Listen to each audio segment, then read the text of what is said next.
Hello and welcome. I'm John O'Hazen. You're watching W News, broadcasting live from the Arabiya studios in Riyadh. These are our top stories. First to breaking news. Trump says the US will hit Iran very hard and they have the right to do so after the Apache helicopter takedown. The 2026 World Cup is just days away, but off the pitch controversy is already building over visas, entry bans and who may be left out of football's biggest stage. And investor demand for the planned IPO of SpaceX has blown past expectations. But really, how big is the frenzy and what's driving it?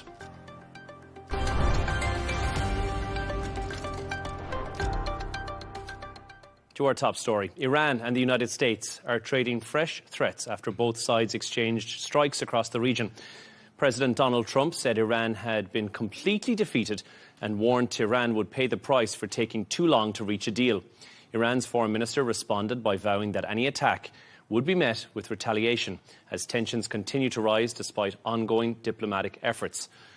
For more on this, we're joined by former US Deputy Assistant Secretary of State and Senior Advisor to the US Envoy to Iran, Len Khodorkovsky, in Washington, and Hannah Hussain, who's the Senior Expert at Initiate Futures, joining us from Islamabad. Both of you, thank you so much for joining us.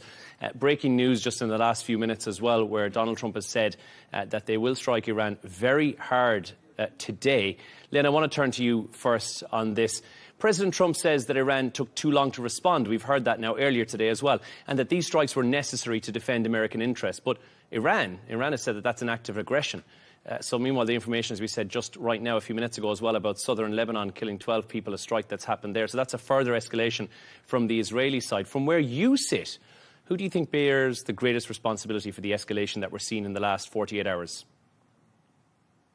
Well, look, what I can tell you is that President Trump has clearly outlined America's priorities, and that is to ensure that the world's top terrorist regime does not attain nuclear weapons. And that's been the North Star for the United States all throughout. As far as the current elements of the conflict, well, I mean, it's obvious that the regime struck an American helicopter and U.S. had no choice but to respond.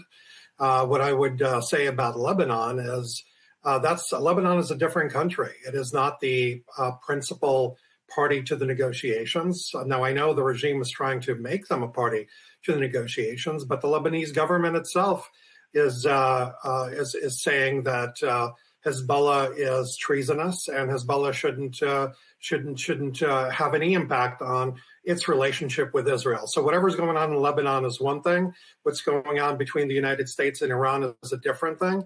The U.S. cannot possibly justify to the American population an attack on our helicopter. So we did what we did, and it doesn't matter what the regime says. Hanan, I want to turn to you on this because it is, as we said before, Iran has been using Lebanon as a proxy, so to speak, and Iran has said it has the right to defend itself. When missiles are being fired now, and we've seen this in the last 24 hours, Bahrain, Kuwait, Jordan, is that somewhat weakening Tehran's argument that it's acting purely in self-defense, or is it strengthening it somehow? I think it's completely undermining Iran's larger argument that it's self-defense. I think when you look at the scale of the damage, the frequency with which these attacks are being escalated is something which does not in any way guarantee or secure Iran's interests far better without these strikes. So I think that's the kind of a contradiction which Iran, many months before was trying to test as if, it plays out well, but now it's finding it increasingly hard to justify.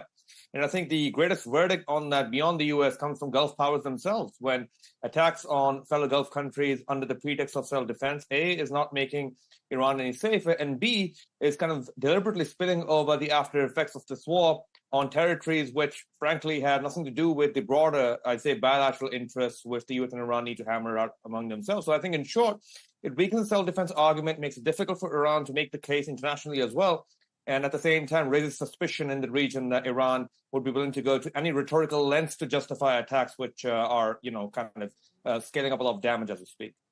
Len, I want to turn to you on this. The Trump administration, saying that the attacks that we've seen were limited, they were proportionate strikes into what Iran had initially launched. What evidence have you seen on this? Do you think it's actually strengthening deterrence, or is it provoking further retaliation? Well, what strengthens deterrence is acting on threats, and the U.S. acted on a threat to our personnel and our equipment. That has to be answered with a response. The lack of a response would weaken deterrence. There's an argument to be made that by pausing the conflict after the initial 3 to 4 weeks, that has surrendered somewhat of a leverage that the U.S. had during the heat of the conflict and allowed the regime to feel emboldened to do what it's doing, to act more aggressively, to test the process rather than to work out a deal in good faith. So what I would say is the regime is bringing this onto itself. If it was interested in working out a deal, it's a very easy formula to do. If a regime truly does not intend to get nuclear weapons, then that should be easy enough to resolve at a table. But clearly, the regime is unwilling throughout these weeks and throughout the years to conclusively make that easy to resolve. Hanan, I'm going to, and this is paraphrasing what Donald Trump has said just moments ago in the White House as well, that they have agreed, that they being Iran, have agreed to the nuclear side of the argument. They just need to sign on the paper for this. Now, we've seen in the last couple of weeks, Pakistan, other mediators, they've spent weeks trying to keep what little diplomacy remains alive. And Iran have kind of dragged their heels in the response, as Trump said in the White House just moments ago as well. What do you reckon this week's developments will have done to that? Do you reckon that will have further destroyed the peace efforts, or are there we perhaps one step closer to actually seeing some level of even an MOU, maybe not a full peace deal, but even an MOU? I think the best case scenario is a broad outline of what both sides feel could, pave the way for larger compromises. The nuclear question, I think, despite President Trump's assurances, I don't see that getting hammered out on America's interest or the Iranian interest in the near term, because all signs point to it being deferred to a later stage. But I think, I'd view President Trump's comments with a little bit of skepticism. Firstly, I think the conditions for a workable, enduring framework to be hammered out beyond just satisfying domestic constituencies seems a bit difficult. Because when you talk about, for example, the key irritants to a broader consensus, be it from the U.S. or the Iranian side, is the fact that, for example, the escalations in Lebanon due to a lack of prominent checks had contributed to a spillover which many countries in the region wanted to put a lid against. So I think when you look at the key measures of making this framework endure, if at all it passes through, I think that's where much of the homework needs to be done. And I think a key step forward for that is, for Iran to rethink what it feels it can project as retaliatory strikes, because obviously they don't count the kind of legitimacy which Iran insists. And from President Trump's point of view is to kind of temper down a little bit on the mixed signaling, because we've seen these promises on a deal come out many times before in past weeks as well when we spoke. But in order for it to be an enduring, workable, verifiable framework, I think the key interest, a phased approach needs to come through, something which I've seen little signs of as we speak. That framework that you mentioned there, Hanan, Lynn, I want to turn to you on that, because the White House obviously wants Iran to surrender that highly enriched uranium stockpile. From where you sit, is that a realistic negotiating position, or a demand that Tehran you think could never accept, despite President Trump's comments? I don't think it's a question of what's realistic from the regime's perspective.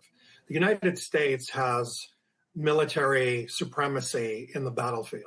So the only question is the regime willing to outlast the will of the United States in preserving its nuclear program, or is it willing to negotiate in good faith, despite having a weaker hand and being true to its commitment to non-nuclear states? So, from the perspective of President Trump and the United States, we're not looking for common ground here. We're looking to resolve an existential issue that is of critical importance to American national security. And as President Trump said, whether the regime decides to negotiate it through conversation at a table or through military warfare is up to the regime. But there's a very easy solution to resolve this if the regime is being honest. The history suggests that the regime is being dishonest.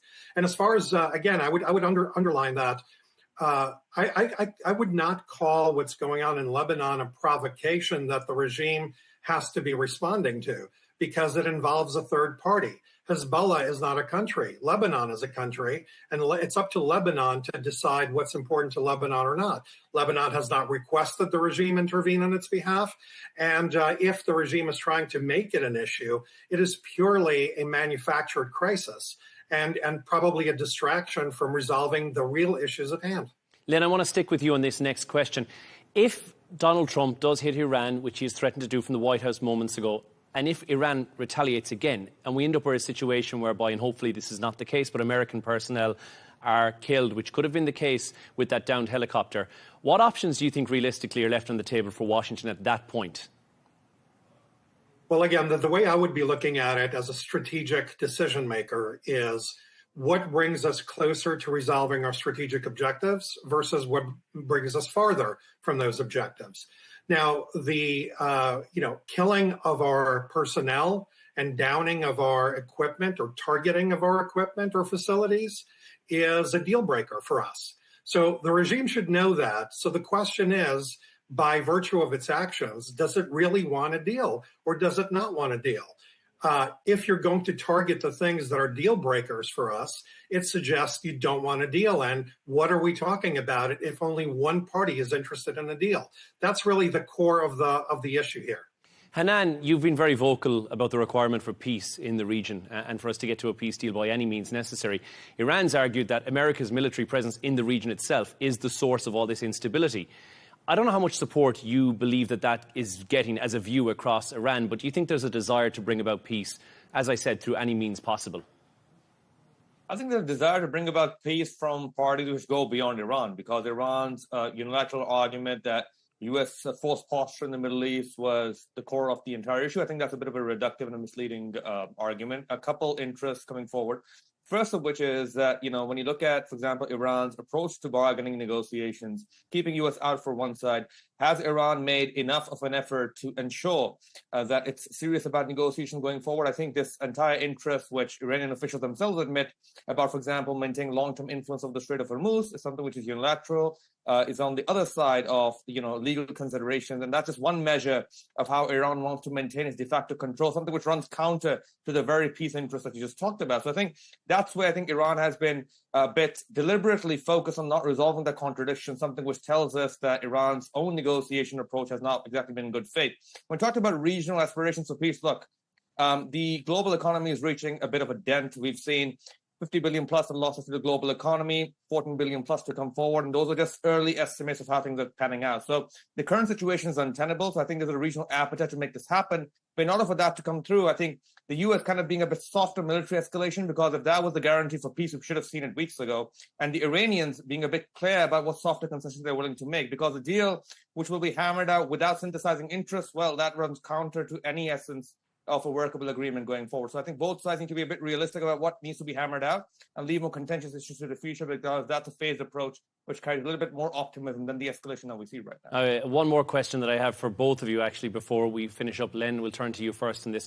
Who do you think has got more influence over what happens next at this very, very pivotal moment that we're at this evening, when we hear the White House and Donald Trump saying that Iran will be hit hard? Is he holding the cards, or is Ayatollah Khamenei potentially still holding some cards right now? Because we've already thought that Iran's stockpile of missiles was down at practically zero, and it seems that may not be the case. I think the United States has more options. I think it has better cards. The regime has some options, not zero. But how this works out is up to the parties at the table. So the president of the United States has a say. Whoever is making decisions in Iran has a say. It's it's a little bit unclear as to who that is, whether it's the supreme leader, or whether that's a group of IRGC commanders around him, or whether there's even a consensus in Iran as to what the deal is, and whether the negotiators even represent what the regime will be able to enforce. Because if you have negotiators deciding terms on one hand that the security apparatus is unwilling to abide by, then the deal is meaningless. And then beyond that, I think Israel clearly has a stake in the outcome. The Gulf Arab countries have a stake in the outcome, and the Iranian people themselves have a stake in the outcome. So any one of those parties has a potential influence on how this works out. Hanan, I will pass the same question to you. Do you think the US has the potential here for a miscalculation? May we potentially have underestimated the ability of Iran as we head into this next pivotal stage of this conflict? I think the U.S. does have a lot of space for miscalculation, especially when there's a gulf between the threats and the action that we see on ground. But I think when you talk about workable solutions towards the future, I think that's where I think the U.S. does have the strategic foresight, the intelligence, I'd say, the ability to size up what Iran can or cannot do. It's just that when you have overriding authority about what those tactical considerations need to offer for peace, I think that's where the overriding effect ends up benefiting Iran. So, for example, President Trump's, I'd say, outsized appeal to ensure that he speaks in national interest is something which could run counter to a key interest which both their aides and their leadership have been hammering at. So I think the U.S. has more options, but the risk of miscalculation after the threats that we just seen live on air as well, I think it flatly falls on the U.S. to kind of be a bit more circumspect about the steps they take following the latest wave of escalation. Hanan and Lynn, there we also leave it. Former U.S. Deputy Assistant Secretary of State and Senior Advisor to the U.S. Envoy to Iran, Len Khodorkovsky, thank you so much in Washington. And Hanan Hussein, the Senior Expert at Initiate Futures, joining us from Islamabad. Thanks to both of you.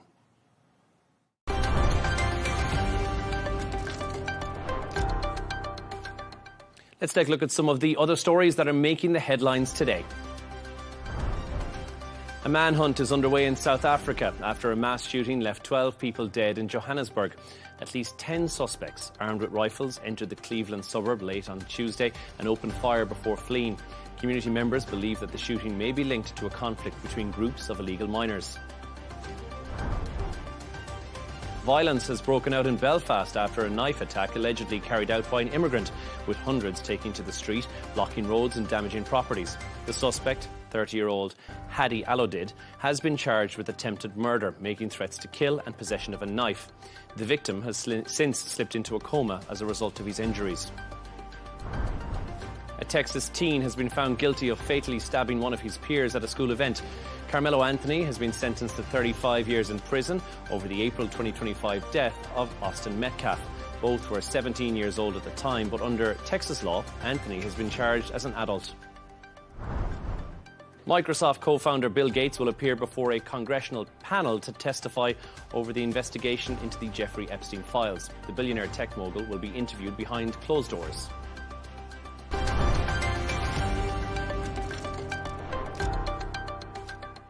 Now, rescue efforts too are continuing in the Philippines after a 7.8 magnitude earthquake struck off the coast of the southern islands earlier this week.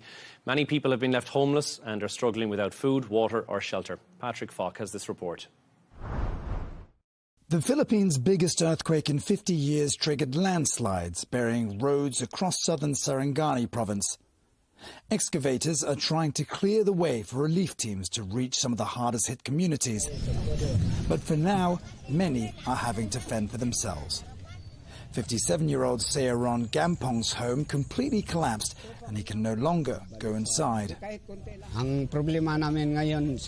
Our problem now is how we can fix and rebuild our house, because we really don't have any money.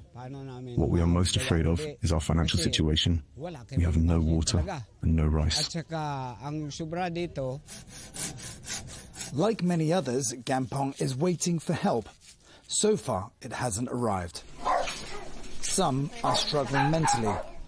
Janelyn Denaga is a government worker who lives in the city of General Santos, where several buildings came crashing down.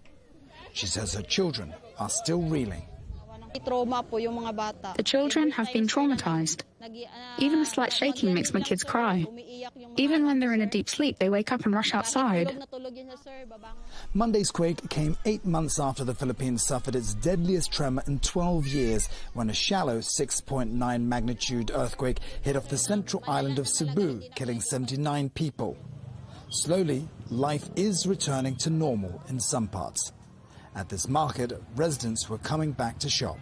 For us as a vendor, we need to keep our store open because it is essential for other person.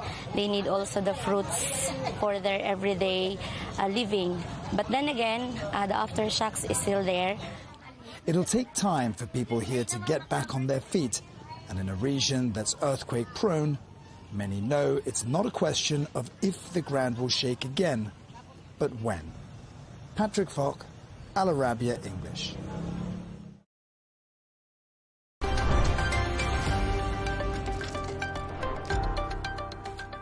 The 2026 World Cup is being billed by FIFA as the greatest event humanity has ever seen. But it's already shaping up to be one of the most controversial. Spanning the US, Mexico and Canada, the tournament is under scrutiny over soaring ticket prices, visa tensions, entry bans and, of course, those strict immigration rules. Concerns have grown over Iran's participation restrictions on some fan bases and reports of a World Cup referee being denied entry to the country. With the opening match just one day away, excitement is being matched by growing concerns about what surrounds the tournament. To talk about this in more detail, we're joined by World Cup reporter and sports journalist David Blackmore, who's with us from London. David, it's good to have you on the show. First of all, let's talk about FIFA. They're saying this is going to be the most inclusive World Cup in history. But I think if you speak to the fans, to journalists, even officials from some countries, they're facing visa restrictions. Of course, we've heard from that Somali referee who was denied entry. We've got further info on that today, indicating that he has allegedly ties to terror organisations, which is why he was denied entry. Politics has kind of fundamentally changed what the World Cup is supposed to be, I guess, David.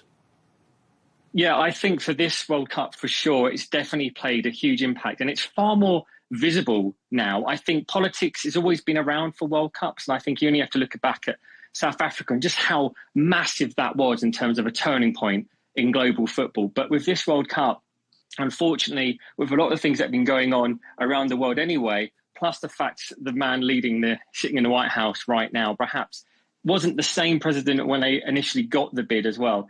There's been so much in terms of politics of this that whilst, for me, the World Cup is all about bringing the world together, people with different nationalities, different politics, but it seems to be all we're talking about is the politics around this World Cup.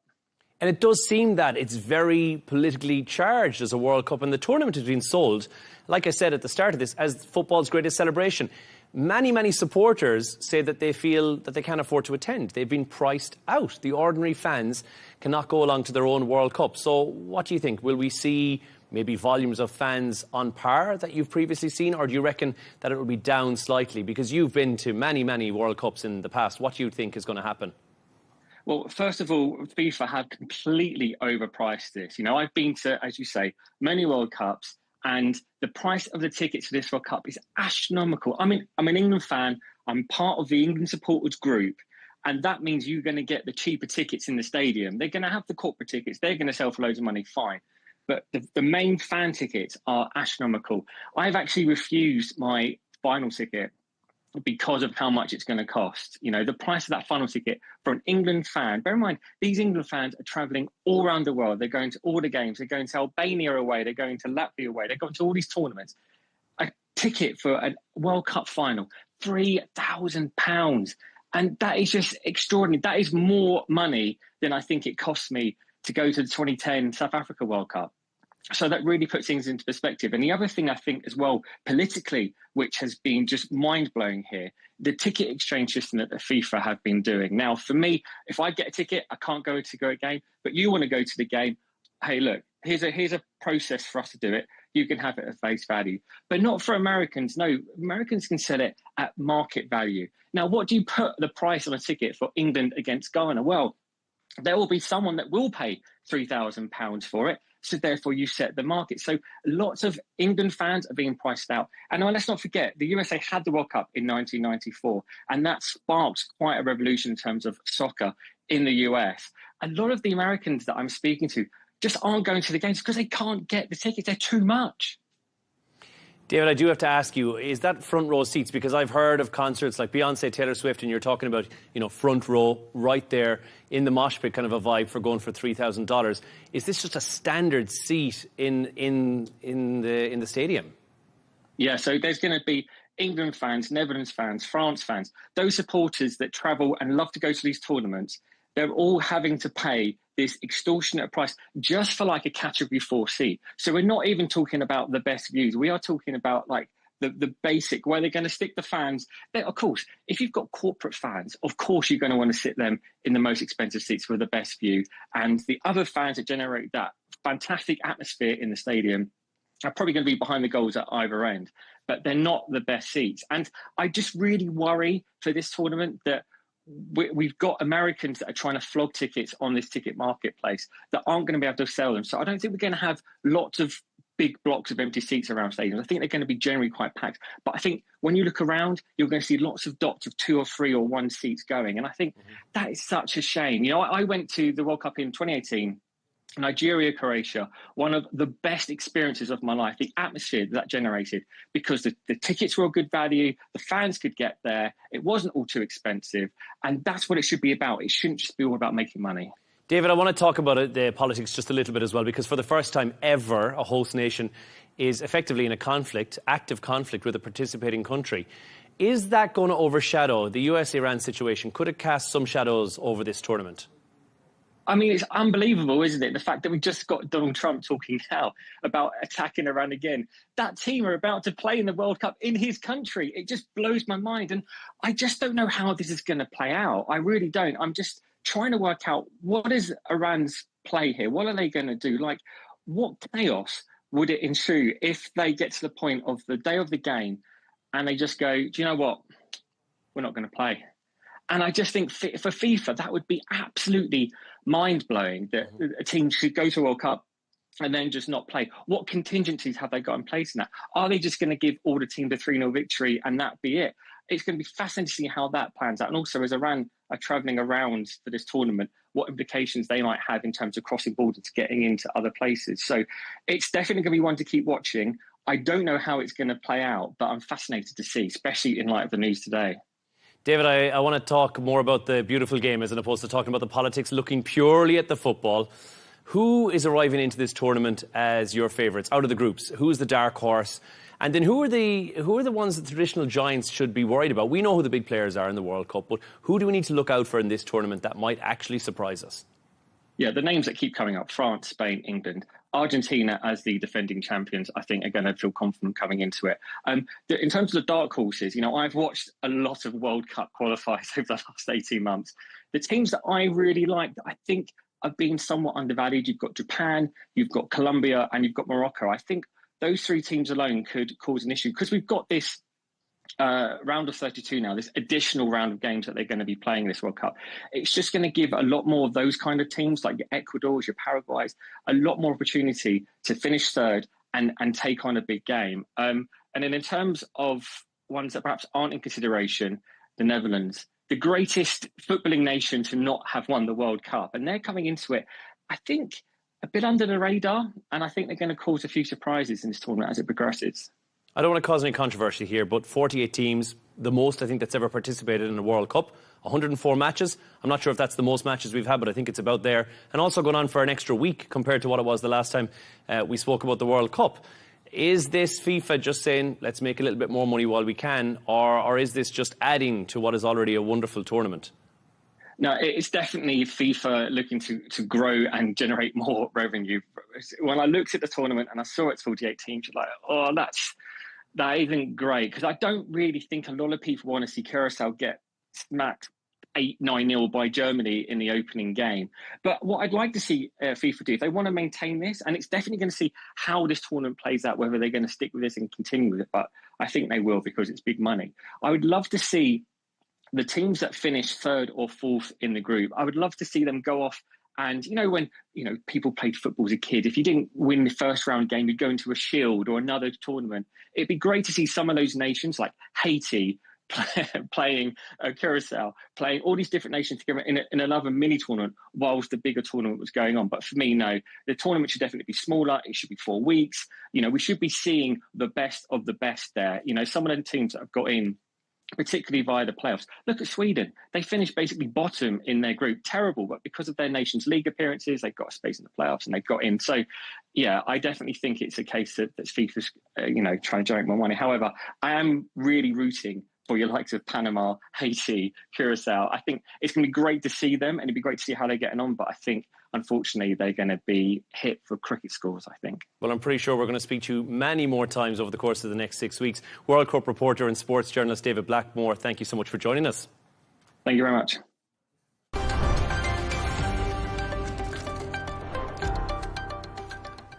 Now, investor demand for SpaceX's IPO has reportedly topped $250 billion. That's far exceeding the $75 billion target and making it heavily oversubscribed.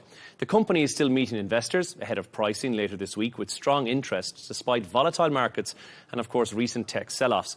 The IPO is expected to price later on this week, but interest is still shifting and final allocation has not yet been set. To discuss this and a little bit more about this story, we're joined from Dubai by Equity Group's Chief Marketing Strategist, Nur Al-Din Al-Hamouri. Nur Al-Din, thank you so much for joining us. First and foremost, SpaceX, that is a massive number. $250 billion in demand. $75 billion is the offering. What is it about? What is it about this company that has investors so exciting? What makes this different from a typical IPO is that or at least investors, are not looking at SpaceX as a single company. They are looking at the company as several future industries wrapped in one business. First, SpaceX dominates global rocket launches. Second, you have Starlink, which has become one of the world's largest satellite internet networks. Third, you have also the company is increasingly positioning itself as an AI infrastructure provider. And finally, investors sees exposure to the long-term commercialization of space. The numbers also themselves explains the excitement. So demand, as you said, probably exceeded $250 billion for $75 billion offering, making it one of the most oversubscribed listing ever attempted. The company also is targeting a valuation around $1.75 trillion, which would immediately place it among the world's largest publicly traded companies. I think also what investors are really buying is optionality. They are buying today's launches business, today's Starlink business, and potentially tomorrow's AI and space infrastructure businesses all at the same time. The question is, though, is that really what people are buying into, Nur Al-Din, or do you think that Elon Musk, because obviously he's built companies before, this level of demand is extraordinary. Investors are looking at this. Are they buying into SpaceX? Are they buying into Elon Musk? Because let's face it, he is a brand in himself. Well, you could argue, some actually arguing that he's an alien, or some saying that he's a genius.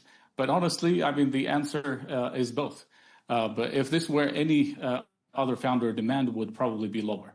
Elon Musk has built a track record of turning ideas that initially also sounded impossible into massive businesses. Who thought about bringing back a rocket and landing it standing and using it again? However, I don't think that this IPO is purely a personality trade. 5 years ago, also many investors viewed SpaceX as a rocket company. Today, Starlink generates the majority of revenue and has transformed the company into a global communication platform. And the business has also evolved far beyond launches. That said, Musk absolutely command a premium. Investors are effectively assigning value not only to existing revenues, but also to his ability to create entirely new markets. And in financial markets also, we often say that people invest in numbers, but they also invest in narratives, and SpaceX has both. Let's talk about those numbers and that narrative, Nur Al-Din. SpaceX has mentioned about AI, satellite internet, rocket launches. They've even talked about putting computing infrastructure into space as well. If you're looking at it from an insider point of view, which part of the business would investors believe would generate the biggest return on investment? And also, what do you think, honestly, opinion, what do you think is going to be the biggest ROI for SpaceX in the next 10 years, 15 years? I think investors currently believe maybe Starlink will be the biggest profit engine over the next decade. And the reason is simple. Launches are important, but at the same time, they are episodic. The satellite internet generates reoccurring subscriptions revenue every month. That is a much more attractive business model from a valuation perspective. But I think my personal view here, it might be slightly different. I believe Starlink will generate the cash flow, but AI infrastructure could ultimately create the largest revenue or the largest return on investment. The world is facing a growing constraint around electricity, cooling capacity, and also data centers expansion.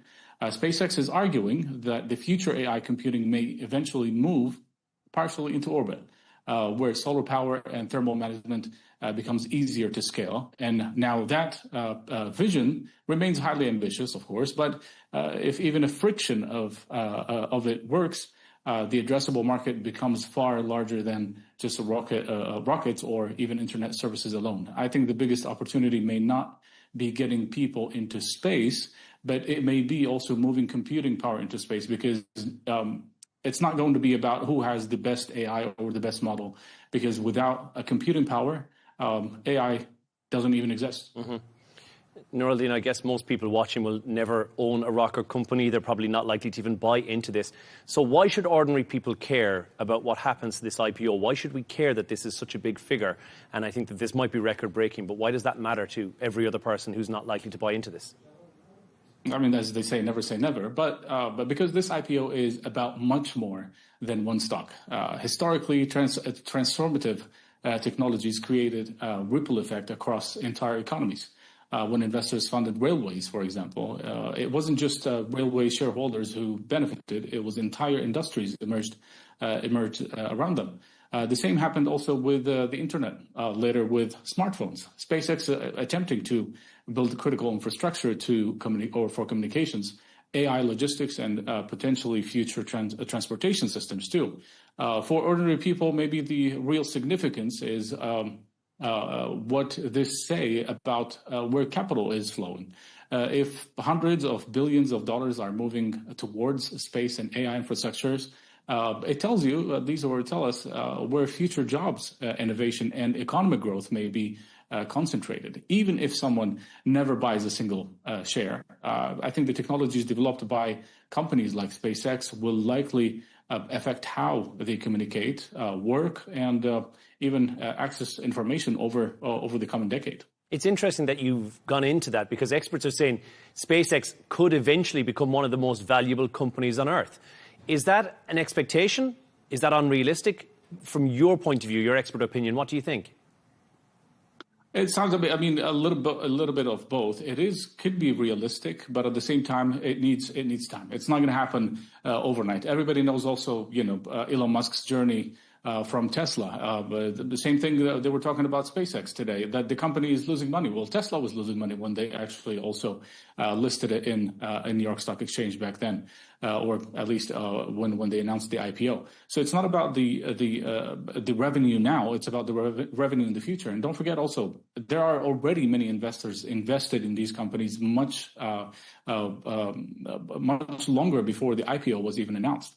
And now these investors are getting paid because they were invested heavily over the last couple of years. So I think it's definitely not just $1 trillion, not $2 trillion.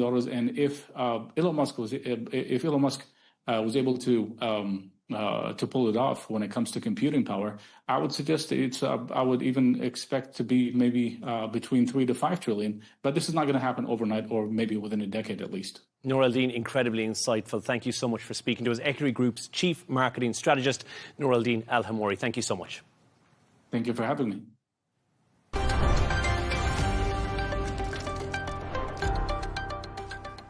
Let's take a look at the top business news today. China's passenger car exports have jumped by 73% year on year in May. The exports of pure electric vehicles and plug-in hybrids more than doubled, boosted by higher gasoline and diesel prices due to the war in Iran. AI giant Anthropic is rolling out a public version of its controversial Mythos AI model, which has been criticised for being potential to pose a global financial security risk. Mythos was first released to small organisations only, but was flagged due to its ability to hack computer systems. The rollout is ahead of the firm's planned $1 trillion listing on Wall Street.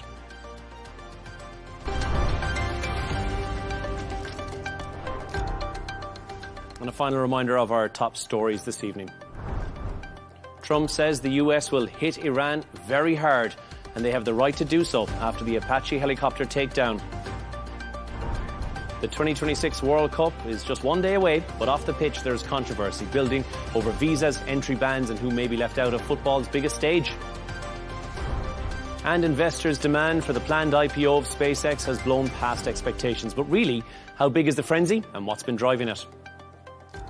That's all from us on W News for now, but don't forget to subscribe to our YouTube channel, follow us on X, and we'll be back in just a couple of hours with W News Extra. But for now, goodbye.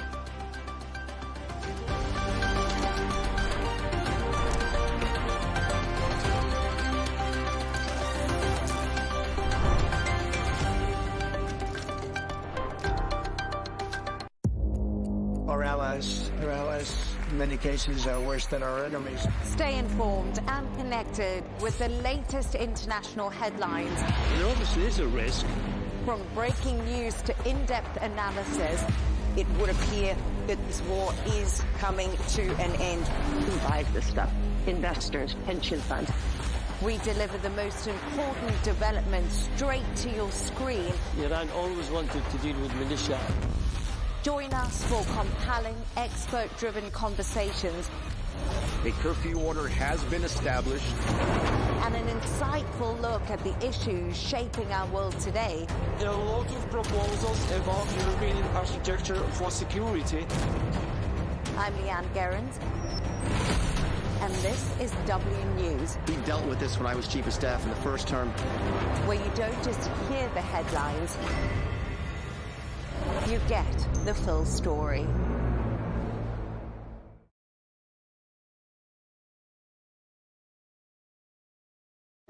Asia finds itself at the intersection of global conflicts and great power struggles, commercial opportunities and economic challenges. So, Counterpoints is coming to you this week from Singapore. I'm Melinda Nucifora here at the Shangri-La Dialogue, hosted by the International Institute for Strategic Studies. I'll be bringing you exclusive interviews, so stay tuned to Arabiya English.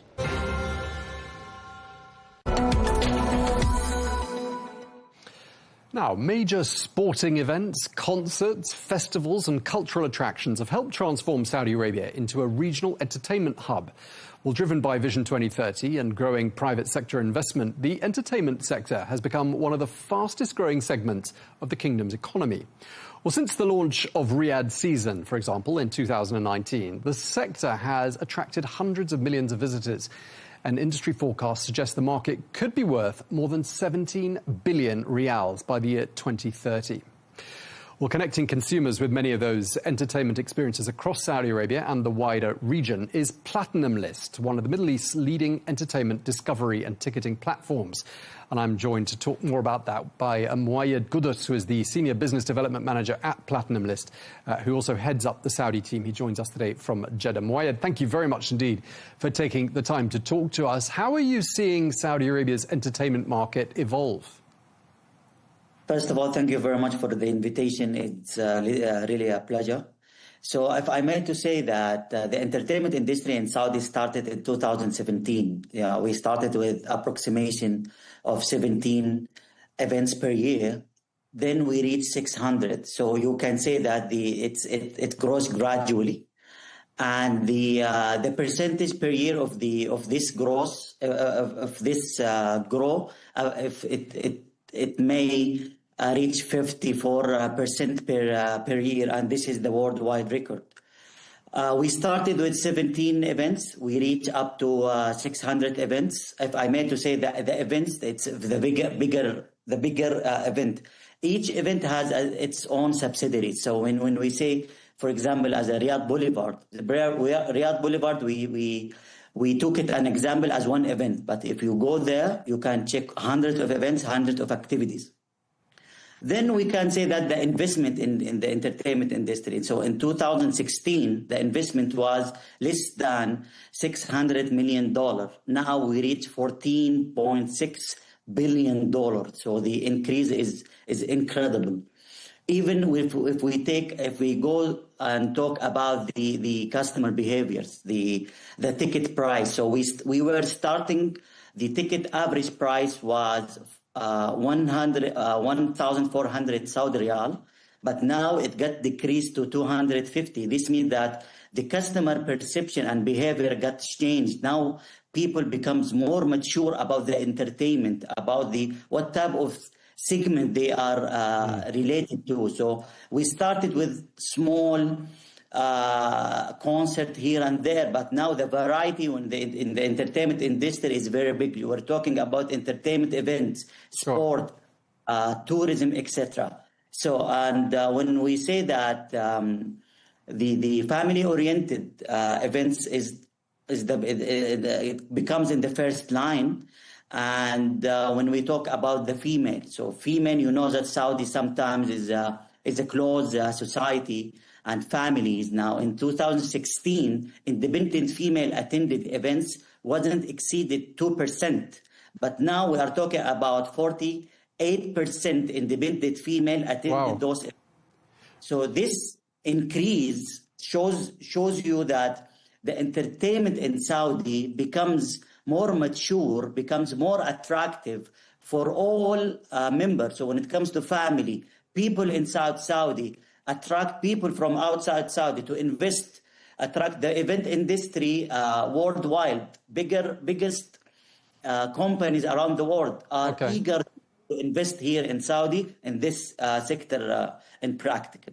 Wow. So, I mean, you've had incredible growth, and you've talked us through some of the drives of that growth.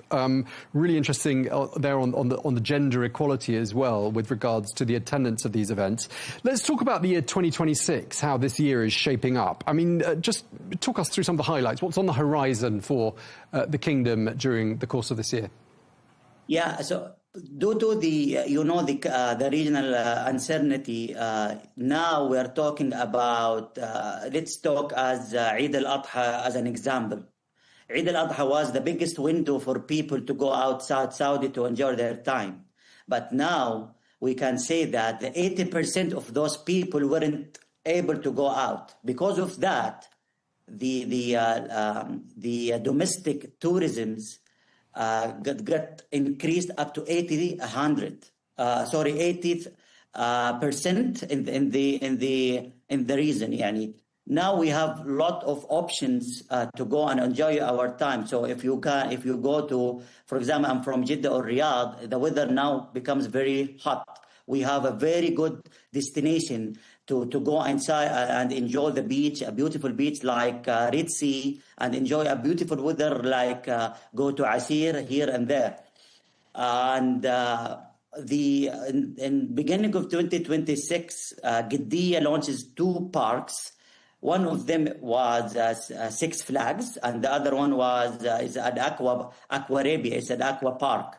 So those 2 big parks attract more than 150,000 attendees in less than 6 months because of unique experience. If you are eager to experience a very adventure attraction, you have one of the most famous park like Six Flags is the first Six Flags branch in the Middle East is in Riyadh.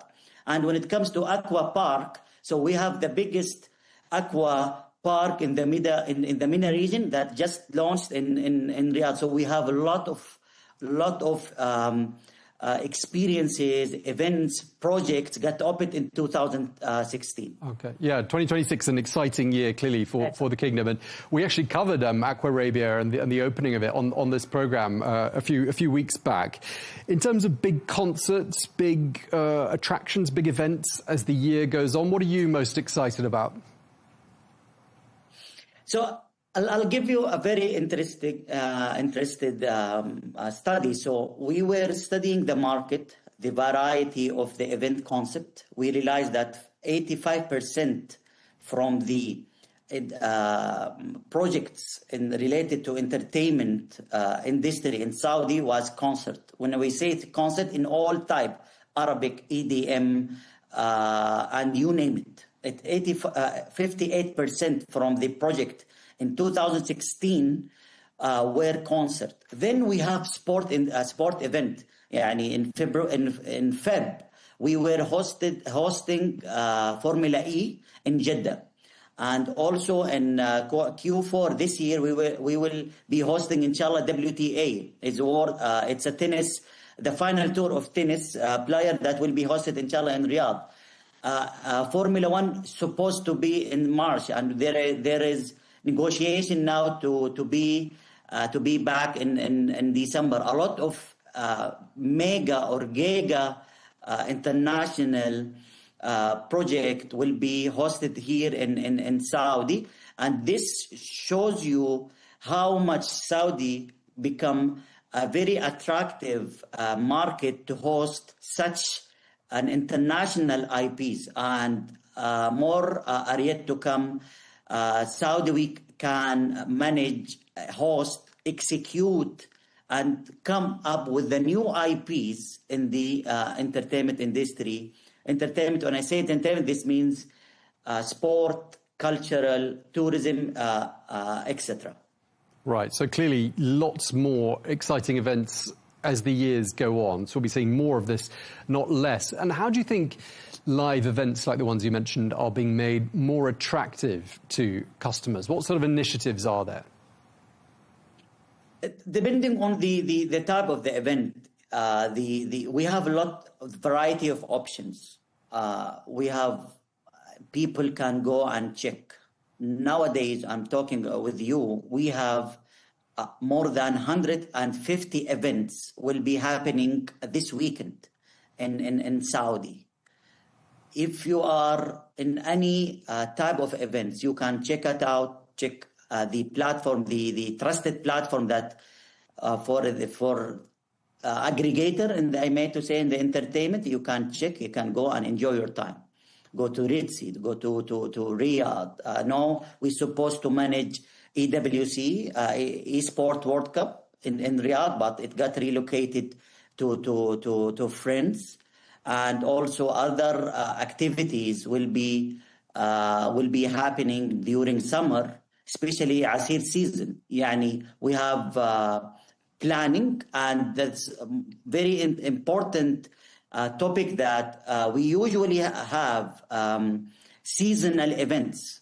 We have Riyadh season, Jeddah season, etc. But now the events calendar got throughout the year. We rename and we reshape the concept of season into calendar.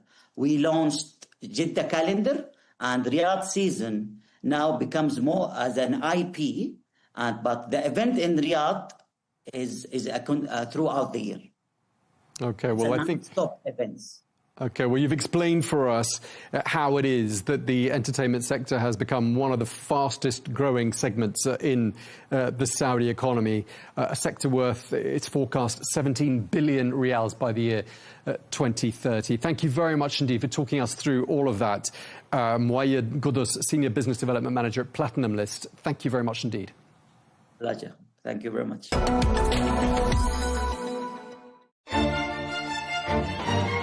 Do we celebrate too much? Does it help generations understand history? Does it bring society together? And the idea of turning the first day of summer into a music festival was a brilliant idea because it's a day of joy. We must celebrate summer.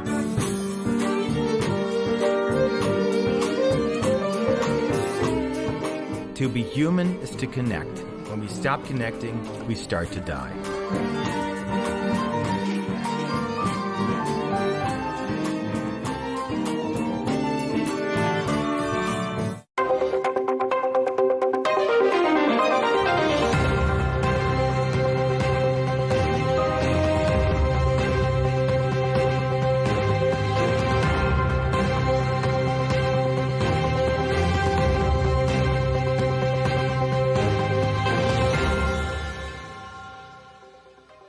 You're watching Counterpoints with me, Melinda Nucifora, on Arabiya English, coming to you from Singapore on the sidelines of the International Institute for Strategic Studies Shangri-La Dialogue, one of the world's leading and most keenly watched defence summits.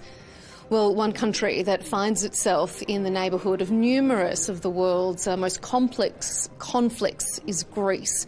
Particularly, numerous Middle East conflicts pose a threat along its eastern Mediterranean border, and of course to the north is that protracted Ukrainian war. So I am pleased to welcome Dr.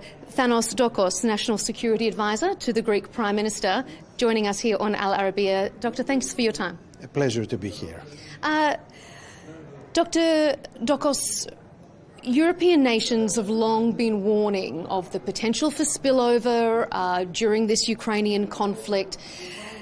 But Greece has felt that firsthand, not from Russia though. We have seen in recent weeks an unmanned sea drone washed up on one of the Greek islands. How much of a concern is that for Greece?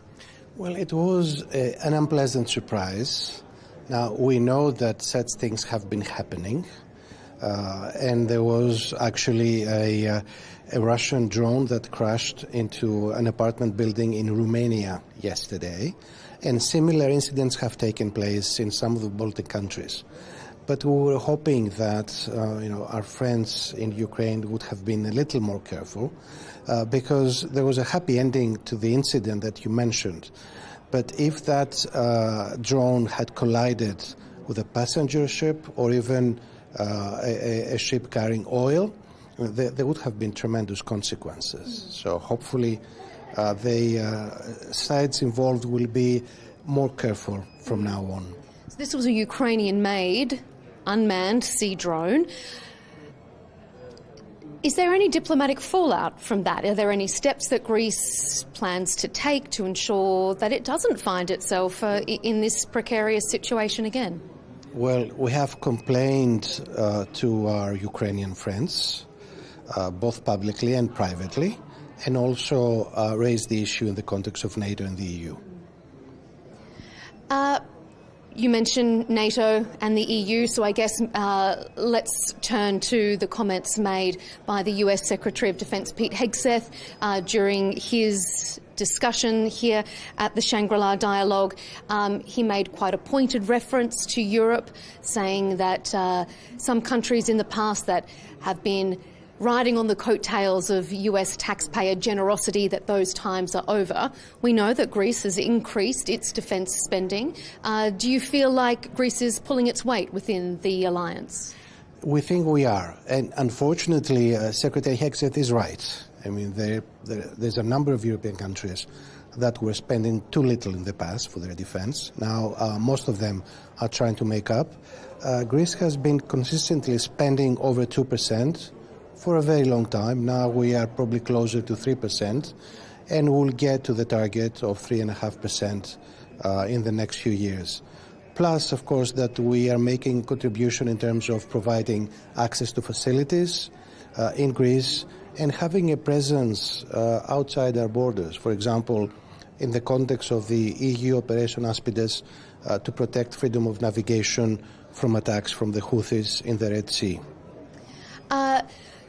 Greece, though, has actively chosen not to support or participate in any naval or military operations that the US may be conducting with Iran. The Strait of Hormuz, very different to Greece's cooperation in the Red Sea.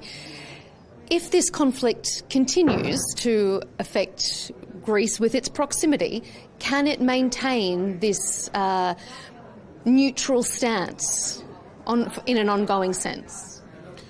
I wouldn't call that neutrality. I would call it favorable neutrality, because we provided access to the U.S. forces, and then we also provided defensive military assistance to a number of countries in the Gulf, including Saudi Arabia, and we have a Patriot battery deployed there for the past 5 years, and it intercepted one Iranian ballistic missile plus drones. So we helped our friends and partners in the Gulf when it mattered. I don't see, however, any circumstances under which Greece would have an active participation in a military confrontation in the Gulf. So you don't think if this discussions that we're hearing that are on the brink perhaps of a breakthrough between US and Iran, if that doesn't eventuate, if the war does continue, you can't see Greece changing to an active posture?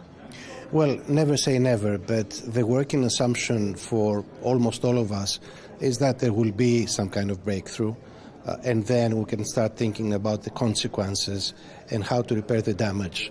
But if there is one thing that we are adamant about, and this is a common European position, is that we should go back to the status quo ante when it comes to the Straits of Hormuz. No restrictions, no tolls of any type. Greece historically has strong, long-standing historical ties with Moscow. So if we turn our attention to the other conflict affecting your region, the European Union is discussing whether to change its diplomatic isolation stance with regards to Russia.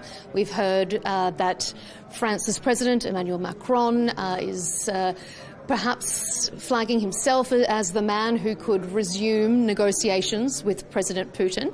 What's Greece's stance with regards to a diplomatic thaw? First of all, let me briefly explain our position.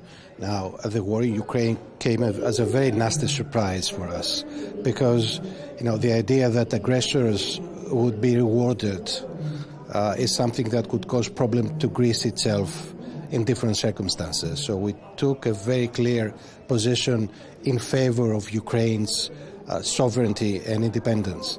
Now, that war has been going on for too long.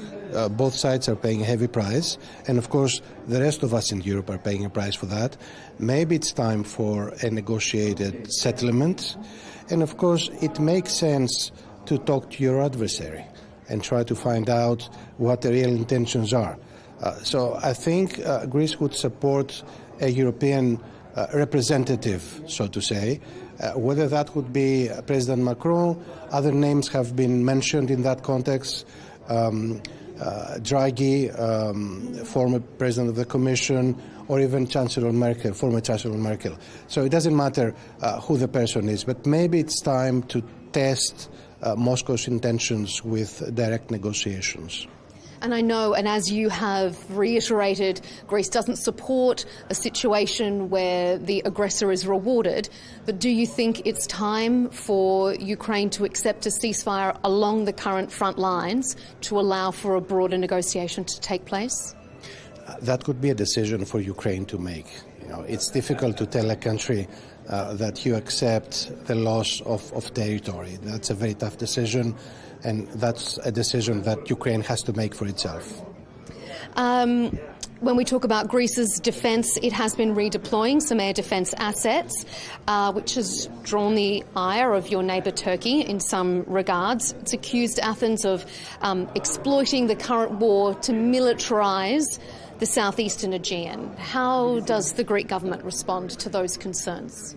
Well, we explained from day one that those deployments were of a defensive nature against the possible ballistic missile threat from Iran or Hezbollah, and that would be temporary. We explained that to NATO as well, and we think our partners understood that. Now, almost all of those assets have been returned to their initial positions, so the problem is no longer there. Almost all of them? They have been moved gradually, and eventually all of them will return to their bases. Just finally, you mentioned Greece's military cooperation with Saudi Arabia. There is a Patriot missile battery based there along with military personnel. Can you see military, diplomatic ties and cooperation strengthening between Greece and the Kingdom of Saudi Arabia? Well, this has been happening already. There's a very close personal relationship between the Crown Prince and the Greek Prime Minister. There have been contacts at various levels, exchange of visits, discussions about cooperation both in the military field but also investments, and we are very optimistic about the future. It'll be interesting to see that progress, that optimism to turn into action. We look forward to keeping across all those developments. Thank you so much, Dr. Thanos Dokos, for being here on Al Arabiya English. Thank you. Thank you.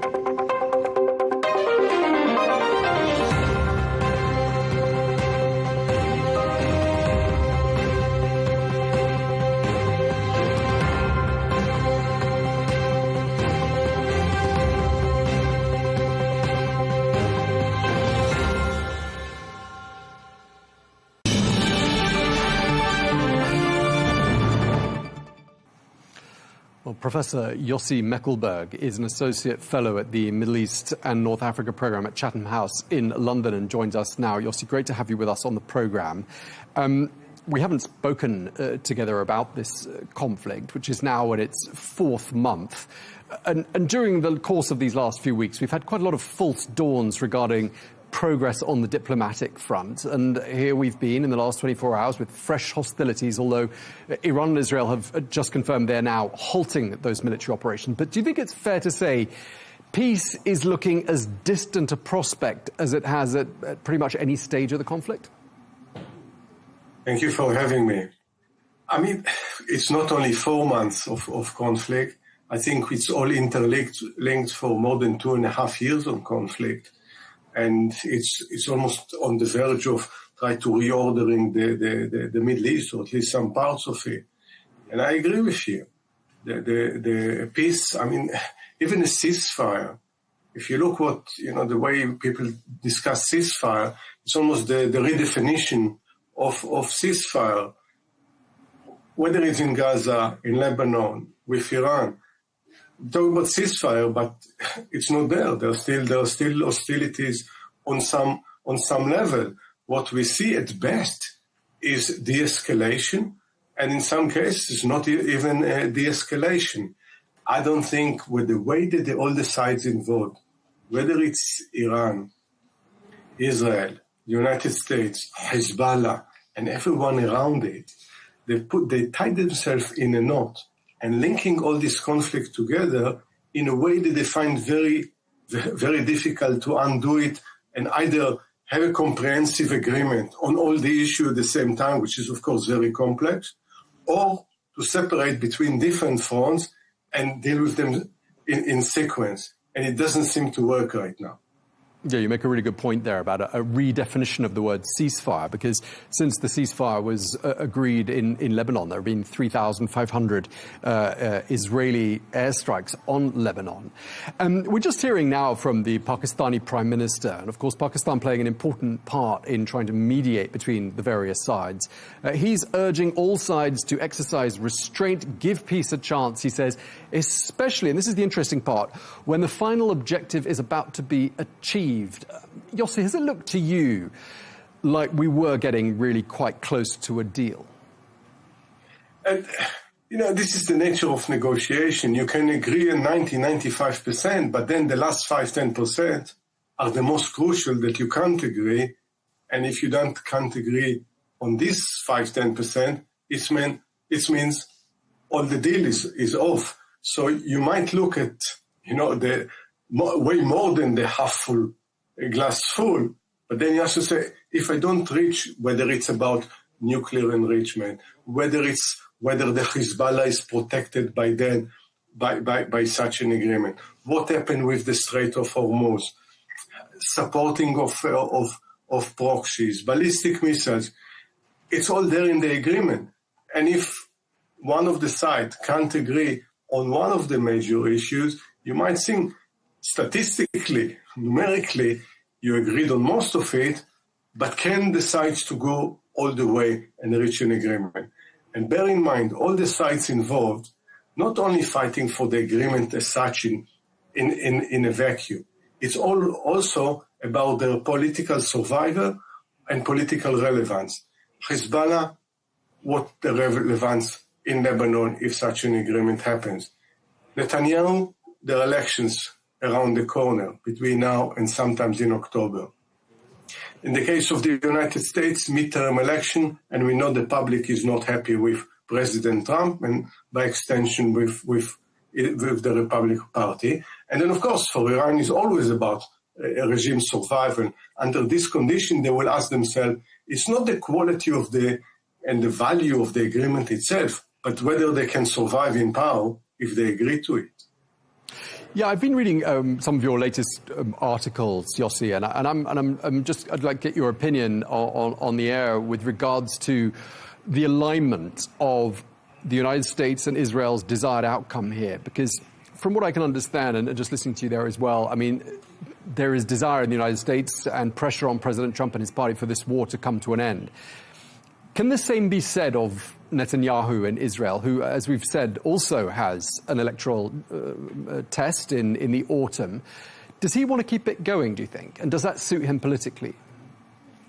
I think in the beginning of the war, the United States and Israel were aligned, but they went to war on the wrong premise, that the war will be short, will achieve regime change, and as a result of it, the nuclear issue would resolve itself, the issue of ballistic missiles supporting proxies. So it all resolves itself because the asymmetry in military power will achieve quick and absolute victory.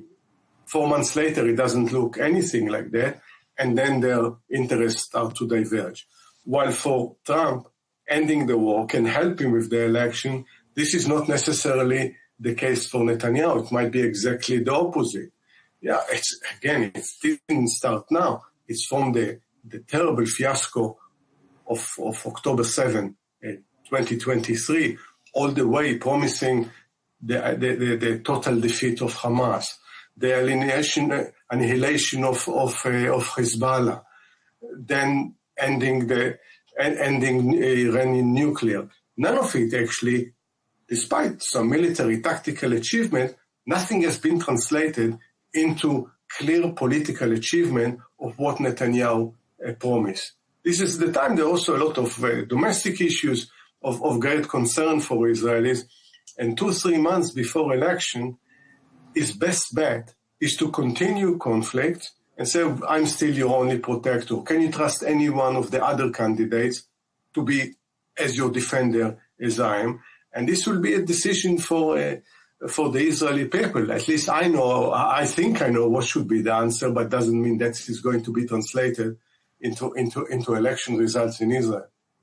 Yeah, indeed. You've described this war as being the gamble of Netanyahu's life. And it sounds, from what you're saying, that as things stand right now, I mean, he stands to perhaps lose quite a bit if the war stops. And for Netanyahu, it's not only about winning election. And in Israel, no one really wins elections in a traditional way. You position your best to form a coalition. So if he doesn't win enough seats and his allies, political allies, to form a coalition, at least it will be able to prevent others from forming a coalition. And then he prolongs a political crisis. As long as the political crisis continues and can be, as we saw in the past, at a certain point, there were 5 elections in 3 years, then he stays prime minister. By the way, the most dangerous position, because he has the full power without any accountability, because it's an interim government. And of course, all of this is linked. We probably need to remind our viewers, it's all linked to his corruption trial, which is the main motivation for him to stay in power. That's why he takes all this gamble. Of course, he can take another tack and not only demand a pardon from the president of Israel, supported by Trump, but also admit guilt and move from the political scene. It doesn't seem that Netanyahu at this point is capable of doing this. There's a lot of speculation at the moment about the fraying of tempers, the strain on the relationship between President Trump and Prime Minister Netanyahu. I don't know if you think that's over-exaggerated, but during the course of the weekend, President Trump spoke to the Financial Times and referring to Netanyahu, he said, I call the shots, I call all the shots, he doesn't call the shots. I mean, he's saying the same thing sort of roughly in 3 different ways, sounding quite defensive. I'm wondering what you think President Trump wants the Financial Times' readership and indeed the wider world to take away from that. I think when the President of the United States needs to declare it so publicly, I suspect he doesn't really believe in it on all cases. I mean, in principle, it should be the case like this, considering the dependency of Israel, especially at time of war, on the United States. But Israel still is an independent country. It can take its own decision, but also face the price if it upsets the United States or any other ally. I think we need to understand there is no friendship between Trump and Netanyahu because there are 2, in a way, similar characters in terms that the relationship are always transactional. As long as they serve each other interest, there is some sort of, at least on the surface, friendship. The minute they don't serve each other interest, this is done and finished. And that's what we see. And, it's also relatively volatile characters there. We see it.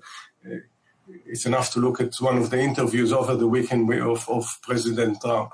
So in this case, if they won't serve each other interest, they will always prefer not only their country's interest, but their own political interest. And I think that's where the danger of creating tension. I think from Israel's point of view, it's very, very dangerous because the tide within not only the immediate one with Trump and the mega movement, I think there is the tide is going against Israel in many segments of the American society, and this can never be good for Israel. Just moving to Lebanon for a moment, because of course that's a major front in all of this, and there's been quite a lot happening there in the last 24 hours or so. I mean, what's your reading of the status of the diplomatic exchanges between Israel and Lebanon, which of course the United States is brokering in Washington? Do you see them making progress? The irony or the tragedy, if you like, is that in principle, there are no huge differences between Lebanon as a state and Israel. They can resolve it relatively quickly.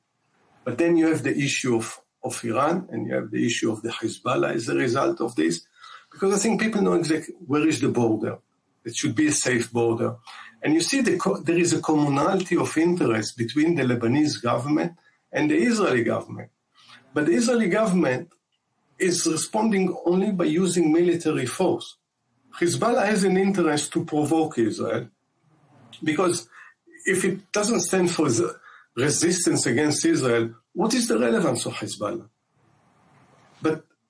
And then they provoke Israel. Israel instead sometimes to show restraint when it's provoked and say, no, my main interest is to empower the Lebanese government, work with the Lebanese government for the sake of Israel, for the sake of the Lebanese people, and long-term peace between the country. While you have the blueprint for an agreement is based on UN Security Council Resolution 1701, which is 20 years old, which basically Israel withdraw to the blue border, the blue line, and then the Lebanese army takes over all the way to the Litani, to the border, and Hezbollah doesn't cross the Litani River. If this works, then everyone, when it comes to Lebanon and Israel, wins, but not necessarily the Hezbollah. But for that, the most important thing is to help the Lebanese government to take more control, and for Israel to learn to show restraint and not to think that the only solution is to occupy more territory or to use more force. As we said at the beginning of this conversation, the word ceasefire, especially when applied to Lebanon, is an extremely questionable word when we consider there have been 3,500 airstrikes on Lebanon since the ceasefire was agreed in April. Entire villages and towns in the south of Lebanon have been flattened and reduced to, rubble. There's almost no trace of them. A lot of people very skeptical about what Israel's intentions are there in southern Lebanon, including a lot of the people we've spoken to on this program who are based in Beirut. What's your reading of what Israel is intending to achieve by carrying out such destruction in such large areas of southern Lebanon? I think it's worth mentioning that actually it was the Hezbollah's decision back in 8th of October 2023 to join Hamas in the war against Israel, and again in February to join Iran in the war. It was not actually an Israeli initiative. But here comes always the way that Israel respond to things. They try to create buffer zone, and they reply with or respond with disproportionate force. There is no strategy in hand, no thinking what the military power is going to achieve. And if you want to build actually good neighbors, not by erasing villages, it's not by displacing million people, it's not by killing civilians. If you ask probably the most extreme right wing, they already think about expansion because that's the way they think. Everyone that you occupy, then you think about building settlements. It's not only the West Bank, Gaza, even Syria, and then Lebanon. I think the vast majority of Israel, and I think in this sense Netanyahu is part of it. He would like to see security, but his approach to security is skewed because it lacks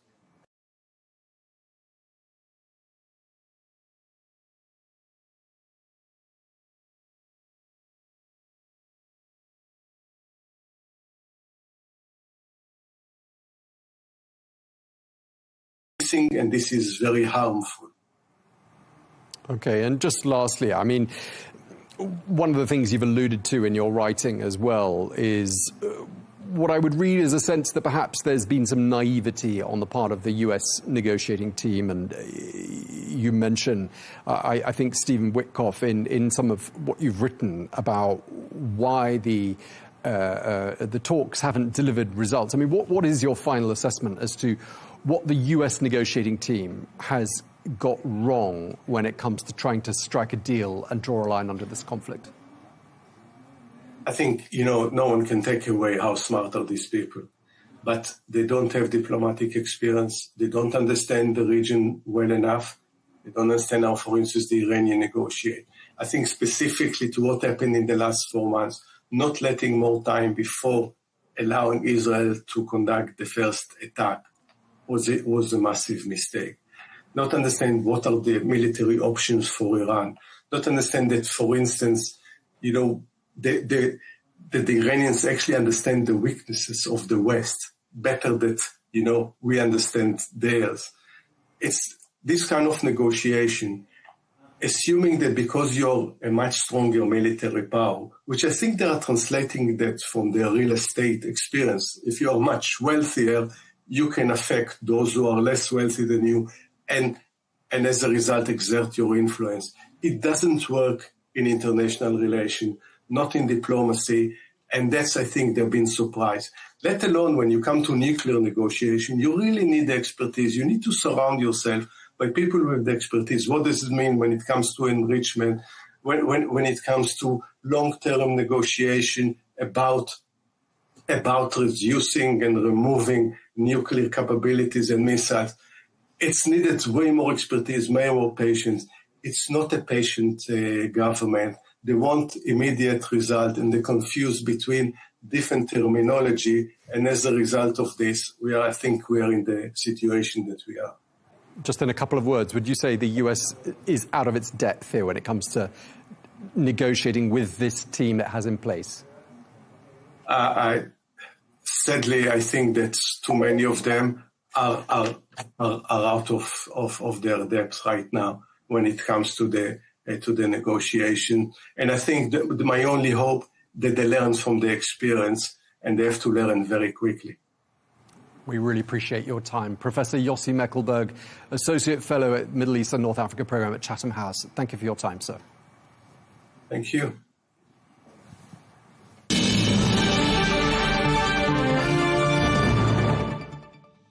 Well, we're joined now by Greg Swenson, who is the chair of Republicans Overseas. He joins us from Washington. Greg, I mean, plenty to decipher with regards to what's happened in the last even 24 hours. But before we do that, I just want to ask you about some, ongoing speculation about the nature of the relationship and the strains and the stresses between President Trump and Prime Minister Netanyahu. At the weekend, President Trump told the Financial Times, I call the shots, he doesn't call the shots with regards to Netanyahu. Are you detecting some frustration here?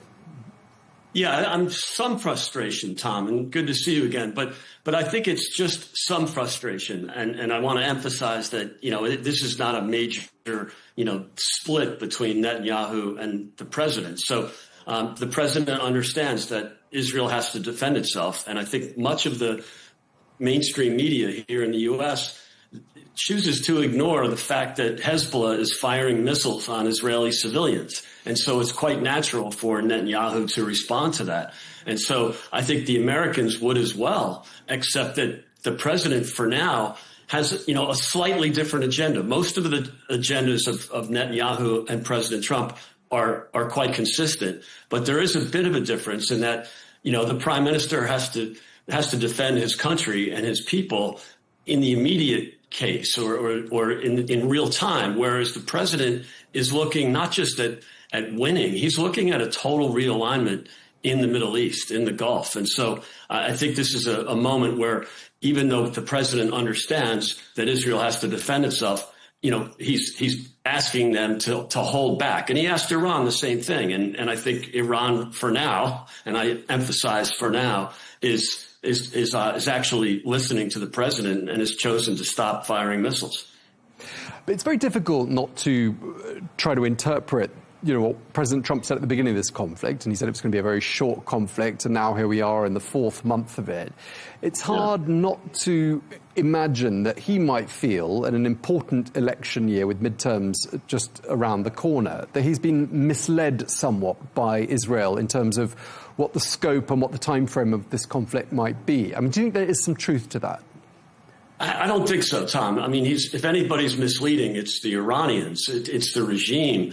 And granted, there's some fracturing in Iran between the regime and IRGC. And so, but it's not like the regime is moderate and the IRGC is extremist. They're both extremists. It's just crazy and crazier. And so I think that's the problem. It's surely not Israel. Israel's just, again, responding to Hezbollah, which is an Iranian proxy. And so, when a terrorist fires on you, you have to defend yourself. And so I'm good for the president for interjecting and actually getting not just Israel, but Iran to stop firing drones and missiles at civilians in Israel.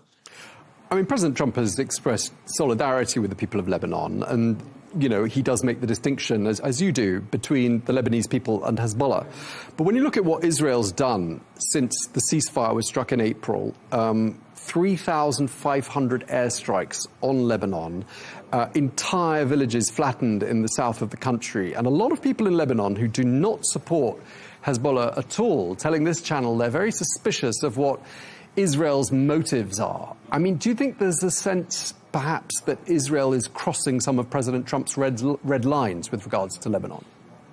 I don't think so. I think the president is sometimes frustrated by the timing, because just when he thinks he's close to a deal with Iran, there's another eruption in Lebanon. And remember, the Lebanon government is working with Israel. I mean, they're essentially, in many ways, allies. I wouldn't be surprised to see Lebanon in the Abraham Accords at some point. But it's Hezbollah that's doing this, and they unfortunately use people as human shields.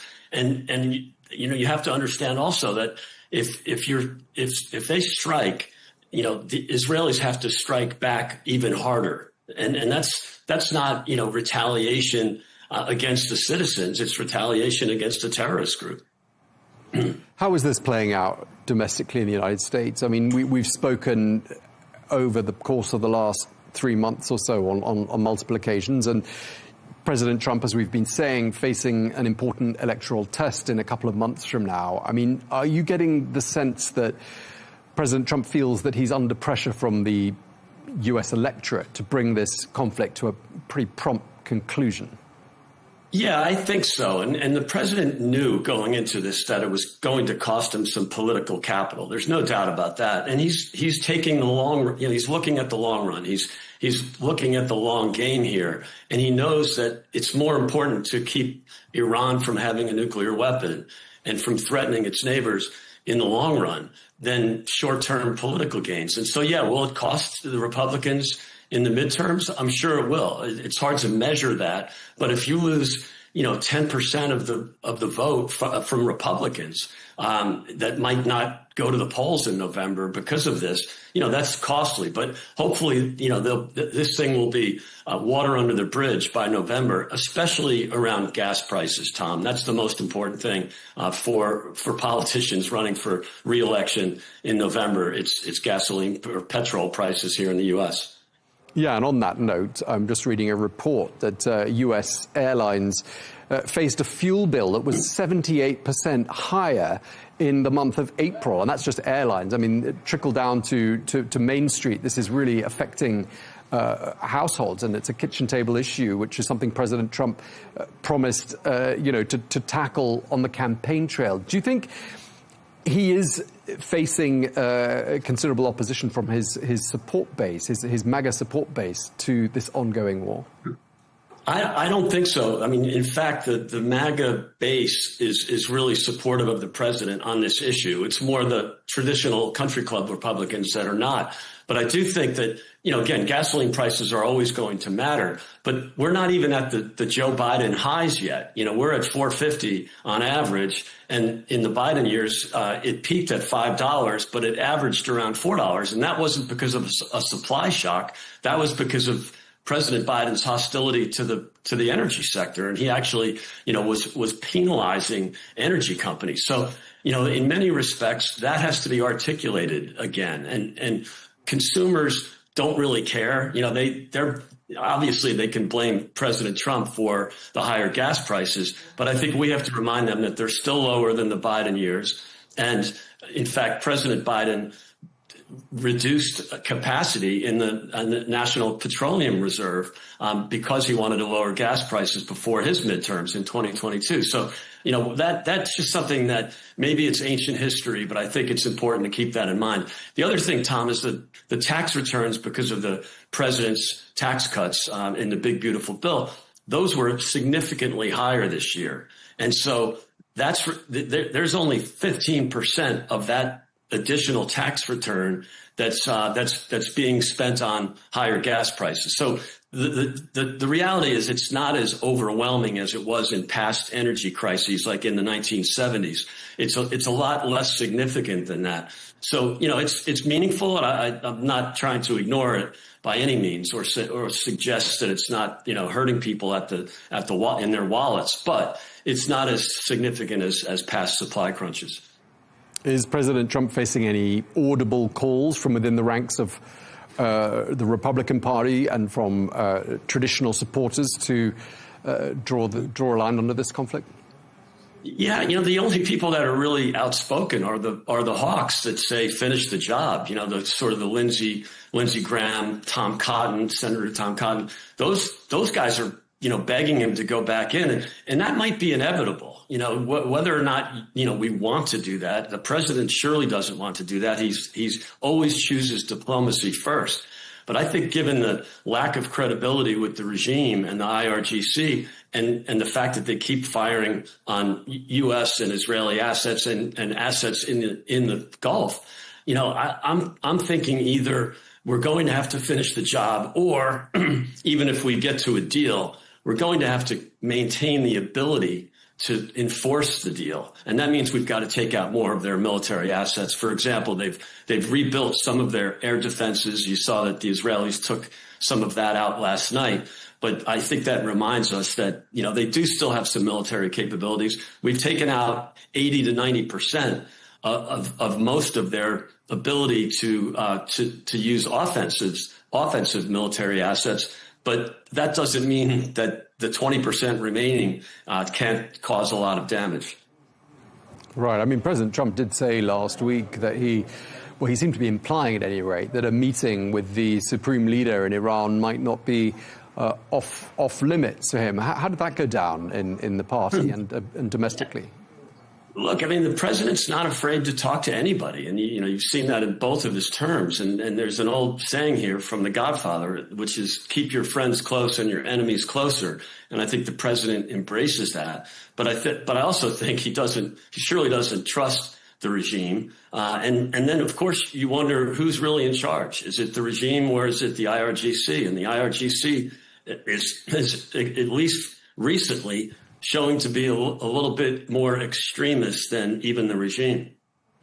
We've spoken to a lot of experts on this channel who know the region well, who know how Iran and the Iranian leadership think and operate, and they've suggested that the U.S. negotiating team has an issue. They say they're not experienced, they don't know the lay of the land, they don't understand diplomacy, they don't understand Iran. They don't have the encyclopedic knowledge that is required, that exists on one side of the negotiating table, but not on the U.S. side.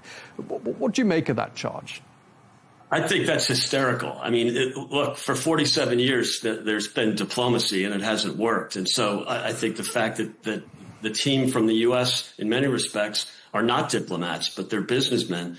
And I think yes, they think differently, but it's really the regime that doesn't have credibility. And I know that must be frustrating for the Pakistanis who are brokering this deal. But, that's the real issue is, they're still making these pretty outrageous statements without much credibility. But I think that's the real frustration here. It's not the U.S. side, that's for sure. Okay. I mean, we did hear Steve Witkoff say, for example, quite early on in the negotiation process, he didn't understand why the Iranians didn't simply capitulate to his demands. I mean, What does that reveal? Yeah, I mean, maybe he's just an optimist, but, you know, yeah, I don't imagine anybody would be surprised at that. And I think what we all know is that the regime, in some sense, is suicidal. You know, they don't really mind being, defeated militarily. They don't mind if their citizens are starving. That's not important to them. It's just staying in power. And if they die from the next round of attacks, if they happen, you know, that's their choice. And, you know, we're happy to cooperate with their suicidal impulses. But I do think that I'm not sure that Mr. Witkoff was being naive. I just think he was trying to be an optimist, because it is really unusual behavior from a government like that. Okay, just to wrap up our conversation, Greg, I mean, we're 4 months away from the midterms. I mean, is there a sense of panic in the ranks of the GOP? Is that something you're hearing from your Republican friends and colleagues?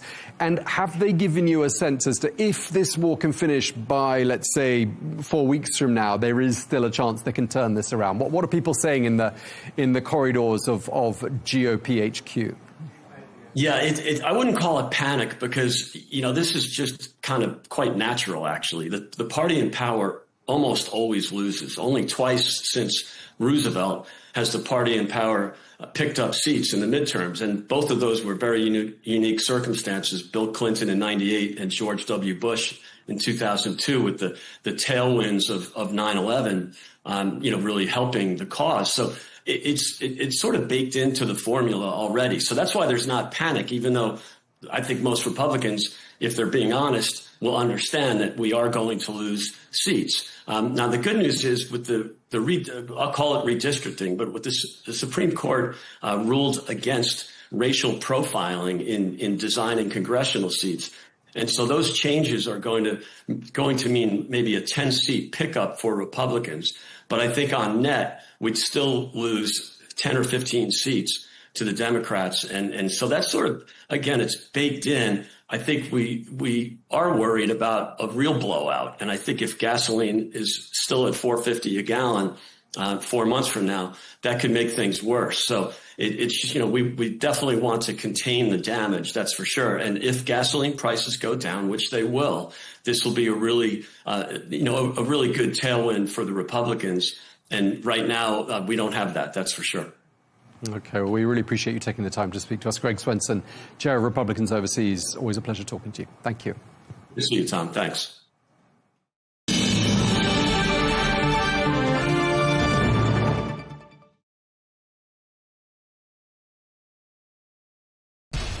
We have to take care of our people, and we're going to take care of our people first. For in-depth analysis and all the latest developments across the globe, make sure you join us every weekday. President Trump is trying to negotiate a ceasefire. With so much happening, so much information, and so much noise, international law will have no part in his administration. It can be hard to keep track. Tariffs will just fuel inflation. We're going to fight these tariffs. But you can count on us to tell you what you need to know. We stand by your side. Join me, Tom Burges Watson, for Global News Today, right here on Al Arabiya News.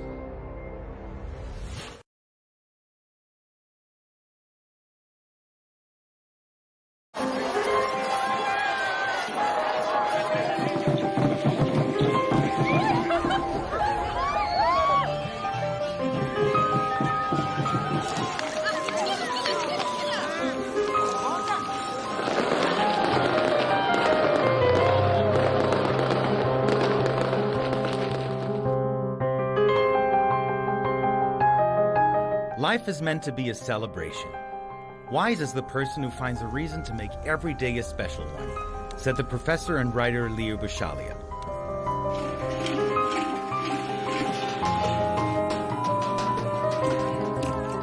Why do we love to celebrate? To be perfectly dressed, surrounded by people, confetti, cake and fireworks.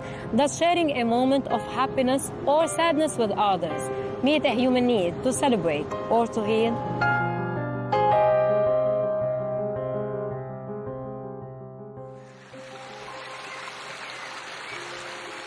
Since the beginning of time, humans have feared everything great around them.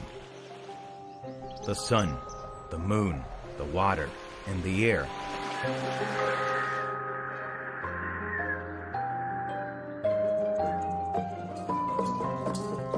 Yet as they grew familiar with these wonders, they began to celebrate them in their own ways, seeking joy wherever it could be found. From these, they discovered reasons for happiness and turned each reason into an occasion. So came a day for flowers, a day for the new year, and another for spring, which Egyptians call Shaminissi. And for summer, the French invented a festival devoted to music.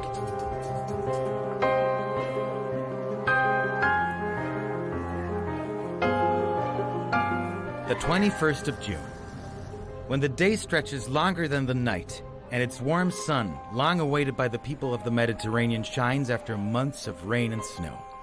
But in France, the 21st of June is not just the first day of summer. On this French day, the streets become a theater without walls. Ticket windows disappear. The red velvet curtains rise, and music is set free, flowing into every corner, crossing the borders of France to more than 120 countries that now celebrate this day as their own. La fête de la musique.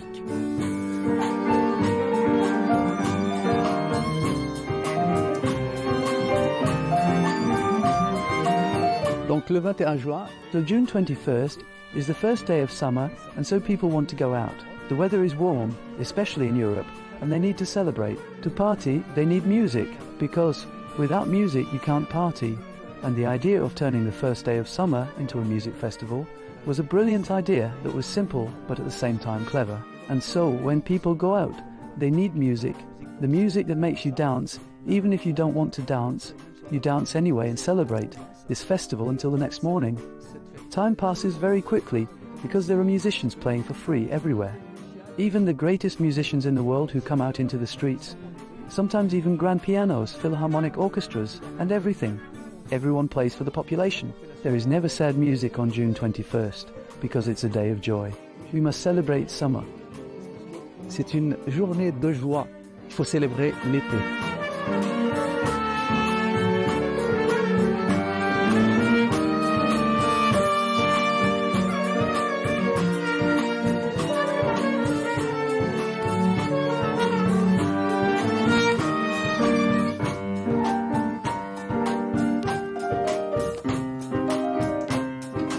This day was first announced in 1982 at the initiative of the then French Minister of Culture, Jacques Long. Known for his saying, "Music will be everywhere, and the concert will be anywhere."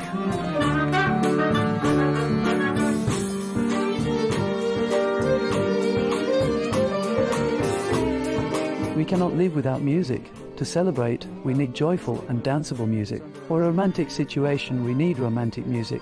And so music has existed since eternity. Since cavemen, we have been making music. We love to dance and celebrate. If there is no music in our life, we cannot live.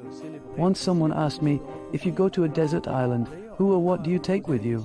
I take a musical instrument with me. Toi, oui, je prends un instrument de musique.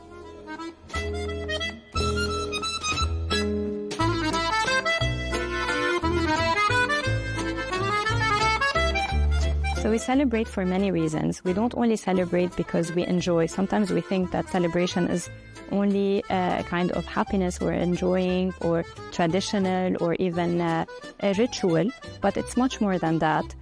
We need it as, it's something we need as human beings.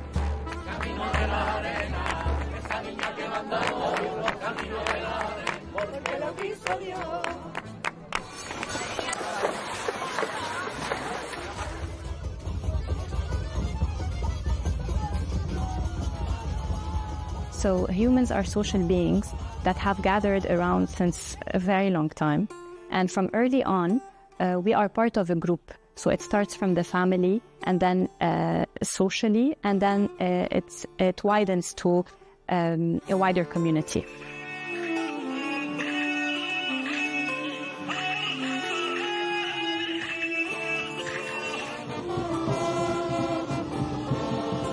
Today it's music. But since the earliest years of known history, humankind has embraced many occasions to celebrate and to give symbolic expressions to the renewal of time and a lot more.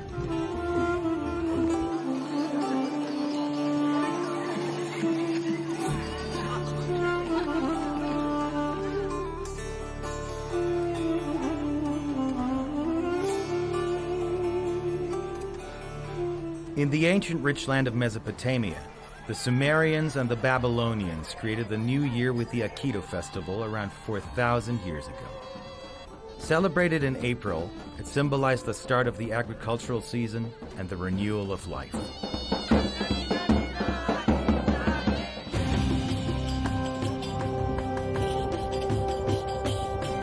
And it was Wepet-Renpet, the opening of the year in ancient Egypt around 5,000 years ago, marking the annual flooding of the Nile River.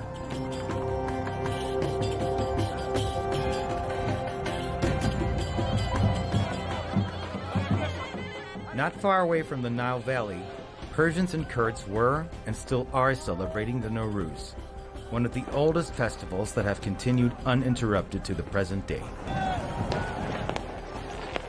It begins with the spring equinox, symbolizing the renewal of nature.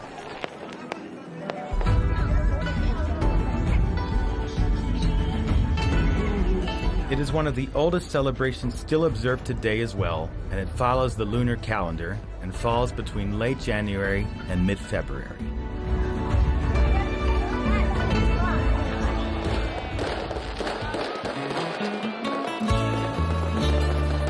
The new year did not begin on January 1st until the time of Julius Caesar. In Roman civilization, this represented a historical turning point, as the year had traditionally begun in March. Julius Caesar chose January 1st in honor of Janus, the god of gates and beginnings.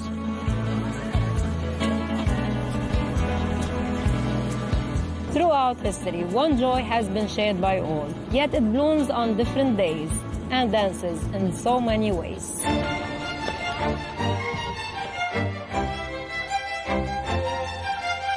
In 1162, the Venetian festival was established to commemorate the Republic's victory and soon evolved into an annual tradition.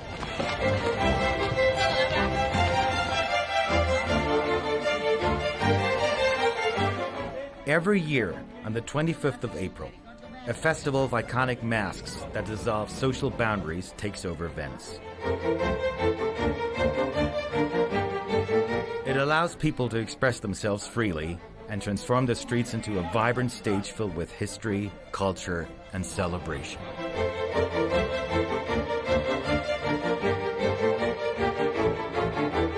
We don't only come together around joyful moments, but we mark painful ones. We gather after loss, we create rituals around difficult experiences, not because we enjoy those feelings, but we have a space to feel more accepted.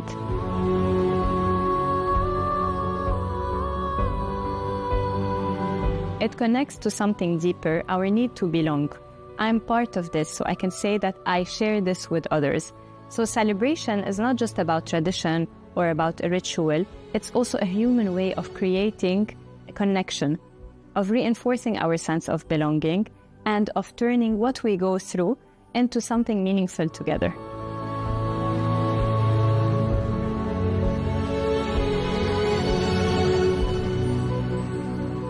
One day we celebrate women, teachers, mothers, fathers, labor, Earth Day, while other days we are meant to commemorate, not to celebrate.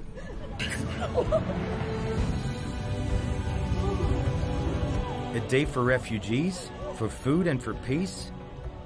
Do we highlight even what hurts?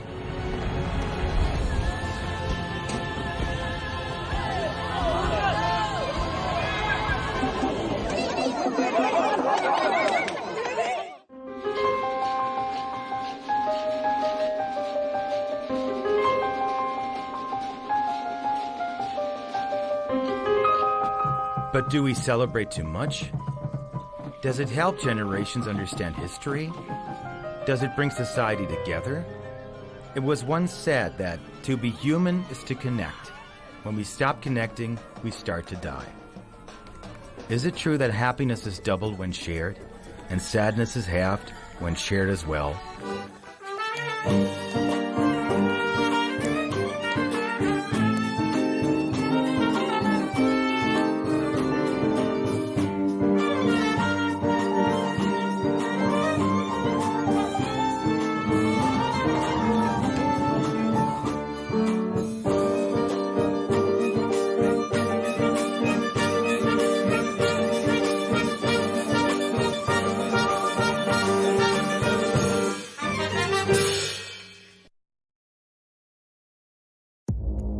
Our allies, in many cases, are worse than our enemies. Stay informed and connected with the latest international headlines. There obviously is a risk. From breaking news to in-depth analysis, It would appear that this war is coming to an end. Who buys this stuff? Investors, pension funds. we deliver the most important developments straight to your screen. Iran always wanted to deal with militia. Join us for compelling, expert-driven conversations. A curfew order has been established. And an insightful look at the issues shaping our world today. There are a lot of proposals about European architecture for security. I'm Leigh Ann Gerrans, and this is W News. We dealt with this when I was Chief of Staff in the first term. Where you don't just hear the headlines, you get the full story.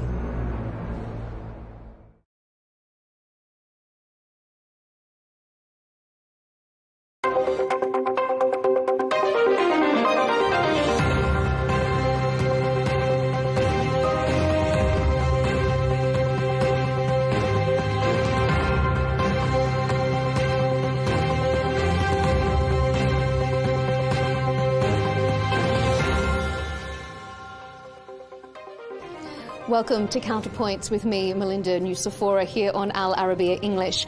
We're bringing you special episodes from the Shangri-La Dialogue here in Singapore, hosted by the International Institute for Strategic Studies. The Shangri-La Dialogue is one of the world's most influential defence summits, but at a time of growing international conflict, that also means a growing need for humanitarian support. So I'm pleased to be joined by Mirjana Spolaric-Egger, the International Committee for the Red Cross President. Thank you so much for joining us here on Al Arabiya English. It's a pleasure. Thank you. Let's begin with your recent visit to Iran, because that is the topic that has been on the top of the agenda across many discussions here at the Shangri-La Dialogue. You were there recently. Can you give us a snapshot of what daily life is like for Iranian civilians? I visited Iran, but subsequently also Iraq. And what I felt in both countries is that people are struggling to make ends meet. It's the inflation that hits them the most. They know war, but what they struggle with is not being able to buy food because of the prices increasing steadily and because the salaries are just not enough. In Iran itself, what were the people telling you about their resilience, their ability and fortitude as to how they continue with this uncertainty?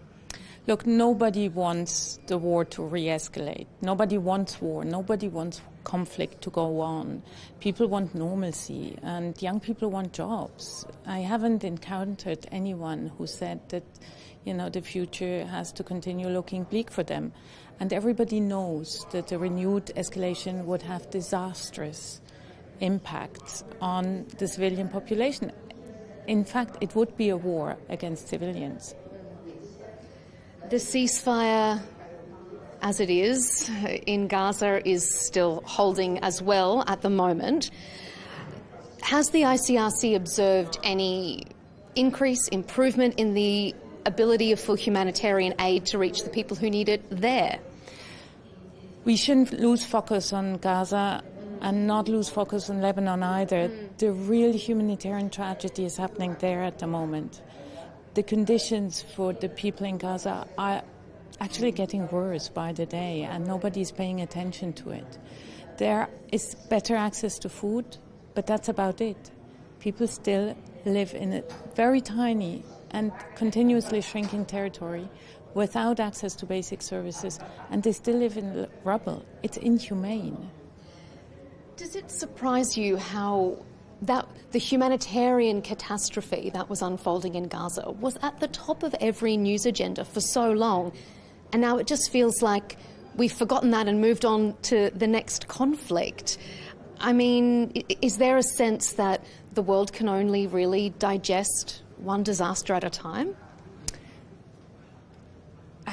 If there are more disasters, we have to be able to absorb more.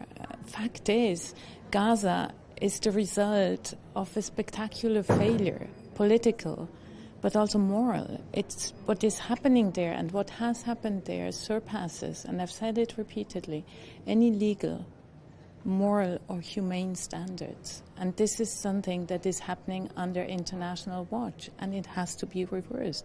Conditions have to improve, and that will happen if we resolve the dual-use problematic. That's the first impediment, and it can be resolved. Talk more to that. In what sense, and how do you think it can be resolved? Look, the majority of goods that we need to bring in to improve basic services are under restrictions. It took months to refurbish our field hospital, which was originally designed for just 1 year. It's been operating for 2 years, and it took months and months to bring in the X-ray machines that we need, but also other equipment. If we continue at that pace, it will take generations to reverse what is happening at the moment. You spoke a bit to international law there.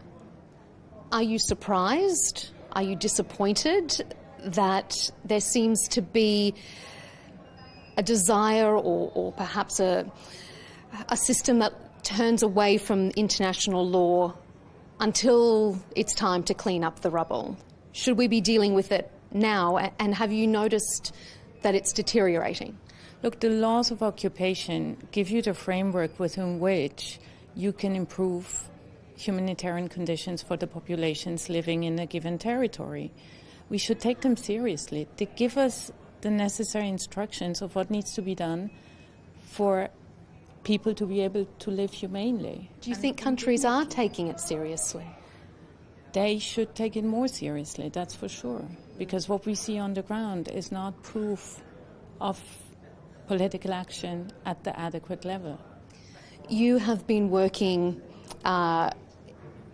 in the political, diplomatic, humanitarian sphere for a long time. Is this a particularly difficult moment for non-government actors in the humanitarian sphere? Have you known a time like this? I haven't, obviously, because I've been with the ICRC for 3 years, and since that moment Before that, you've had a diplomatic career as well. Have you seen a time that it's as turbulent as this? Let me just finish. Since I joined 3 years ago, we have continuously classified more conflict. Non-international, but also international armed conflicts, and they are increasingly getting more brutal for the civilian populations. This is tied to an erosion of international humanitarian law that we observe, and to the fact that new technologies have a devastating potential because they go against civilian infrastructure and make it nowhere safe for civilians. So, fact is, we see a continuous deterioration, and the number of conflicts has been higher in the past years than it was 15 years ago or 30 years ago. It's actually twice as high now as it was 15 years ago. It's interesting you talk about technology, because I want to ask you how you believe technology has changed the face of warfare. You always think technology will make wars smarter. You think wars will be fought between drones. But what we see are higher civilian casualties and higher levels of destruction because of drones. So there's something we have to do in order to address the issue, not only of new technologies, but curbing the combination of drones with artificial intelligence leading to autonomous weapons. And just finally, we're at a defence summit. There's a lot of talk of military preparedness, peace through strength. Is it disappointing to you that there isn't that level of discussion around peace summits, that it's always defence summits, or do you see that they can go hand in hand?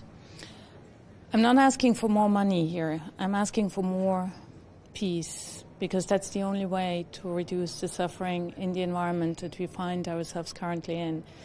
Yes, we need leaders with a vision for peace. We have had enough war, and civilians across the world have had enough war. They don't want to hear this anymore. Thank you so much for giving us your insights here at the Shangri-La Dialogue. Thanks for being here on Al Arabiya English.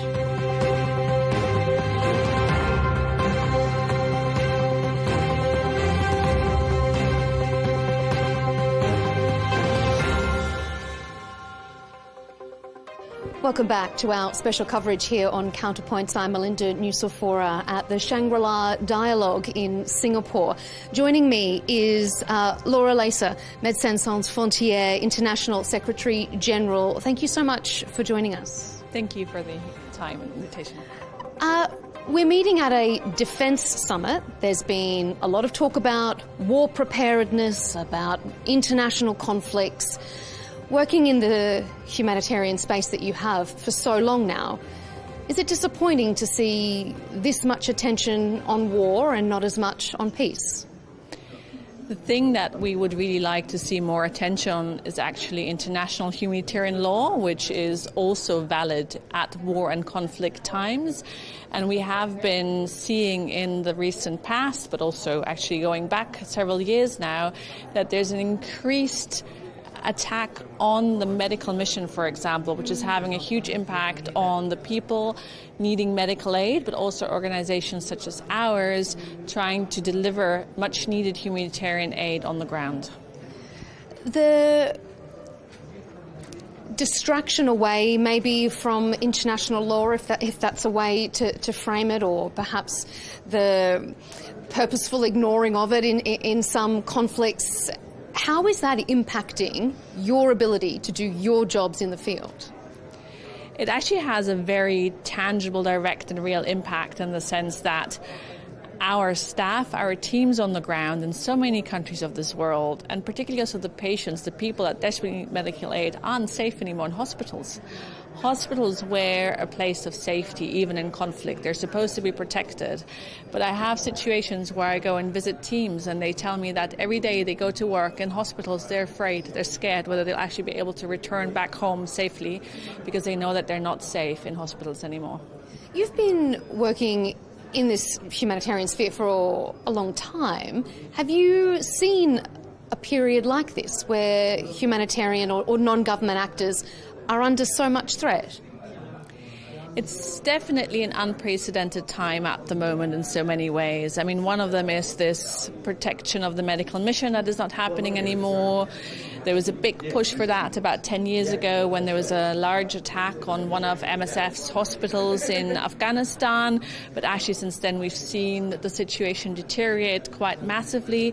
But then there is also other pressure that is really impacting in our work. We have a lot of disinformation and smear campaigns that make working in contexts very hard and very difficult, including, for example, in the Ebola outbreak at the moment in DRC. But it's also, we don't take public funding, we're only privately funded, but a lot of other organizations depend on public institutional funding, and that has just plummeted to the ground. And we see a lot of other organizations that we usually depend upon, that people depend upon, having to close their work in these countries.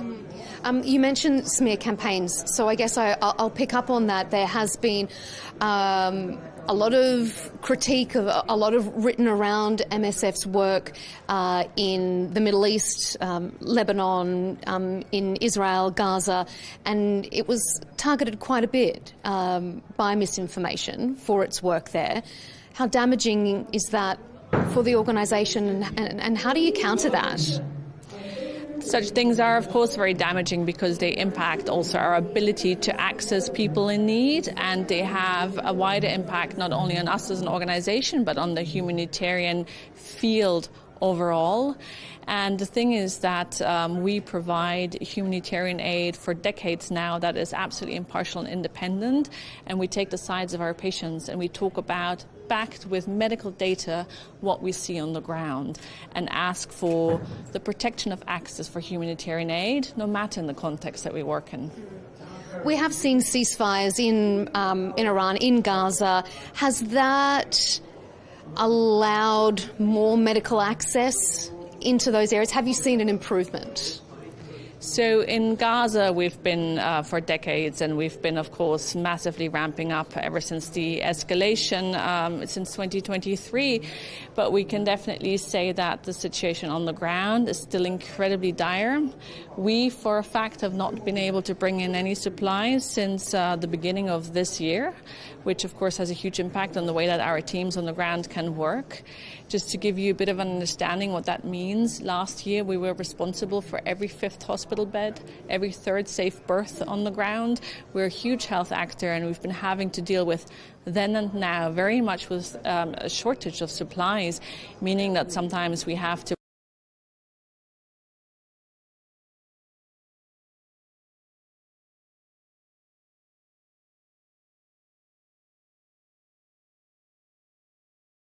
I know that MSF is needing to scale up its response as that outbreak in the DRC continues. How critical is this moment? It's a very critical context at the moment that we're facing here in northeastern DRC and partially also in Uganda, but the big issue is twofold. One, we're talking about an outbreak of a species of the Ebola virus called the Bungibudio, which has no vaccinations and no treatment approved because there's not been any investments in this. So we're standing here trying to battle a deadly disease without accessible tools to do so, and the testing capacities are very limited. So de facto, we don't know yet the extent of the current outbreak because we've not been able, and other actors of the DRC government, we've not been able to do all of the testing that is needed to.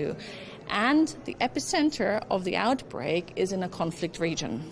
That means that it's difficult in terms of accessing, there are security constraints, but there are also 5 million internally displaced people with cross-border movements happening to Uganda and South Sudan, for example.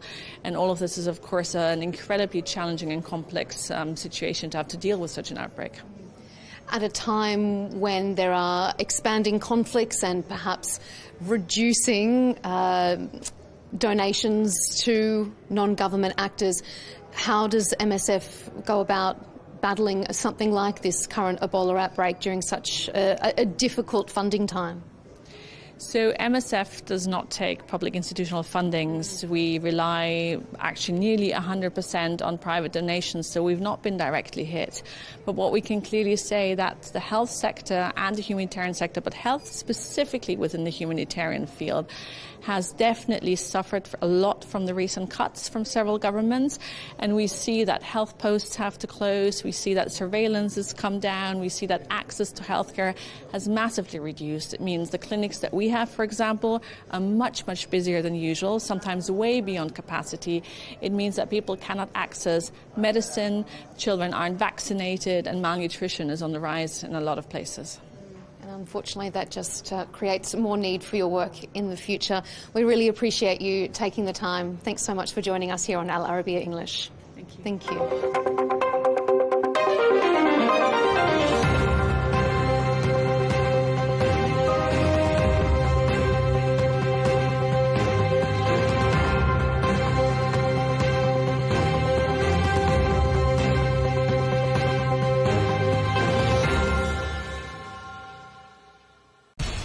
We have to take care of our people, and we're going to take care of our people first. For in-depth analysis and all the latest developments across the globe, make sure you join us every weekday.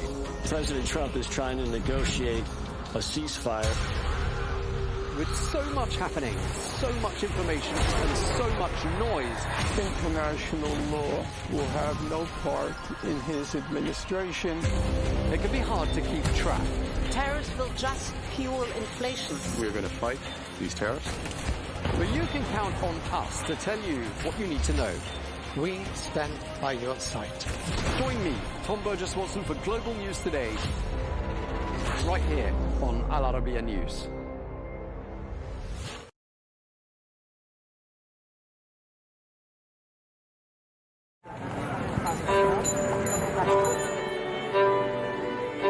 people think that we launder money, but actually we make money black. It's a weird law. They call it gedoogbeleid, like this. That is the law. So they say, okay, bye, but don't let us see you.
Poverty spreads along with administrative corruption and domestic violence. Our team arrived in the state of Uttar Pradesh in northern India, home to around 250 million people. Society in this large Asian country is divided into 4 main classes. But today our journey is to learn about a group that lies outside this social structure. The Dalits, or those considered untouchable. A Hindu group considered to be at the very bottom of society by Indian standards. Members of this group are born into lives filled with marginalization, exclusion, violations of their most basic rights, and even rape. Do the victims remain silent forever? A woman from this class decides, specifically from the city of Banda, to put an end to these practices, and forms a gang, yes, a gang for the oppressed. On a special mission, our team managed to reach this woman and investigate the background of her group. मेरा नाम संपत पाल है, मैं गुलाबी gang की राष्ट्रीय commander हूँ, और गुलाबी गैंग जो है वो महिलाओं के हित के लिए बनाया गया है. My name is Sampat Pal. I am the leader of the Gulabi Gang. We were founded to champion the rights of women. A woman cares for her family and her husband's family, so why shouldn't she be respected?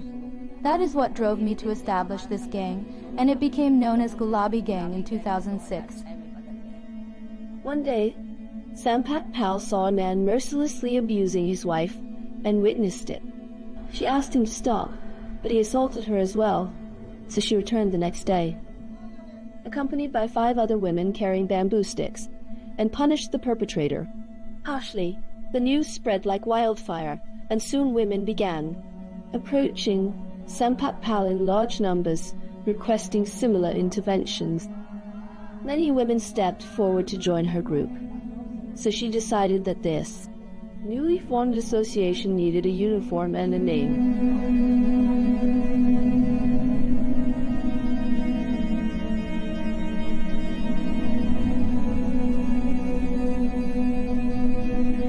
Does the Gulabi Gang truly seek to defend the rights of the marginalized? Or does it have other motives? In the absence of law, does the people have the right to become an independent authority?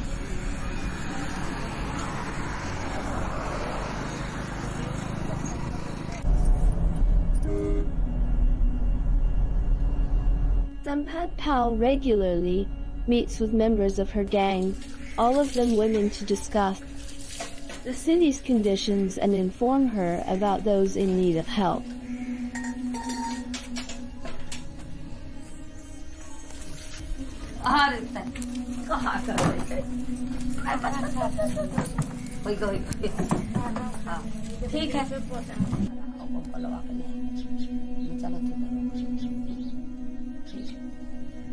Rajiv Gandhi वो शहीद हुए और You cannot be an activist without facing some challenges.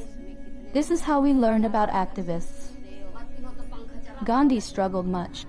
Many with him were killed. Indira Gandhi sacrificed her life for society. Rajiv Gandhi was martyred. Even Bhagat Singh was hanged. There are even more names in our community. If we do not face these problems, we will gain nothing in this world.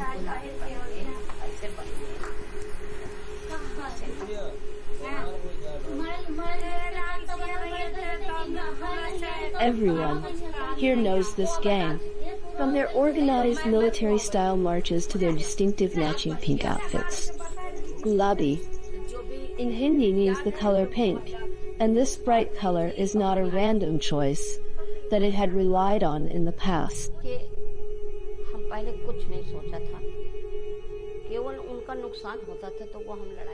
The official color of the gang is pink. It is the symbol of women. It has always been associated with them. It's their favorite color. We have basic rights. We must be educated. When men try to stop us, we must teach them. Thanks to the 30% quota of seats, women can now become village heads. This quota was allocated by Rajiv Gandhi. We are doing this today because we have secured this quota. In a single day, I will travel between the villages where women hold leadership positions. When we are there, do not address the men. Tell the men, you are not the leader. Your wife is. Let your wives speak up, or you will not find a place among us. Around 1,000 or 2,000 women belong to the Gulabi gang. This is how change is made. An awakening is only possible if we know our rights. With a large number, specifically from the Banda district, in simple steps, we should discuss ideas and not fight with each other. We joined the Gulabi gang for a simple reason. We are suffering from problems, and we want to solve them. I draw my inspiration from my own personal experiences, and that is why I invited and trained women in this organization.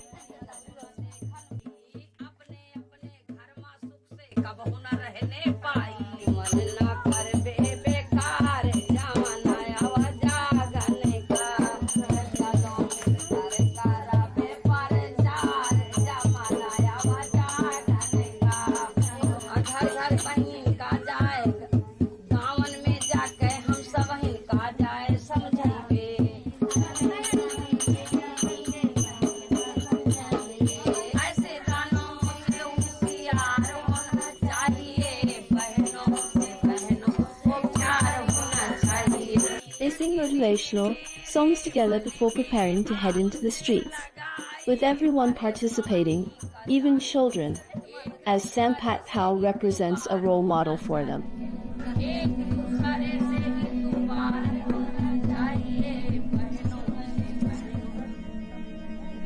There might be quite a few, maybe 1,000 or 2,000, but that's not the case in our Banda district. There are many people who should join the Gulabi gang. The reason is that when someone shares their troubles, we need to help resolve their issues.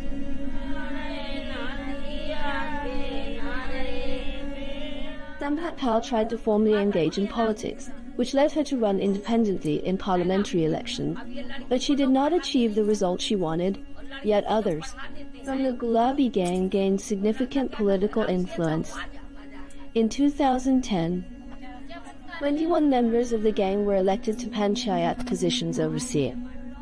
Local issues such as road construction, water sanitation, and agricultural development plans.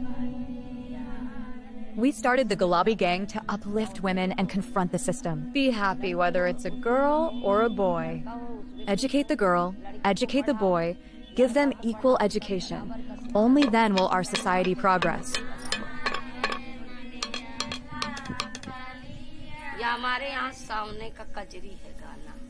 They don't say anything. What is there to say? They just want to show us a fight, thinking there won't be a fight.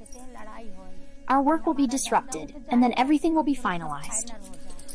We don't speak up because our men support us and don't side with anyone else's household. Our men stand by us wherever you go.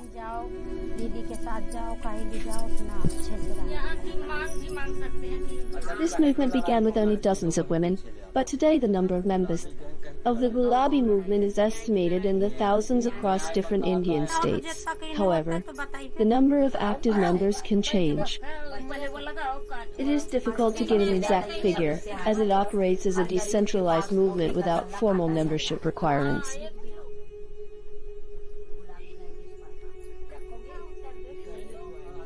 Sister, the woman who faces oppression. In-laws frequently mistreat sisters and daughters. They don't keep them, they beat them well. They have it too. She goes to them and explains clearly that you need to keep it. So they keep them well and do what is necessary. Now those who drink alcohol, right? Such people are given all the utensils, so sister gives them, she also punishes. That's not the case with them. Also for improvement, they work too, trying to build her own home.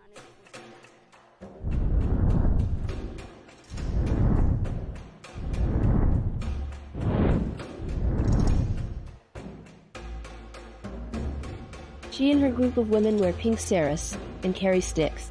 They did not limit themselves to fighting injustice and corruption, but also confront police officers, corrupt officials, and abusive husbands.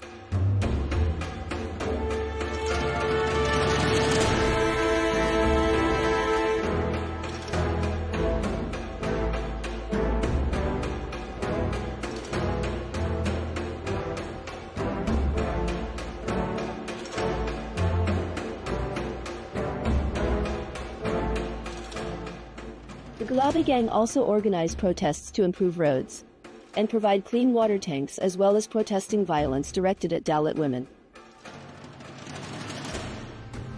Look, whether it's a politician, an official, or a village thug, I am always ready to stand against them. Whether they are politicians, thugs, or officials, we are always ready with our sticks. And I believe that if an official behaves like a thug, we have our sticks to deal with them. But if an official stands for justice, they are like a brother to us. This is our stance. The Gulabi gang asserts that it stands firmly against social injustice and works toward justice and economic empowerment for women, providing shelter for widows, pressuring authorities to fulfill their duties and expand food distribution in deprived areas, and teaching women self-defense skills. It also helps rape victims report cases and obtain justice.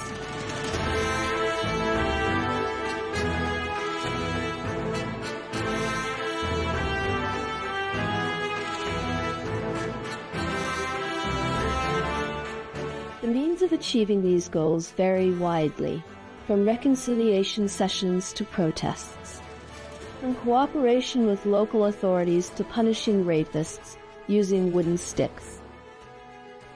They handle buildings like their dough, then head home. If they persecute them, we will take them away. Let's go with us. Let's kill you with us. They take them out when they come home. So we will fight. No one will hit or abuse you. We will live well while carrying the pink stick.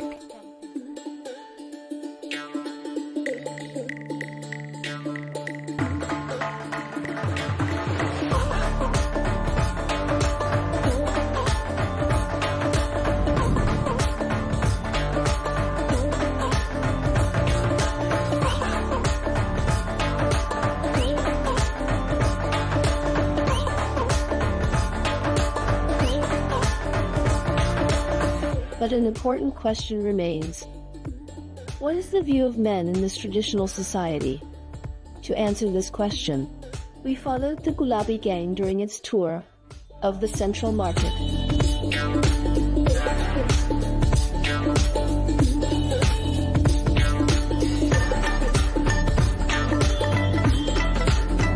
Gulabi gang is led by Sampat Pal, who has been involved for 20 years. Living in the same village means we always meet. They confront the weak in an unconventional way and put on an engaging display as if they were part of a famous rock band with all eyes on them. Are these looks of admiration, or is there something else?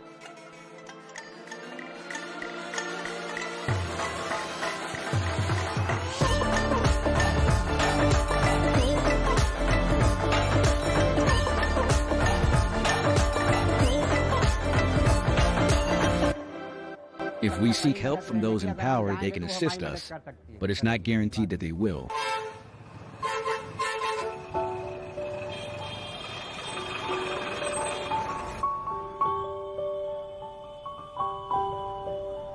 The suffering of women in this society is not foreign to Sampat Pal, as she was married at the age of 12 and took up the stick at 16. Initially, I wasn't aware, and I hadn't formed the Gulabi gang. The Gulabi gang didn't exist back then. If I had known about it earlier, perhaps I would have acted similarly. I would have sent them to jail myself. Now, I often think about how our daughter is studying. We educated our son, educated our daughter, brought a daughter-in-law. Everything is going well. Our family is also thriving. So I have 4 daughters and 1 son. This is my son, Kamta Prasad. He's also married now. Look, brother, their daughter is becoming our daughter-in-law, right? The elder boy who talks. Yes, let's go.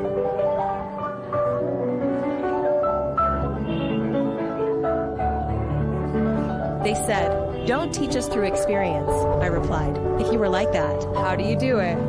Do you do it? Yes. How do you do it? Our daughter-in-law has also completed her MA. She is well educated, and our daughter is capable in every way. I have built a good family, and along with my family, I have worked for others as well. Go ahead and make a difference.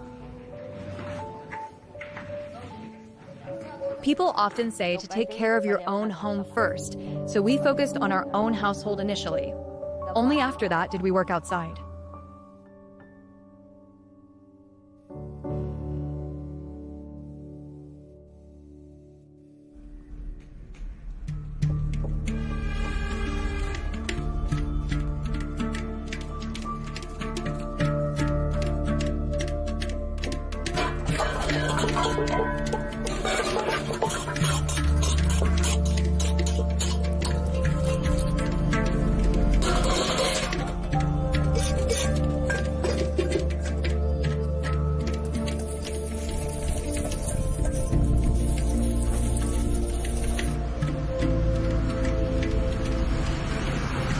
Since last year, the talker and other thugs have been meddling in the land deeds.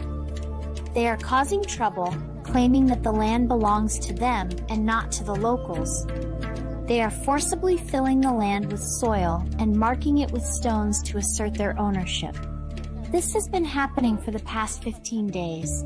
When Sampat Pal intervened, she put a stop to it. Now that she has intervened, things have come to a halt. But the problem remains with us here.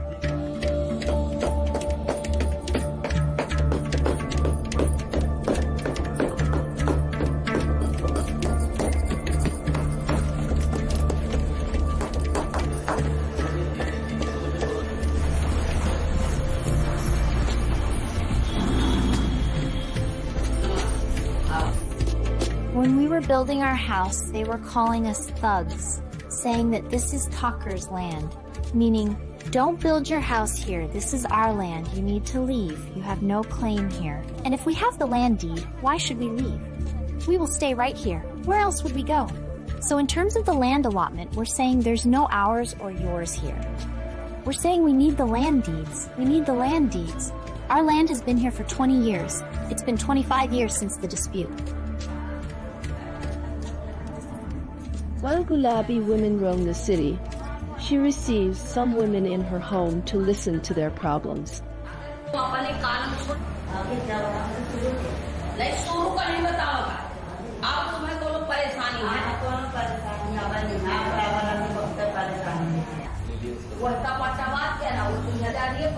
Let me tell you what happened with me. Our goat got loose and started eating the wheat. So the Brahmin's mother came over. She caught the goat and tied it up at her house. When she tied it up, my brother-in-law went over and brought the goat back, tying it up at our place. After tying him up, they started hurling abuses. When they began abusing, his son was also there. The younger one explained the whole situation. From here, They took us there and then started grabbing land, saying, "Tell us, he's a poor man. Why don't you write an application for him? Why not? When you write a report, they say he's a leader. He's a leader. So let him be a leader." What do? The poor man is running here and there out of fear, and they're making him fall there. So if you only listen to them and not to us, then what can we do? That's where the Gulabi Gang comes in. Sampat Pal from the Gulabi Gang. It was Sampat Pal who helped us. I filed a report. संपरपाल गुलाबी gang की संपरपाल ही तो हमारी मदद किया मैंने report कराया Yes, when women face atrocities, she goes there to resolve the issue and comes back. She comes back. Didi comes back. Sampat Pal arrives. आ जाती हैं दीदी आ जाती हैं संपत पाल ने आ जाती हैं. What should she do? She should ensure that some legal action or court intervention takes place. There should be some expenses too, as we are being suppressed and intimidated by powerful people. They have power, and we feel helpless. It should be like this, but I've lived in the village. The children's ashes that the next program will raise.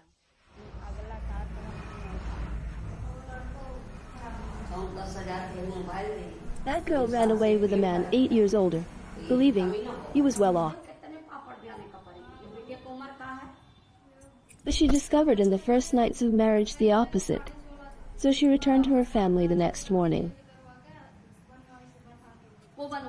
The girl asked Sampat Pal to intervene to annul the marriage.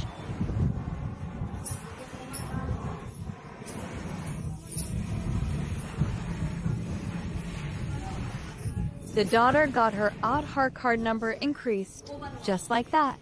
Yes, if she was coming for studies, then it has increased up to 5. The issue of the mark sheet is from 5 years ago. If it aligns with the Aadhaar card, she is considered a minor. We need the 5 mark sheet. Anyone can get an Aadhaar card made, right? One error, right? Yes, an error, and fled again. In the eyes of many, Sampat Pal may be seen as a woman who rebels against social norms, yet she does not hide her adherence to many traditions. As she does with this young woman trying to determine her age by examining her arms. In India, a person is not considered an adult until reaching 18. Therefore, the marriage is considered invalid because the girl has not yet reached this age. The Gulabi Gang may claim that it is committed to achieving justice, but not everyone shares the same view. The methods of this group, which at times include direct confrontation and even violence, raise concerns among some thinkers. Administration which has a lot to answer, because despite the fact that the government is trying its level best to penetrate into the society, they are still far from the actual issue which needs to be sorted out. And it is at this stage that the government feels little constrained, because Gulabi Gang had its approach, had its connection within the family, within the society, and they can manage things rather very easily. They can flag up issues. They come to know about a particular problem right in the beginning. Whereas the government has its constraints, it cannot go into at the village level all the time, and they are not present in fact. And the Gulabi Gang people, they are basically from the community, so they are easy. They can in fact manage things much earlier as compared to the government officials.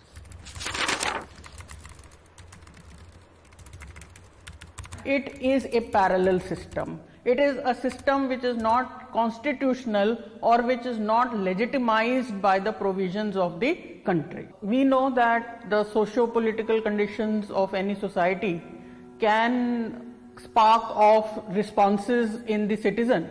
And here this was a feminist response which was to the conditions of women in that area. It included things like domestic violence, it included things like lack of rights, privileges, opportunities for women. So we can see that these are very crass conditions, very poor, abject conditions in which women were living. And so they thought it pertinent to come on the ground and take the law in their own hands and improve their own situation.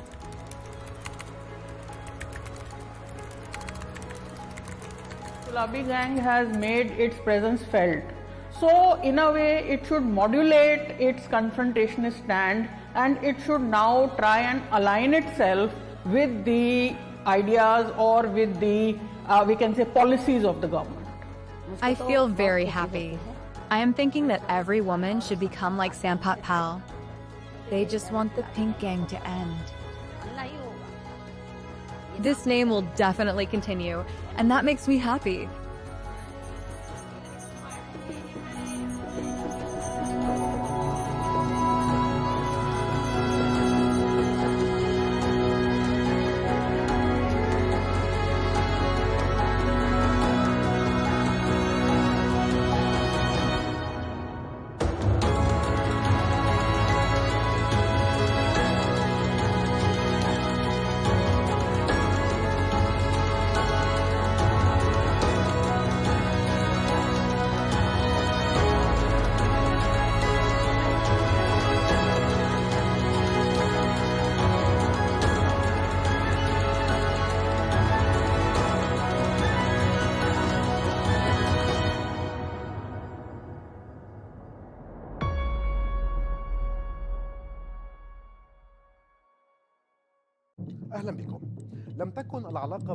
Welcome. The relationship between Moscow and the Arab world has never been a straight line. It has seen decades of rises and falls, from peaks of alliance during the Arab-Israeli wars to a sharp decline after the collapse of the Soviet Union, and then a notable return through the Syrian gateway, followed by Gulf caution amid the war in Ukraine.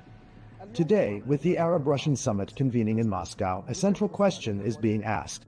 Is Russia seeking to restore its former glory in the region, or to build new partnerships that adapt to the transformations of the 21st century? Since the mid-20th century, the Soviet Union emerged in the Middle East as a pivotal player. As its early support for the independence of Egypt, Syria, Algeria, and South Yemen granted it special influence with Arab capitals, that influence soon turned into an active military and political presence, reaching its height during the wars of 1967 and 1973, when Moscow supplied Cairo and Damascus with weapons, experts, and pilots, becoming a principal partner in the Arabs' battles with Israel. In that period, the depth of the alliance with Cairo was embodied in a historic visit by Soviet leader Nikita Khrushchev to Egypt in 1964, where he joined President Gamal Abdel Nasser to celebrate the diversion of the Nile as part of the Aswan High Dam project. Those were highly symbolic moments that cemented Egypt as Moscow's closest Arab ally, and showed how development and weaponry, together with political positioning, became interlocking tools of the Soviet project in the region. At that time, Khrushchev delivered his famous line, "The High Dam is not just an engineering project. It is a symbol of friendship between the Egyptian and Soviet people." From there, a new phase began in which the Soviet Union became the primary patron of Arab nationalist and socialist regimes. But that alliance gradually began to crack through the 1970s, when President Anwar Sadat rose to power following the death of Nasser. Sadat sought to free his political and military decision-making from Soviet dominance and to pave the way for a rapprochement with the West. In 1972, he took a stunning step by ordering the expulsion of around 20,000 Soviet military experts and advisors from Egypt, a moment that marked the great rupture between Cairo and Moscow. And although cooperation in arming the Egyptian military continued up to the October War, what followed, the signing of the Camp David Accords and Cairo's opening to Washington, effectively ended the Soviet presence in Egypt and pushed Moscow to seek alternatives in Syria, Algeria, and Libya to compensate for the loss of its largest Arab ally. With the Soviet Union's collapse in 1991, Russia's presence in the Middle East receded, and Moscow withdrew from bases and ports that had underpinned its influence for 5 decades. With the dawn of the 2000s, Vladimir Putin redrew the compass of Russian foreign policy, seeking to regain influence lost with the Soviet collapse. Military cooperation revived with Algeria, Egypt, and Syria, and economic channels opened with the Arab Gulf in energy and grain, restoring Moscow's bridges of interest with the region. But the major shift came with the Arab uprisings of 2011, when Moscow saw a chance to cement its presence. Its direct military intervention in Syria in 2015 restored to it key strategic levers, most notably the bases of Tartus and Memim.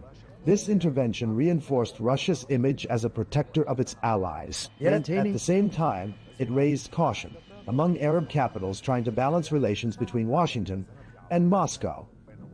Saudi Arabia, the UAE, and Qatar viewed Russia's military presence in Syria as deepening Iranian influence and keeping Assad in power. Despite political disagreements, Moscow's ties with the Gulf capitals remained pragmatic, maintaining close cooperation in the energy sector, along with Russian investments in gas and petrochemicals, and a limited degree of security and military coordination. With the eventual fall of the Assad regime, the scene shifted again. The new Syrian leadership rearranged its priorities, moving away from dependence on Moscow and opening up to Gulf capitals in search of reconstruction and investment. This shift cost Russia its Damascus card, the one that had given it prime influence in the Middle East equation, while the new Syrian leadership sought to redefine its relationship with the Kremlin on different terms, preserving security coordination and continued use of the Tartus and Memim bases in exchange for limited Russian support in infrastructure rehabilitation projects and the supply of wheat and fuel. Then came the outbreak of the Russia-Ukraine war in 2022, putting Russian and Arab relations to a severe test. Saudi Arabia, the UAE, and most Gulf states adopted a policy of neutrality, maintaining oil cooperation with Moscow, while on the other hand, Egypt and Algeria continued their economic and military partnerships with Russia despite Western pressure. But Western sanctions affected grain and fertilizer trade and energy prices, driving several Arab countries to seek a careful balance between their interests with Moscow and their need for Western partners. Despite the geopolitical complications, the last decade saw strengthened oil cooperation between Moscow and Riyadh through OPEC Plus agreements that helped stabilize the global energy market. Mutual investments also expanded in petrochemicals, agriculture, and religious tourism, with high-level visits between Russian and Gulf leaders keeping communication lines open even at the height of crises. In parallel, Moscow maintained its traditional stance on the Palestinian issue, affirming support for a two-state solution along the 1967 borders and the establishment of an independent Palestinian state beside Israel, while calling, during the recent Gaza events, for an immediate ceasefire and civilian protection to preserve balance in its relations with both Palestinians and Israel. Russia's presence has not been limited to the Gulf, Syria, and Egypt. Algeria has been one of Moscow's oldest military partners and the largest importer of Russian weapons in Africa and the Arab world. Since 2019, Russia has played a prominent role in Libya through the Wagner Group supporting Haftar's eastern forces, giving it military and economic leverage in key regions. In Sudan, there was the 2020 signing of a preliminary agreement to establish a naval logistics base at Port Sudan, not yet implemented because of political circumstances. Meanwhile, Russia has remained a major arms supplier to Sudan. In Tunisia and Morocco, cooperation centers on agriculture, trade, and tourism, while in Lebanon, Moscow's influence is confined to the energy and offshore gas sectors. Thus, over 7 decades, Russia has shifted from a strategic ally of Arab nationalist regimes to an oil and investment partner for the Gulf states, and finally to a party in confrontation with the West, one that directly impacts the Middle East stability. Today, with the Ukraine war still raging, Arab capitals face the challenge of mediating between East and West, while Moscow strives to entrench its footing in the region despite global isolation, and to deepen cooperation with Arab countries in economics and energy. In this context, attention turns to the Arab-Russian summit, on which Moscow pins hopes to represent itself as a principal actor in the Middle East, and to broaden its political and economic partnerships with the Arab world amid a phase of profound regional and global transformation. We have to take care of our people, and we're going to take care of our people first. For in-depth analysis and all the latest developments across the globe, make sure you join us every weekday. President Trump is trying to negotiate a ceasefire. With so much happening, so much information, and so much noise, International law will have no part in his administration. It can be hard to keep track. Tariffs will just fuel inflation. We're going to fight these tariffs. But you can count on us to tell you what you need to know. We stand by your side. Join me, Tom Burges Watson, for Global News Today, right here on Arabiya News.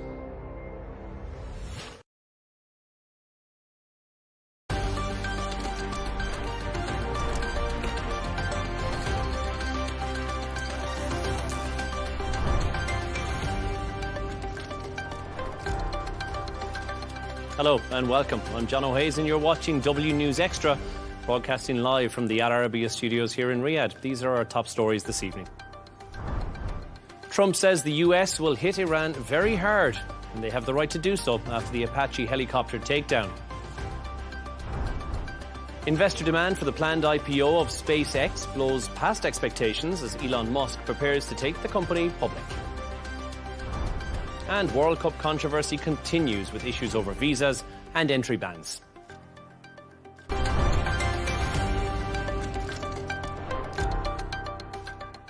To our top story, President Donald Trump has said the US will hit Iran very hard and they will pay the price. Speaking to reporters in the Oval Office just earlier on, he was asked if that meant resuming attacks on Iran. Have a listen.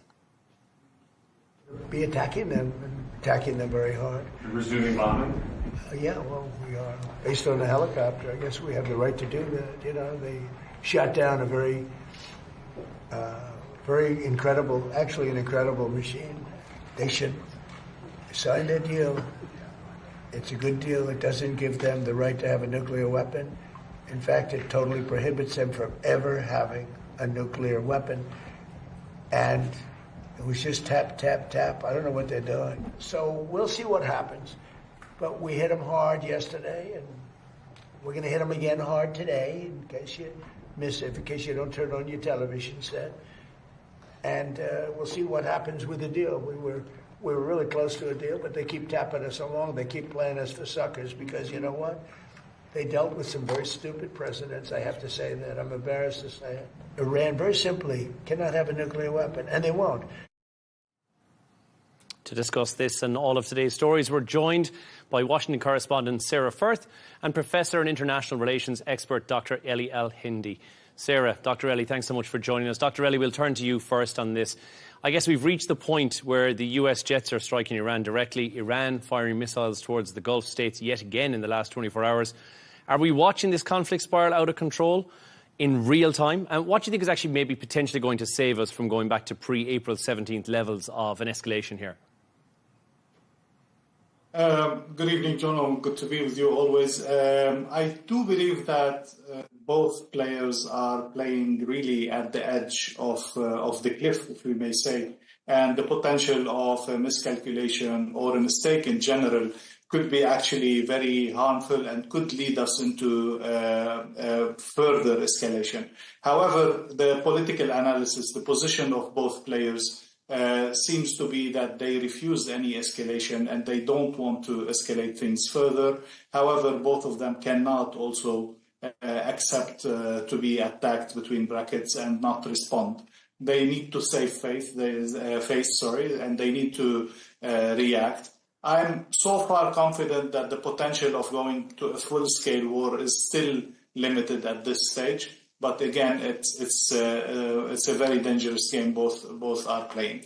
The bigger problem, though, Jono, I think, is that this situation of no war and no peace is really harmful to the region, is really harmful to the Gulf in general, and it's shedding its weight very heavily on everything here. The further this period stays, the more problematic it is. And the recovery will be even harder. That's why the countries of the region are pushing for an ending of this situation. Some analysts even say that even going to war could be less expensive than this hanging that the region is suffering from. But definitely the best case solution is to have an agreement, but a full, proper agreement that actually takes all the concerns of the region into consideration and makes Iran, again, a positive player in this part of the world. Sarah, meanwhile, you're in Washington right now. What does it feel like for the American supporters? I want to get into the MAGA supporters more than anything else. It's this tougher approach from President Trump that we're seeing to the fore again. Are people in the US worried? Because they effectively could potentially be pulled into another war in the Middle East that they didn't ask for.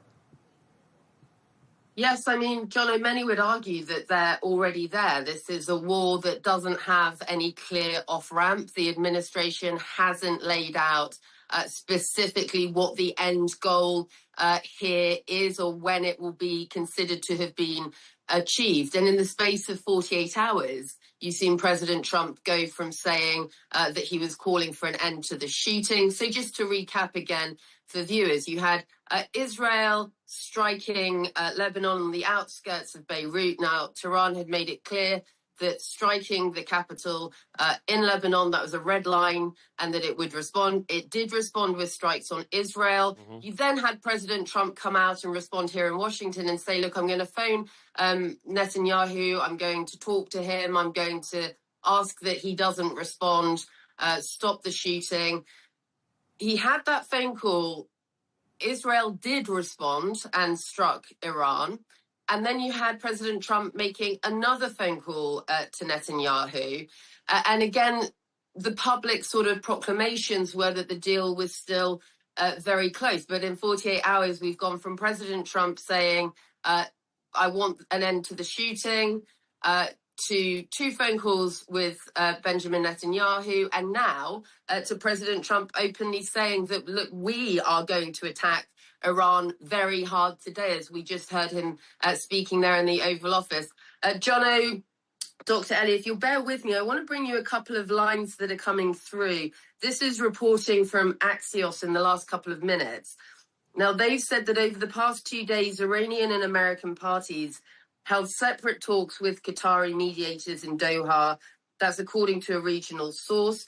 The Qataris attempted to arrange a trilateral meeting in Doha Tuesday morning to discuss the remaining gaps, but the Iranians refused to meet face-to-face. Now, this is part of what we're hearing from US officials, reports that US officials have been witnessing behind the scenes growing frustration from President Trump that Tehran has kept America waiting when it comes to this memorandum of understanding, this framework deal to try and get a lasting peace. And so here we are, many Americans facing the reality of potentially more strikes again now from the United States on Iran, and the memory of what was termed here forever wars, Afghanistan, Iraq, that is still very, very clear in people's minds. And it was something that President Trump promised he would not repeat, no more forever wars. And yet here we're seeing the threat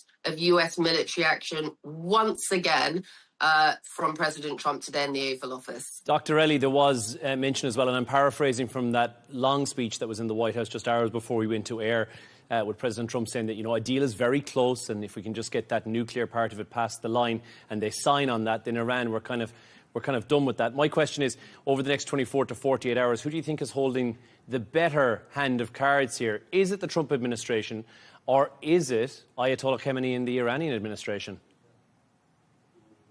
No, let me disagree a little bit, or maybe nuance a little bit what Sarah was mentioning. I don't think Iran has kept Trump waiting in that sense.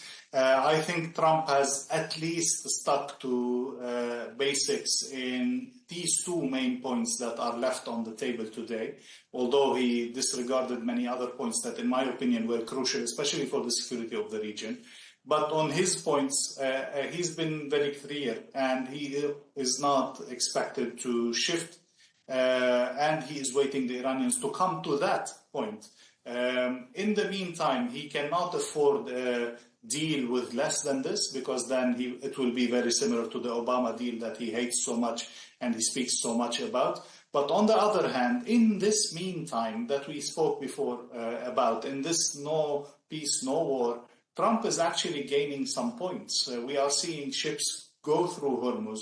We are seeing attacks that are really hurting the Iranian military equipment on that coastline that oversees Hormuz and that could do a lot of harm. So in this waiting game, I think Trump has the upper hand. I think he can afford to wait.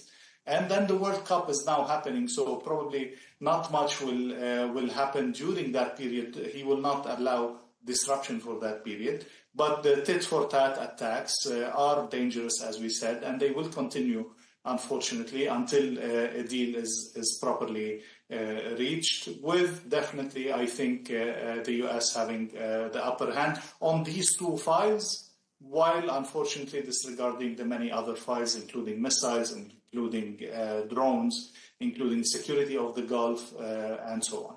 Dr. Ellie, Sarah, thank you so much for your thoughts on that developing story, which I'm sure we'll be bringing to the fore once again in the coming days and weeks. We'll move on to our next story.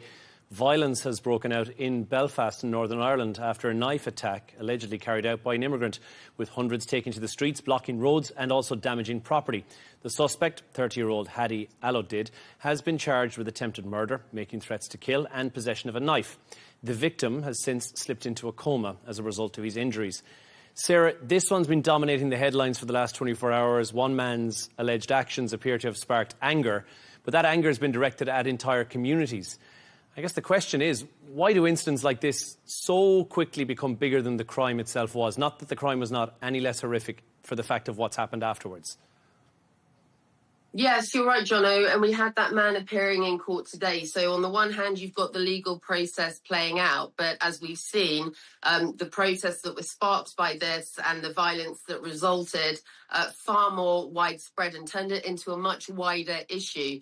And now you and I have spoken about this. I've reported on the ground many, many times from Belfast. There is that underlying tension because of the history of the Troubles, because of different issues of sectarian violence in the past, that you have seen that sort of underlying unrest very quickly come to the surface often, even when it's not necessarily related to the particular event. Now, in this case, we're seeing the violence kicking off as a result of this crime, this horrific crime that took place. And actually, we're seeing right now crowds are gathering, it seems, for a second night. It's being reported a large number of police vehicles. They've been seen in the area. You've also got a tanker on fire, protesters hurling projectiles at officers. A number of protesters dressed in black have been seen throwing projectiles at police in riot gear. So again, it comes back to, Jono, as we were saying, you've got the legal aspect of this, which is right and which is proper, where this crime is going to be tried and hopefully justice will be brought. But you've also got the consequences, which is this wider violence that is now escalating. And I think a real question about how the authorities are going to be able to quell that. Dr. Ellie, it's horrific to see. And obviously, as I said, the crime in itself is a horrific incident which has occurred. But we are now seeing houses being attacked, families being terrified, people being targeted. I believe the statistic was 30 families have been made homeless as a result of the violence last night.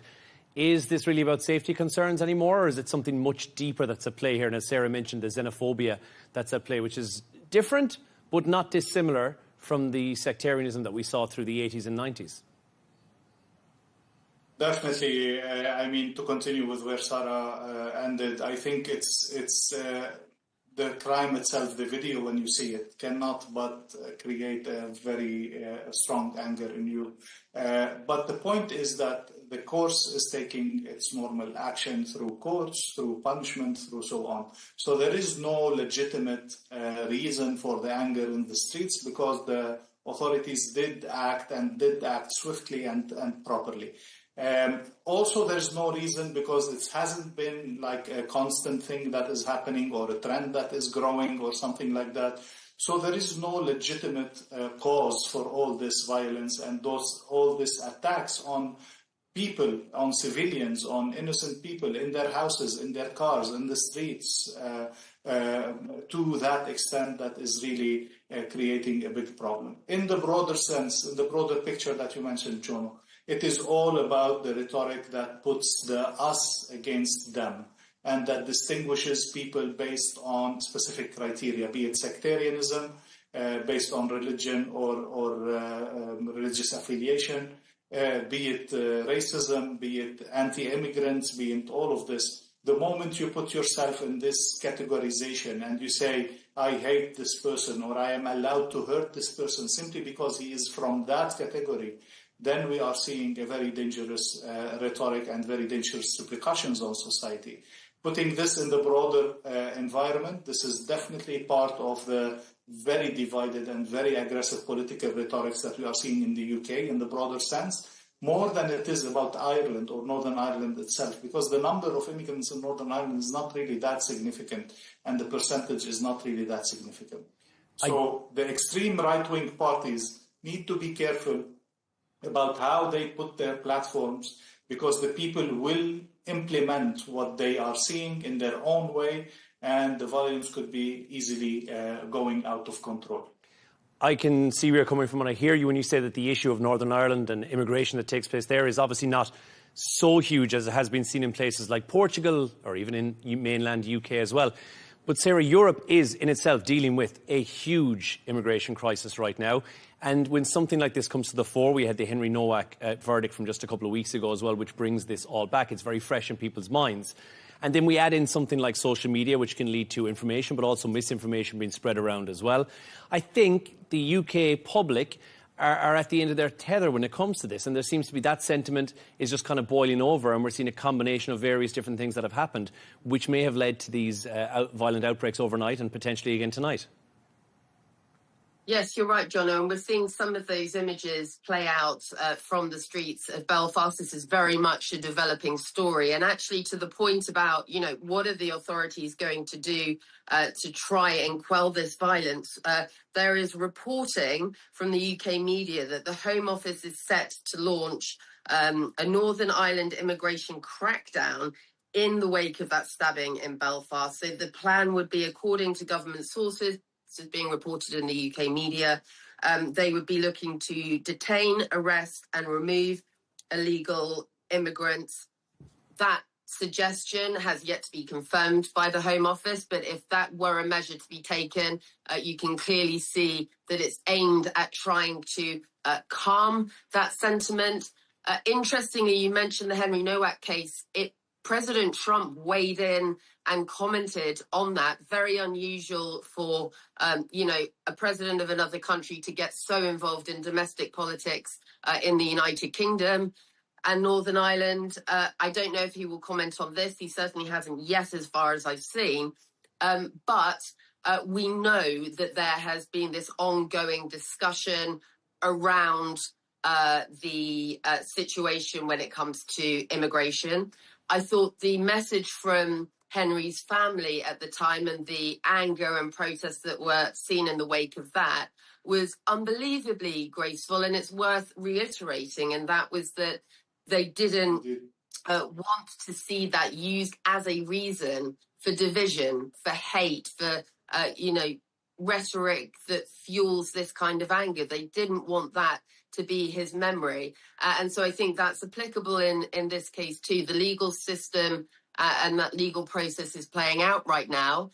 It remains to be seen exactly what the authorities will do, but it does look like the Home Office are considering potentially bringing in some stronger immigration crackdown measures. And we'll see if that maybe changes the situation on the streets of Belfast. But tonight, you're seeing the images coming in. There is a second night of protests underway. Sarah, Dr. Ellie, thank you for your thoughts on that. We're going to move on to our next story. Now, investor demand for SpaceX's IPO has reportedly topped $250 billion. That far exceeds the $75 billion target and made it heavily oversubscribed. The company is still meeting investors ahead of pricing, which is due to be later this week. And there's strong interest. That's despite volatile markets and, of course, recent tech sell-offs. The IPO will price, as I said, later towards the weekend. But interest is still shifting and final allocations are not yet set. Dr. Ellie, here it is. Elon Musk he's all talk about Mars, about AI, about satellites, the future of humanity, and this man is potentially holding it in his hands. Has he become more influential than many political leaders now that he's not even trying to be one anymore? Well, I guess influence is definitely not a restriction for politicians. Many people around the world are more influensive than their own politicians in their countries. But for Elon Musk specifically, we saw that shift into politics that brought serious damage to his companies and to his reputation, and then his shift away from politics, putting him back under the spotlights and, as you said, attracting all this huge investment. I think the problem is not with people having political opinion or supporting a certain political party. On the contrary, I do believe that influencers could influence things to support what they believe in, to support what they think is best for the country. This is all good. But the way Elon Musk did it was a full-on aggressive mode with the Trump campaign, spending his money on that, betting on that, and taking central stage in that, and that definitely hurt him, not only with the anti-Trump people or the Democrats in that sense, but then later on when he left, when he had to leave, with Trump supporters. Now he is again back to what he does best, with innovative ideas, with speaking about things that are very progressive, that are very needed in the future of humanity, and he does that very well. And when we combine space, which is by itself attractive to people and to investors, put that together with AI and the potential of combining the two, this also becomes even more attractive. Mars is the eternal question. Can we go there? Can we have a human post there? All of these ideas are really interesting for people, and they are backed by the genius, between brackets, of Elon Musk and by his track record of doing very well in businesses. So I can see that very clearly happening when it opens. I think you've hit the nail on the head, Dr. Ellie, with that. And Sarah, I mean, if we look at the valuation that's been put in this company, 1.7 trillion, I had to put that in to ChatGPT to find out that it's 1.7 followed by 11 zeros. It's a crazy high number. It would make it the 8th most expensive company in the world in terms of its value overall. Americans, though, overall seem fascinated by Elon Musk. And it's like Dr. Ellie said, he's not just a trifecta. He ticks every single box for things that they will think, oh, that sounds like something I could get into. So whether they love him or they hate him, they're talking about him. Is SpaceX and the popularity of SpaceX about the company, or do you think Americans and people in general who are looking into this IPO are buying into Musk himself? Well, I think there's no question, right, that Elon Musk is the electricity that's sort of running through the heart of this IPO. There is this sort of personality cult around him and his companies that he builds. And that's a double-edged sword because, yes, you're right that people are fascinated by him, but there have been those controversies too, and we've seen the impact on some of those businesses. I thought it was interesting that Elon Musk, because we were talking before the show, Jono, and all of us were sort of speculating as to, you know, why Elon Musk does what he does.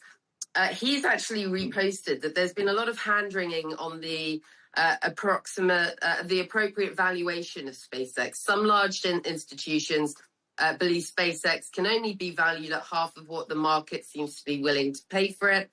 Others are claiming it has 15 times appreciation ahead of it. Almost all of this difference of opinion comes down to how comfortable you are modeling beyond 2030 and what valuation method that you use. And so this is something that he retweeted, but he also has said that the point of all of this, and this was very recently, the point of what he is doing is to, as he claims, further humanity. He said that the core mission of the companies, he retweeted this as well, are always about maximizing the agency of humans. So that is all to say that this plays into the ethos and the heart of the ideal of the American dream, right? Mm-hmm. That anything is possible, that you can push the barriers of human capability. And in many ways, he has proved that with some of his companies and what he's been able to achieve. And I think that's the real fascination that it holds with the American public. And I think what's impressive with this as well is if you look at the share price, and we're estimating this because it hasn't been confirmed, it could be $135 per share. We don't know how many shares will be available yet. However, if you'd purchased $1,000 worth of shares on Apple when their IPO launched in 1980, you'd now be sitting on a hefty $2.5 million. So this potentially could be the next big one to buy into. And as someone who doesn't trade in stocks and shares much past cryptocurrency, I feel like this could be a solid win. I want to know, Dr. Ellie, will you be buying into Elon Musk and Tesla and his overall product of SpaceX? Yeah, how do we make money, guys? Tell us how we make money on this. Unfortunately, I'm not the right person to answer this. I'm not an investor myself. I have failed to learn this, but I can see people getting more and more knowledgeable about it, and people actually trying their luck more and more among the common people around us. I mean, not economists, not anything like that. So I can see how attractive it could be, and that eternal promise of fortune in the future. It's definitely attractive to people all over the world. Sounding pretty attractive to me right now, to be honest with you. Dr. Ellie, Sarah, thank you so much for your thoughts. Stay right there. We're going to move on to our next story. The 2026 World Cup is being billed by FIFA as the greatest event that humanity has ever seen. But already it's shaping up to be one of the most controversial. Spanning the US, Mexico and Canada, the tournament is already under scrutiny over soaring ticket prices, visa tensions, entry bans, strict immigration rules. Concerns have grown over Iran's participation restrictions on some fan bases, and reports of a World Cup referee being denied entry with the opening day match just one day away. Excitement is being matched by growing concern about what surrounds the tournament, and that is the controversy. Sarah, first and foremost, the football kicks off tomorrow. The political arguments have already kicked off. It has, I think, without even having a ball kicked, become the most controversial World Cup that we've seen.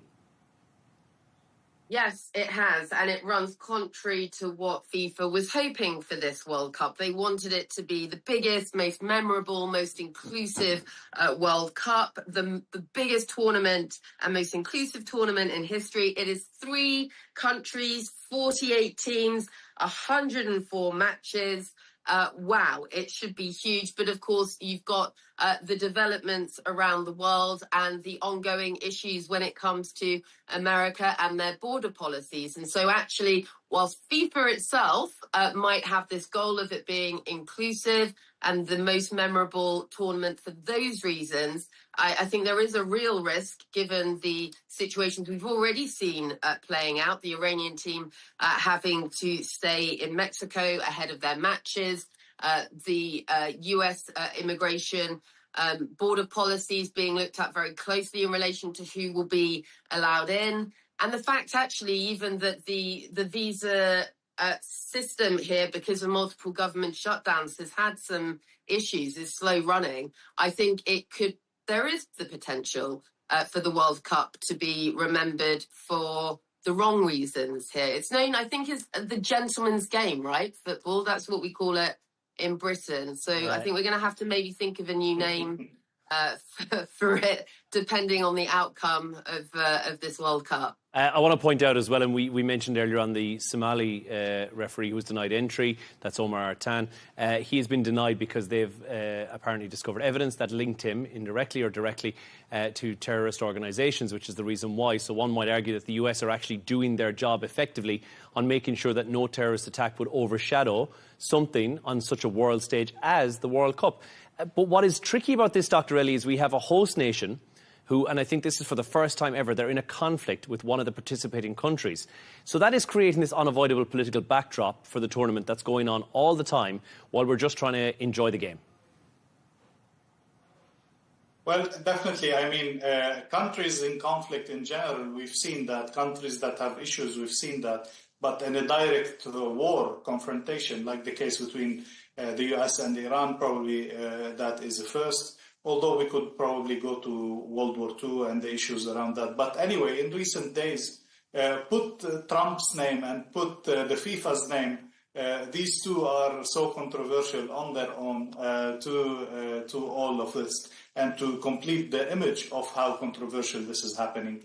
There has been so many rules that have been changed. I mean, Sarah mentioned the number of countries involved, the number of games involved, all of these new rules that are happening, either to please Trump and his restrictions and what he wanted out of this World Cup, or simply to bring more money into the game. And this is the question here. How much is FIFA becoming more politicized and more money-driven and less focused on the game itself? And this World Cup, unfortunately, is taking us in the wrong direction in this regard. Sarah, I want to pass it back to you on that. And Dr. Ellie's mentioned, how much is money playing a part in here. I can tell you roughly how much it's playing a part. Stadium tickets for regular matches are going for upwards of $4,000 right now.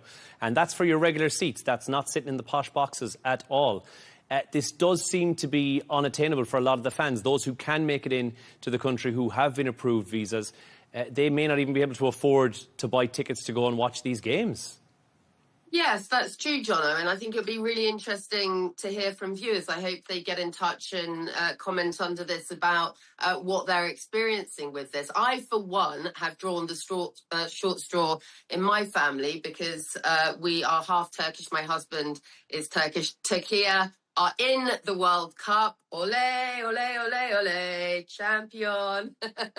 But he is going to be the one covering the World Cup from the press boxes. I will be home doing the childcare. So I drew the short straw there. But I don't know enough about football to really argue my point. But you're right. Look, the game is supposed to be about the fans and that inclusivity, and it's become dominated by the headlines about the conflicts and how that is playing in. It's become an issue of immigration. We've seen President Trump issue threats to certain cities where the World Cup games will be hosted, about potentially blocking flights to them. So there is just so much politics around this, and hopefully the fans that do get to turn out to watch these games, get those tickets, have put up the money. That is what you listen to. All the footballers all around the world from whatever country they're in, and they all talk about the biggest moments and biggest wins when it comes to the World Cups.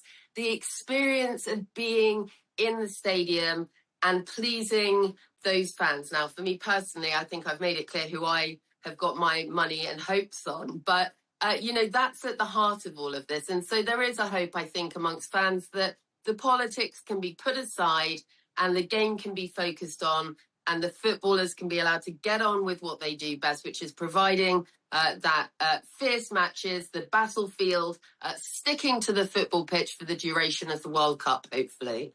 Quickly, Dr. Ellie, before we move on from this, is this somewhat of a Donald Trump World Cup? We're seeing pictures already of him emerging with some of the teams, and we can expect a lot more of that, I think, in the next couple of weeks as we get into this World Cup. Is this effectively another opportunity for him to expose himself on the world stage and say, here we are the US, we're the greatest nation on earth, and we're putting on the greatest show in the world? It's going to be the greatest World Cup ever. It's going to be the best World Cup ever, as per Trump, of course, would say.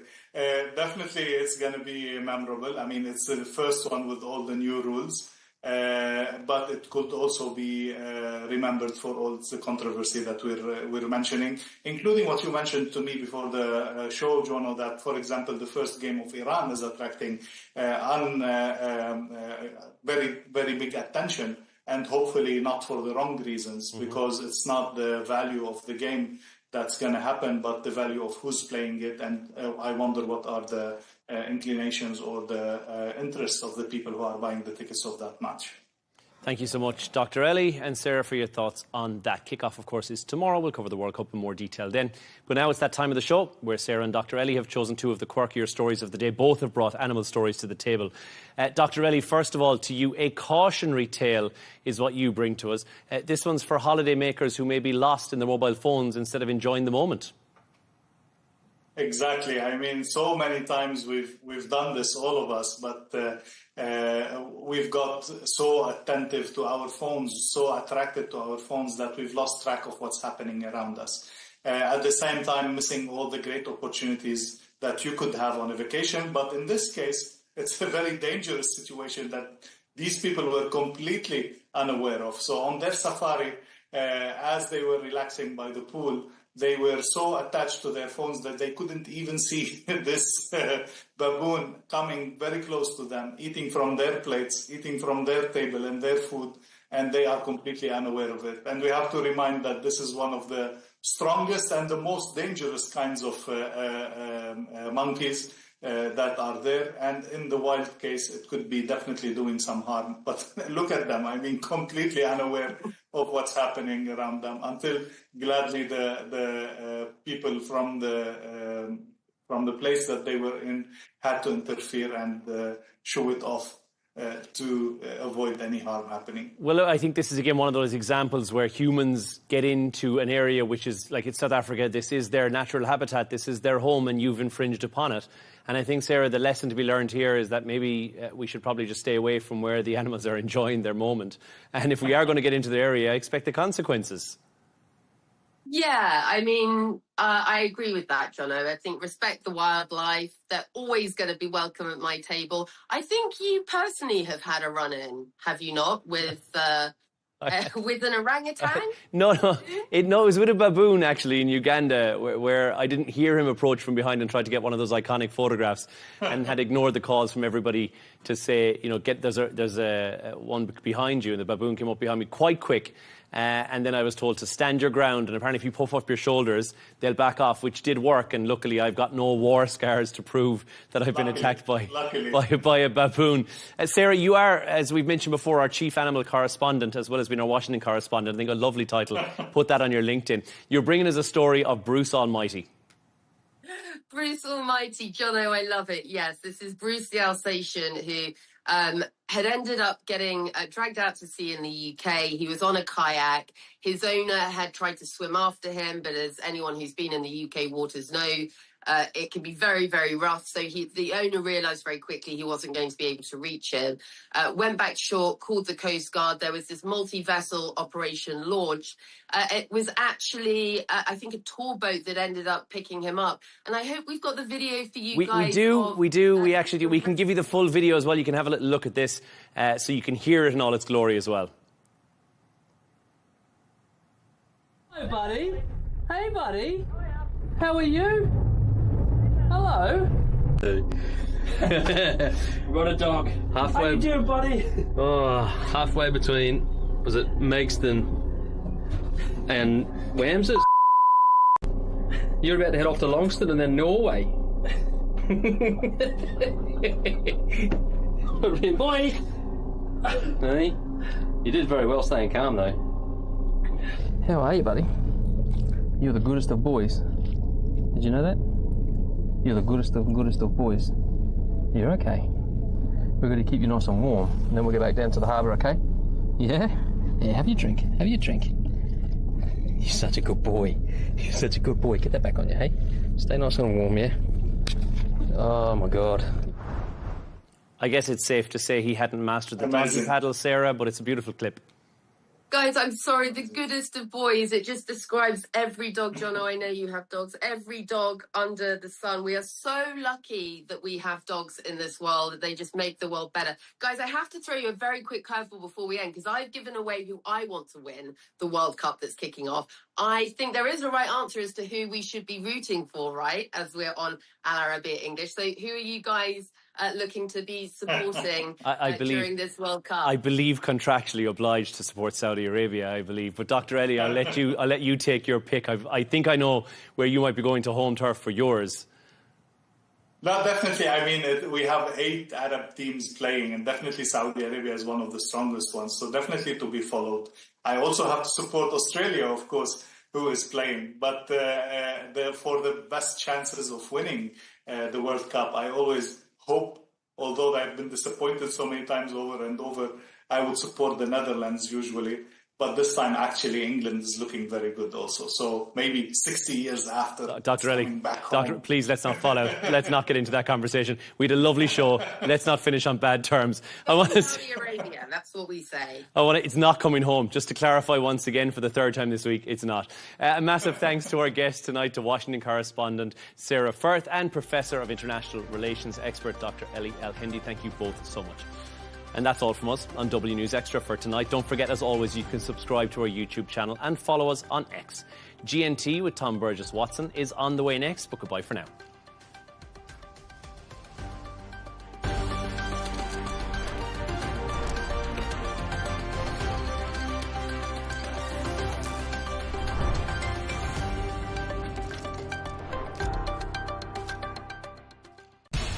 We have to take care of our people, and we're going to take care of our people first. For in-depth analysis and all the latest developments across the globe, make sure you join us every weekday. President Trump is trying to negotiate a ceasefire. With so much happening, so much information, and so much noise, International law will have no part in his administration. It can be hard to keep track. Tariffs will just fuel inflation. We're going to fight these tariffs. But you can count on us to tell you what you need to know. We stand by your side. Join me, Tom Burges Watson, for Global News Today, right here on Al Arabiya News.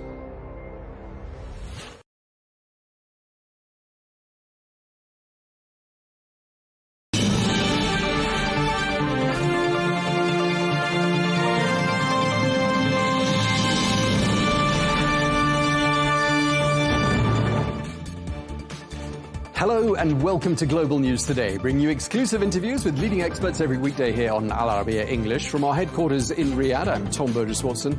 Coming up in today's program, just as it looked like a deal could be imminent, President Trump says that Iran is taking too long to negotiate and will have to pay the price. We examine what he means by that and what might happen next.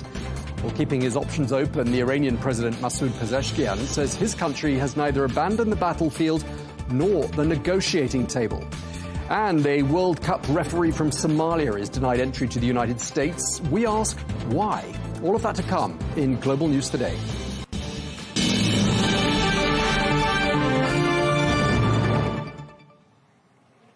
Hello and welcome to the programme. The war in Iran is now approaching its 4th month, and there's no signs of it slowing down and no clear indication of when it might end. Well, the Iranian President Masoud Pezeshkian says that Tehran and Washington must move beyond what he calls a state of neither war nor peace, insisting that negotiations are the only path forward.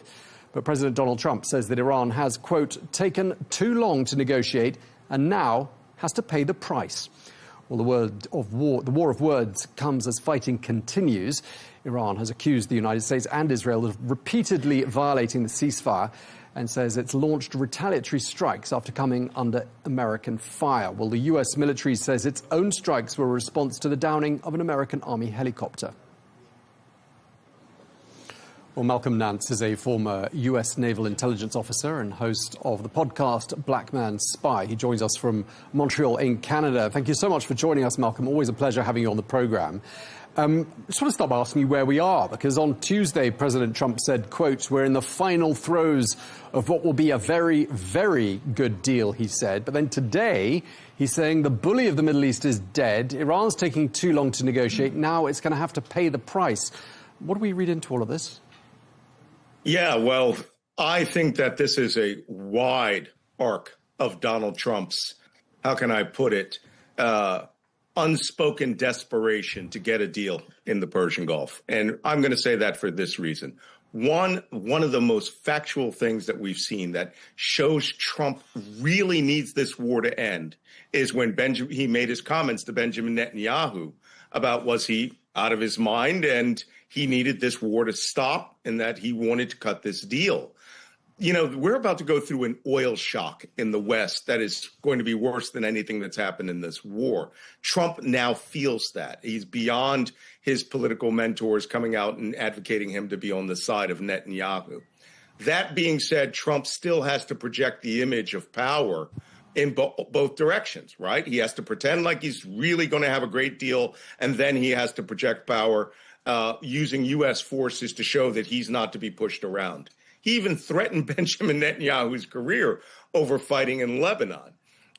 This is not going to bode well because it reaches into Professor Robert Pape's escalation trap, where each action requires another increasing action. But I'm afraid that we're going to be stuck in a cycle, sort of a loop tape of violence, low-level violence with the Iranians, that at any time, should Trump go to the Netanyahu camp, could escalate back into a full-scale war, not just against Iran, but against the Gulf states and all of the U.S. allies in the region. Okay, so things could go one of two ways. Either this is a negotiating tactic that President Trump is using here, a bit of stick to perhaps get the Iranians to make some decisions and get to the negotiating table, or it's the beginning of an escalation, a chapter 2 of a war that's been fairly quiet since April. If this is the beginning of chapter 2 of the war, what does that chapter look like, do you think? Do you think we'll see some marked differences from chapter 1 in terms of who's involved, what tactics are used by both sides? Yeah, I'm afraid I would like to say that we're not we're on the cusp of chapter 2. I think we're in like chapter 1.7. But again, Trump's necessity is part of his ego to constantly have to threaten and use the only card that he really has. The only card America has in this war is military force or the use of the armed forces to blockade or place pressure on Iran. That's it. He is not calling the shots, as he likes to say it. Iran has now shown that the asymmetric power they had been building since 1979, using the IRGC with high-speed boats, the threat of mines or sea mines, using drones and ballistic missiles, that actually has force. Those are true military cards that Iran can play on a selective level. Let's take a step back as to how we got to this point, how we've gone from being very close to a deal to being very close to being on the cusp of this potentially devastating chapter 2 of the conflict, as we're calling it. Was it that U.S. Army Apache helicopter being shot down? Was that the straw that broke the camel's back here, so to speak? Well, first off, you have to make a determination as to whether you believe Donald Trump when he says that he was close to a deal. This is a guy who has said that he was close to a deal within hours or days of a deal 38 times in the last 60 days. That's on average every other day. Donald Trump makes this statement. He said that we had won the war over 50, almost 60 times since the war started on February 28th. So if you're an Iranian negotiator and you're dealing with the hard facts of what your leverage is, what the Americans can take, what the Gulf states can take, and whether the global economy can exist if you continue cutting off 20% of the world's liquid natural gas, oil, and 35% of the world's fertilizer, will those pressures push down on the United States or not? But then you also watch Donald Trump every other day say he's close to a deal when he's not. So this is where the Iranians also have an upper hand. While dealing with the Pakistanis as intermediaries, they know that as every day moves closer to July 4th weekend, right, when Americans want to be traveling all over, the United States may actually go through an oil, and the world will go through an oil shortfall, and those prices might skyrocket. Trump thinks he's playing it cool. He is not playing it cool. He is showing, again, the word for everyone to remember is desperation. And by showing that desperation, he is proving to the Iranians that they should cut the Strait of Hormuz off for as long as possible. It is not hurting the Iranians or the Iranian people as much as Washington wants to believe it is. They don't seem to understand the borders with Afghanistan, Pakistan, Turkmenistan, Azerbaijan, Turkey, and Iraq are all open. They can still move oil by trucks, even though the tankers are getting through in a limited way. But the United States is not pressuring Iran in any way that we will end this crisis anytime soon. And I'm afraid Donald Trump knows that. And up until this point, it's been the United States that's militarily, well, the United States and Israel that have militarily made the first move. And given what we've seen in, well, going back to July of last year, but given this tendency to be at a certain point in negotiations that people believe to be a favorable one, and then the US striking perhaps when no one's expecting it, now that that tactic is known, What do you think the chances are that it'll be Iran that strikes first this time? Can they strike? I mean, President Trump says they've been, quote, completely defeated. Well, they're certainly not defeated. I mean, the Iranian Navy, which everyone lauds. I fought the Iranian Navy in 1988 in a missile duel, right? Blew up an oil platform, shot down an airplane, sank a ship that almost sank my ship. That was the old way that the IRGC and the Iranians used to fight wars. High-speed small boats is their trump card. They actually can dominate the Strait of Hormuz we've seen squadrons as many as 150 boats come out in the last month. This has always been their asymmetric strength. This is the misinterpretation the White House is making is that as they go out and they strike, the IRGC tunnels at Sirik or Jask or Qashem or Bandar Abbas, that they're punishing the Iranians. What they fail to understand is Lloyd's of London, the insurance company that is insuring all of these hundreds of vessels trapped in the Strait of Hormuz, they are the ones who are really stopping all transit of vessels out of the Strait of Hormuz. Every day that the United States initiates combat in the Strait of Hormuz is another day insurers will not allow vessels through, except for the smallest ones that shoot through in the shallow waters near Oman. The Iranians know this as well, but the Iranians have made it clear that their territorial waters in the Strait of Hormuz are sovereign. And yes, they will shoot again if they think that the United States is attempting to bring through small convoys or get other ships to come out or challenges their territorial waters. People fail to understand the Strait of Hormuz is an international waterway only in the sense that the two nations, Iran and Oman, had been allowing vessels to transit through with freedom of navigation. Iran is choosing to close that now, and that makes things perilous. So they will shoot drones and anti-ship missiles at ships that challenge their authority. Malcolm, I wanted to ask you about something that some of our guests have been telling us on this channel. I mean, we're in a situation where a ceasefire took effect in April, but it's been violated on multiple occasions. What's been the effect of being in this sort of limbo phase, where we're somewhere between war that's not particularly active and peace that's not really peace? I mean, some people have told us this is a very dangerous phase.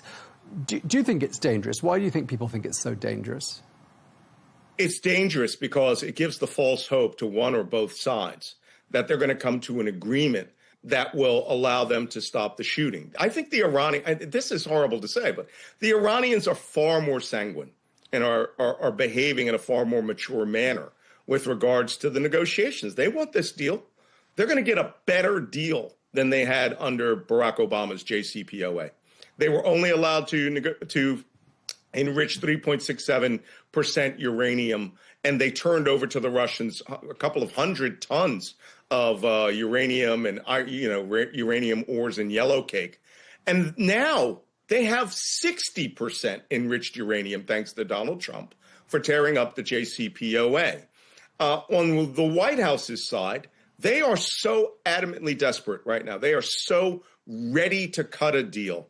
But Trump cannot be seen as weak, and that will stop them from even signing this short 4-point memorandum of understanding, which, when it was proposed about a month ago, was supposed to be a formal end of the war on the signing of the letter of intent, or the MOU, as it's called. And of course, they would get 60 days to negotiate the big things, like where the enriched uranium would go. Would it be brought out by the IAEA? Would the Iranians actually turn it over? Will the sanctions get lifted? The Iranians are already negotiating with the Qataris straight to have those sanctions lifted, or at least get a partial payment should the ceasefire come, or not the ceasefire, but should the MOU come into effect, which would actually be the end of the war. But in the White House's mind, they felt that the war ended with the signing of the ceasefire, with the agreement of the ceasefire. It's almost as if they don't understand that a ceasefire is just, you are still in a state of war as it's defined by the Geneva Convention. You have just chosen on both sides to suspend hostilities. Hostilities could break out at any time. at any time, and either side could initiate it in a broader sense. But now this morning, Donald Trump threatened to do just that. So it's almost a false hope to believe that the ceasefire is going to be able to solidify into anything other than the signing of that MOU or a resumption of full-scale combat. Right, and we were hearing yesterday about how being on standby at this constant state of level 10 alert vigilance, it places a huge strain on people who are deployed to the region, and that's in turn having an effect on morale. That was the argument we were given yesterday. I want to ask you, I mean, you seem to be saying that the United States has gone into this conflict with a whole series of wrong assumptions, and I'd like to ask you whose fault you think that is, and is there a strong perception in the US and in your community of former intel operatives and military people that the United States has somehow been led astray? Well, they're not being led astray. The United States isn't being led astray. The White House is making all of these decisions themselves. These are not intelligence-based decisions. Donald Trump is making all of the calls for the Secretary of Defense, for the Secretary of State. He is the one who is viewing himself as the final arbiter in decision-making on warfighting. He uses the advice of General Kane through Pete Hegseth. But, you know, the military is doing what they are instructed to do. Unfortunately, all of the planning that led up to this war, and I'm saying this as an intelligence professional, I've got 4 decades in the Middle East. I've lived in the Middle East my whole life. I have risked my life for my nation. There is no strategy here. None. The strategy appeared to have been this. Let's attack Iran with everything that we have. They will capitulate and we will, you know, take over their oil or, you know, get trading partners that will appreciate us more. The Gulf states will love us and we'll sell a lot of weapons. That's not what happened. All right. You know, I've been through the Strait of Hormuz a dozen times, even in a state of conflict with Iran. During the entirety of the 10-year Iranian-Iraq war, with tankers being attacked, mines being laid, the Strait of Hormuz never closed. Never. This is the first time that it is ever closed. And now Iran understands that it has strength in its asymmetric capability of threatening mining, shooting off anti-ship missiles. Things that we should have been prepared for. We didn't even have minesweepers in the Gulf. We removed our old ones and brought in 3 ships that have never been tested and now spent half the war down in Singapore. This was not thought through. Bringing the Marines up appeared to be an afterthought. For example, in threatening to land on the 8 Strait of Hormuz islands or bringing airborne up to land on Harg Island weeks and weeks after the war began, almost as if somebody said, oh, yeah, we should do this. This was not a planned out war. They had been using this insane Venezuela model that, you know, the Ayatollah, after decapitating the government, killing Ayatollah Khamenei, that they would be able to, you know, in some way, certainly the Israelis thought that they would cause a popular uprising and the Kurdish forces would come in, the country would go into a bloody civil war, and the Ayatollah and the IRGC would be wiped out. That is a fantasy that no one who has any experience in this region should ever have been fostering. But the problem with the White House is they don't speak to people in the intelligence community. They don't use people who have experience in the region. And that's why we are where we are today, in a quagmire. All right. We really appreciate you sharing your thoughts with us. Thank you very much indeed. Malcolm Nance, former U.S. Naval Intelligence Officer and host of the podcast Black Man Spy. Thank you for your time, sir. My pleasure.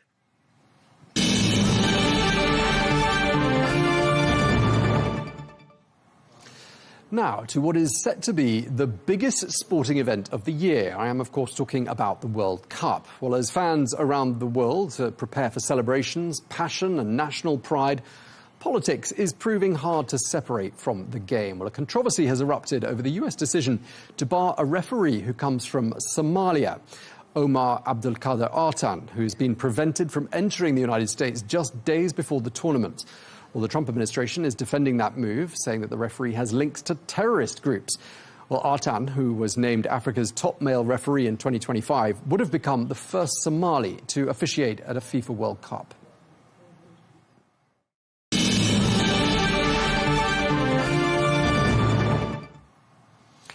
Well, let's get more on all of this and discuss it with Matthew Stadlen, who's a broadcaster and author who joins us from the United Kingdom. Great to have you back with us, Matthew. Thank you for your time.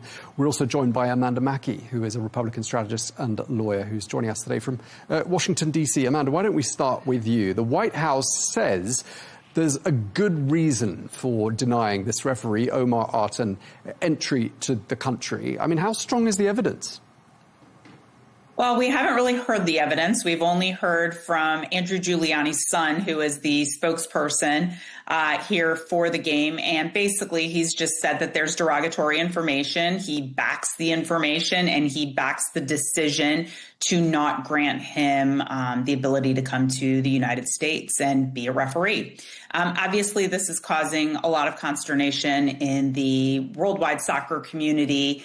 Being an Iranian myself, obviously, Iran has, a role in this too, not directly with the referee issue, but, having to go through Mexico. And that has obviously taken away from maybe the spirit of the game. But I think the way that you have to view this is that we are the host country. And the president of the United States has made his position very clear that he's going to be tough on anything that in any way touches something that he believes is a security threat to the people, the viewers, and the players. And so he's doing what he thinks is in the best interest of keeping this game safe. Some people may say it goes too far. Certainly many fans have. But he believes that that is the best thing for patrons and for the players. And if one thing happens, they're not going to blame FIFA. They're going to blame the host country. So he's taking extra precautions. OK, Matthew, let me turn to you. Some might say this is a national security issue. They don't have to share the evidence with us, and they haven't done so up until now. And here's a case of immigration rules being applied equally to everyone. What do you say to that? So thanks for having me, first of all. Good to see you. Since I was asked to come on this program, we've actually had some breaking news. And that is that an anonymous Trump administration source has said that this individual, this referee, who I remind people was Africa's referee of the year last year, so a significant figure, this individual was seeking admission to the United States. And upon further inspection by Customs and Border Protection, derogatory information, we've heard those words already, including association, this is the key bit, with suspected members of terror organizations, was discovered, making the traveller ineligible for admission to the US under the Immigration and Nationality Act. Now, that clearly changes the terms of our conversation, the terms of our debate. However, I would still nonetheless offer you some wider context, and that is this, that the President of the United States, Donald Trump, has, around about 6 months ago, I think, described Somali immigrants, and this referee, of course, is a Somali man, described Somali immigrants as garbage. And I think more recently than that, if I've got my timeline correct, he described Somalis as low IQ people. Now, this strikes me as pretty close to the language of white supremacy. And therefore, I think people around the world, many people around the world, will view even this information that is part of this breaking news that I've just revealed to you, even this information with a degree of suspicion.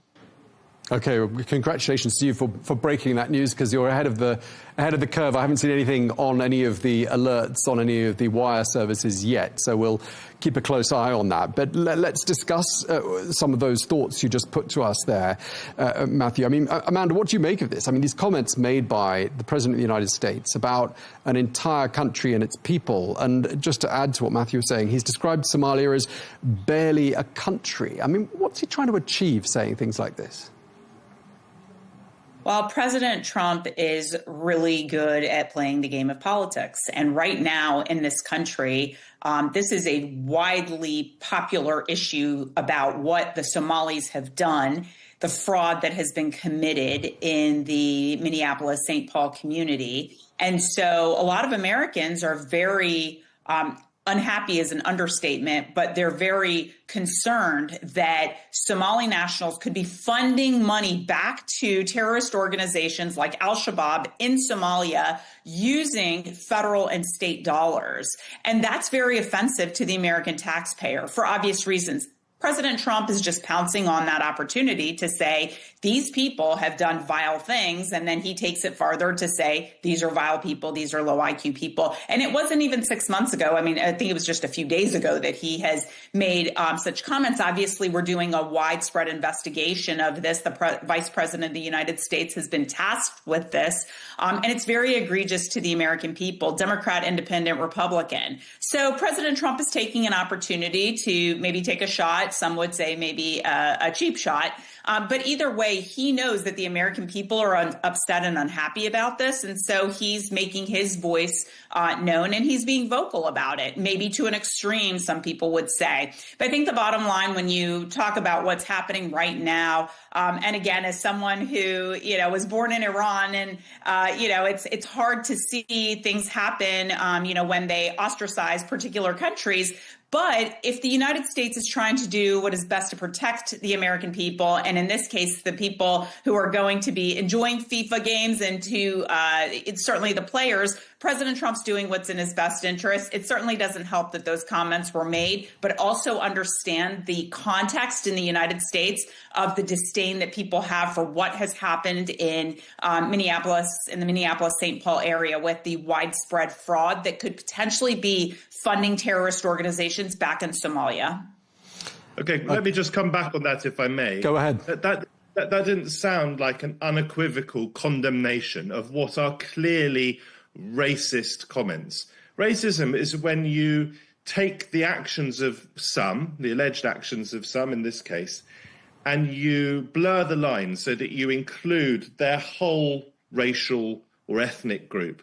And that is what Trump has undoubtedly done here. And those comments are not about being good at politics, as you suggest. They're just downright inflammatory, bigoted and outrageous. And I'm afraid that they defile, not for the first time, the office of the presidency of the United States, which, as we all know, is an unbelievably important and prestigious position. Donald Trump is a democratically elected president, and he has found it in himself to make truly reprehensible remarks, taking in, it seems to me, an entire population, an entire group of people. And we used to call that racism, and I think we should still call that racism. It's truly extraordinary, although sadly no longer surprising, that these sorts of remarks are coming out of the White House. And I think it brings shame on America. And I use those words advisedly. I really do. On the specifics of this referee, Omar Artan, who's had his dream of officiating in a World Cup shattered for now. He's told the world that he will be back for the 2030 World Cup. Clearly, this is much wider than his personal disappointment. It will be seen as a slur on a country, a slur on Somalia, and against the spirit of the World Cup. The World Cup is about bringing people together. Even the Iranian football team, for goodness sake, will be allowed to take part in this tournament. The idea that a referee, Africa's referee of the year, is somehow a security threat to the United States seems to me, at face value, a little far-fetched. And I think it's counterproductive. I think it sows the seeds of discord where a World Cup should bring people together. Okay, Amanda, do respond to those comments. And this question that sort of I'm asking myself, listening to both of you, is here is a referee at the pinnacle of his career. He's gone through all the hoops to get to the United States. He's told after 11 hours of being interviewed at Miami International that he can't enter the country. And he, it's being argued, is paying the price for the shortcomings of, I don't know, his government, or US government officials and the vetting process. And you're saying, Amanda, people in Minneapolis. I mean, how is this fair? Well, I'm not saying that he was denied because of the people in Minneapolis. They obviously had to have had something that they feel comfortable saying there was derogatory information, whether that was that he had certain ties to certain groups, certain people. And sometimes he might not know. And in fact, that's what he said. He said, I've never talked to anyone who I believe has any kind of nefarious intentions or anything that would be anti-American. I mean, he has said that, but sometimes he may not know. And that's where obviously the U.S. government stands right now. I can't speak to the information that they have. Obviously, we don't know exactly what they have. I think the broader implication here is that the host country wants to ensure the security and the safety of these games, of the people that are there and of the players. And if anything happens, it doesn't go back to the Somali government. It doesn't go back to FIFA. It comes down to the United States who hosted these games. And sometimes things don't happen exactly according to plan, and maybe they'll come back and say, okay, we were wrong. But as of right now, they're standing firm on this person. This referee, Arten, should not come into the United States. They interrogated him for 11 hours. They detained him in the Miami airport, and they said no. So if there are reasons that the United States, the host country, believes that could be dangerous for the patrons and the players, they're going to do what they have to do. And that's their role as the host country. Okay, so America clearly has a right to decide who enters its country or not. It is not for FIFA to decide that. It is the exclusive right of the American government. And I cannot naysay the information that this anonymous source claims to be the case. What I can say is it will be greeted with suspicion. And one of the reasons it will be greeted with suspicion is not simply because this is a referee. And as I say, the idea that he represents some sort of security threat to America seems to me, on the face of it, to be pretty far-fetched. But it will be greeted with suspicion because the President of the United States, the most senior official in America, has himself made derogatory, racist comments about Somalis within the last 6 months or so, and I believe on more than one occasion, to describe people from a country as garbage, to describe Somalis as low IQ. There is simply no excuse to that. And to the extent that that is playing politics, it is trying to appeal to the very, very worst of his base, and it isn't remotely justifiable in that or any other context. This is really damaging to the reputation of the United States of America. And this sort of nationalism, this sort of phobia, this sort of prejudice is, I'm afraid, spilling over into my country in Britain, because often a lot of what happens, I think, in America ends up washing up on our shores. And when you are as connected as we are by social media, particularly when a major website, X, is run and owned by Elon Musk, who has very extreme politics himself, then what happens in America has an impact here. And I spend a lot of my time as a left-leaning, centre-left political commentator in Britain fighting back against the encroachment on our politics of this sort of dangerous rhetoric, the bringing together of people into groups, the corralling into groups, and the discrimination therein, rather than bringing all of us together against prejudice, against bigotry, and against judging people according to the nation they may have originally come from or their ancestors came from. Okay, Matthew, we're going to come back to you in just a moment, because I've got a new development that I want to run by you, and I also want to draw on your superior football knowledge in just a moment. But just picking up on some of the points that Matthew was just making there, Amanda. I mean, I was just doing some research before coming on air, and I saw there has indeed been a sharp drop in the number of tourist arrivals in the United States during the course of the last 12 months. And, you know, there may be a number of factors for that. But, I mean, clearly this type of example, which has gained a lot of attention across the world, a lot of people have spoken out about it from the football community as well as from the political community. I mean, it goes a long way, doesn't it, to explain that sharp drop? Does that worry you? Well, you know, as someone who was born in Iran and, you know, wanting to see that, you know, this country is, you know, has people who are tourists coming from all over the world. You know, we are a country and a nation of immigrants. And that is something that I believe President Trump fully supports. Now, what he doesn't support, obviously, is people who have done things to destroy that, where they have stolen money, from the federal government, from the state government. So I just use that as something that has obviously lit a fire under him. We're doing a large-scale investigation that the vice president is running on what the Somalis have done in Minneapolis and St. Paul. Now, it is not fair to group everyone together. And certainly as someone who's an immigrant, I understand when people lump people into the same category and say, well, you're Iranian, your family must be this or that. But it's just the reality of what people think and what they may not say, but that they feel. And I think President Trump says, I'm going to say what I think people feel. Is it right? Is it wrong? I don't particularly care for it as someone who is an immigrant, but he is touching the nerves of the people who want to express their concern about why some people are coming to this country, stealing our money and sending it back to their country. So you have to understand what has happened in this country over the last few years with, in particular in Minneapolis, and that's what he's expressing, if you will. Right. So, but Amanda, just listening to you, Amanda, I mean, the same story can be applied to lots of different countries. Just listening to you as well, I'm thinking to myself, don't people blame the system for being defective? If people are able to defraud a benefit system, and that's often an argument that's used in a European context, isn't the anger directed, and shouldn't the anger be directed at the system for not being sufficiently robust and not to vilify a community? So what's interesting is that they say that the politicians were afraid of backlash from the Somali community, so they looked the other way. That's what has been said about what happened in the Minneapolis-St. Paul, the incidents that involved daycares and learning centers that didn't even exist, yet we're getting tens of millions of dollars from federal and state dollars from the government. So I think the bottom line here is that, President Trump has rhetoric that he is using, that he has used since 2016, but he continues to be the president of the United States. He continues to win, as Matthew said, through a democratic process.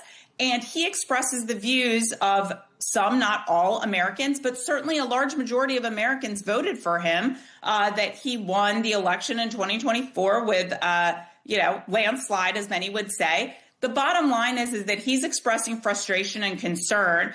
The United States is trying to be protective of the players and the patrons of this game, and they've made a decision. Whether it's right or wrong, it's unfortunate that the referee has to not be a part of this. He has taken it very well, I would say, very respectfully, the way that he has talked about this, and I laud him for that because, of course, this is a dream of a lifetime. He has said he'll be back in 4 years. The bottom line is that the United States made a decision, and this is where things stand. And the backlash will happen. Some will be in support, some will not. Clearly today, it's a big story. Go ahead, Matthew. Very briefly, I can't really push back on that much more strongly than I'm about to. Amanda, I appreciate that you were born in Iran, and I appreciate that part of you does want to reject and is rejecting what Donald Trump is saying. But at the same time, you are claiming that a lot of people in America, and the same could be true in Britain, basically hold racist views.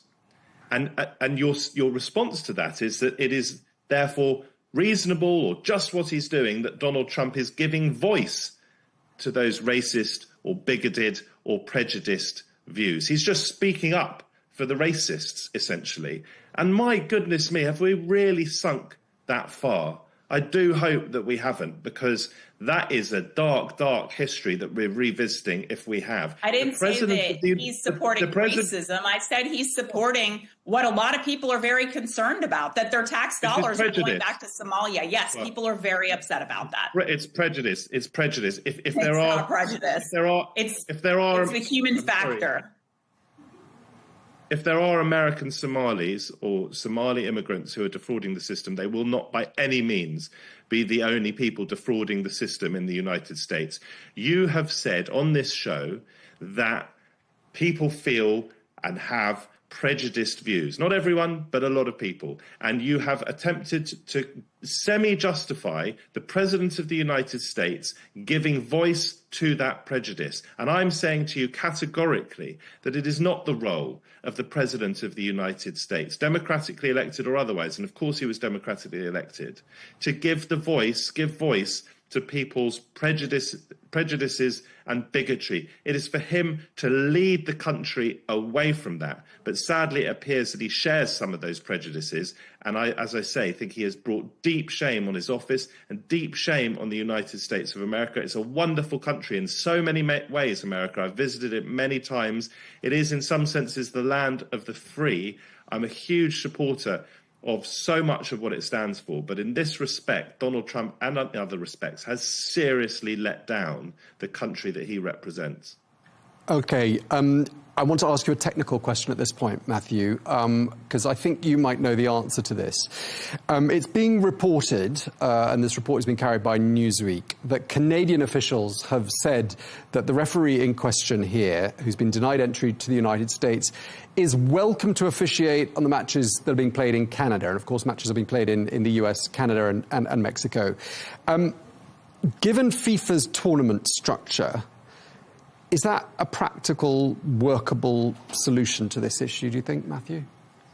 I don't know how recently that statement has come out from Canada, but my understanding is that when it has been mooted that this referee could referee games in Mexico or Canada, countries that are co-hosting the World Cup, as far as I understand it, it's been said that that's not possible because the 50-odd referees for this tournament are all being based, I think, in Miami, in Florida, where they're being trained and giving security advice and all sorts of other stuff.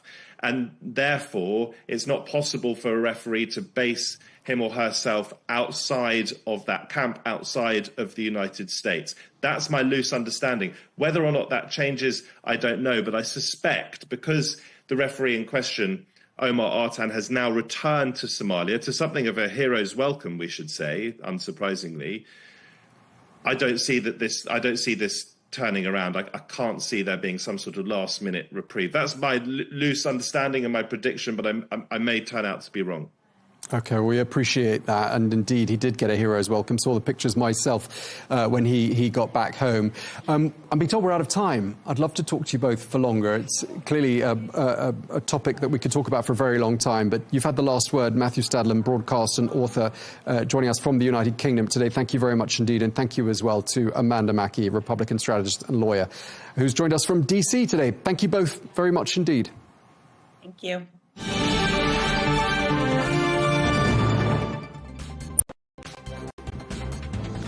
That's all we've got time for on Global News today. Thank you very much indeed for watching. Look forward to seeing you again tomorrow with some more exclusive interviews. Until then, goodbye.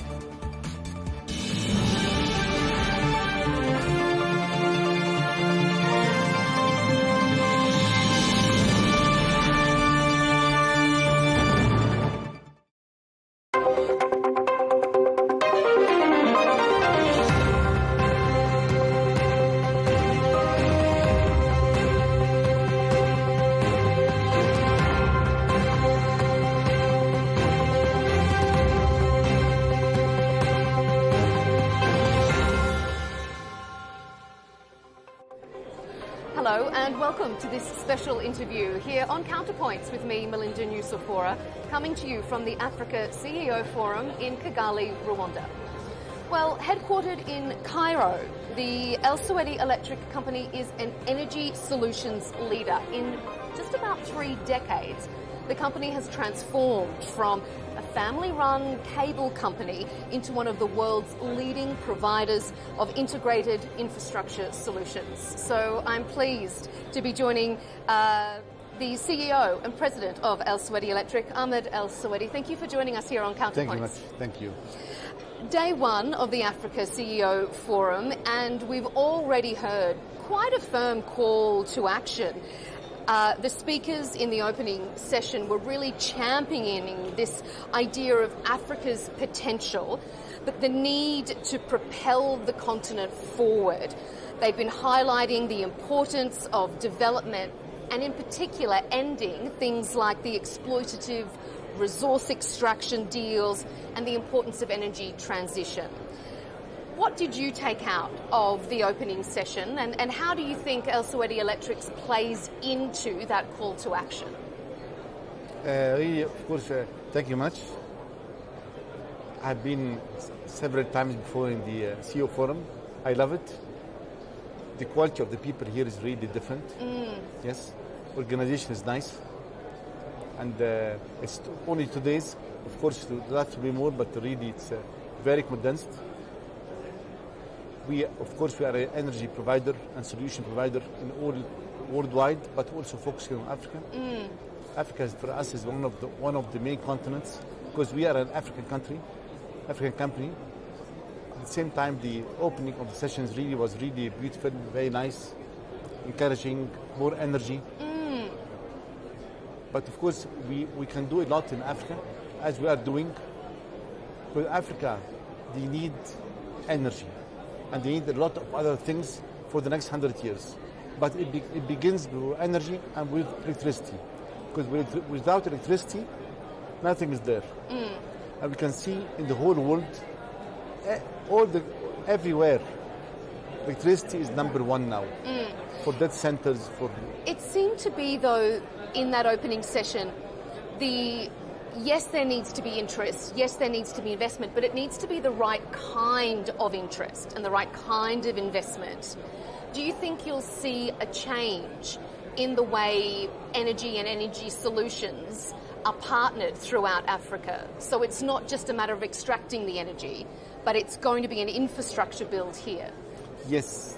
What I'm speaking about, the infrastructure. We need 100% infrastructure for electricity for everybody. Because to have better living for people, they must have electricity. Without this, they have nothing.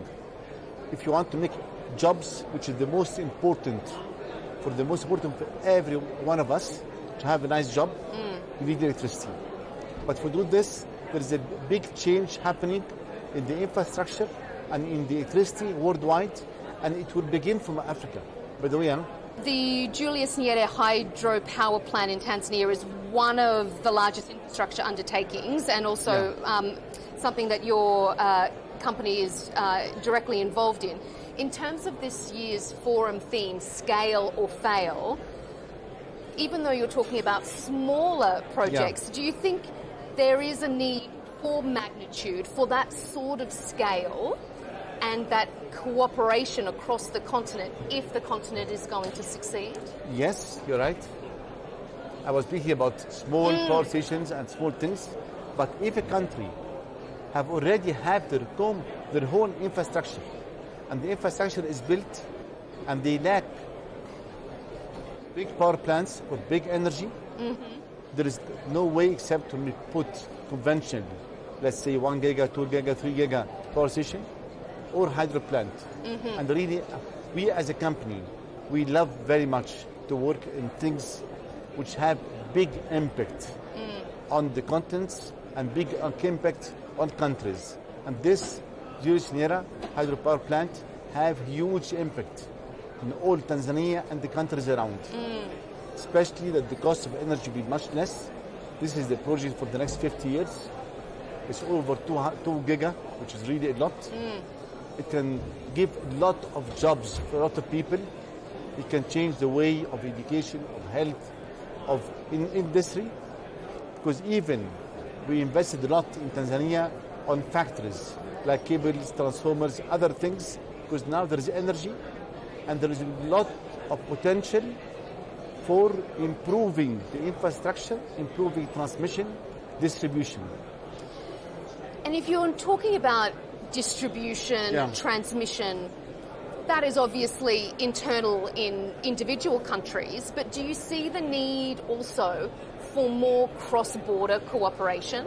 I mean, we've seen the African Continental Free Trade Agreement picking up a bit of traction, but would you like to see more integrated, more shared ownership, I suppose, which is also another theme that we heard from the Rwandan president, in the opening address. Do you think that that is something that could really drive energy transmission forward? I think it's a must.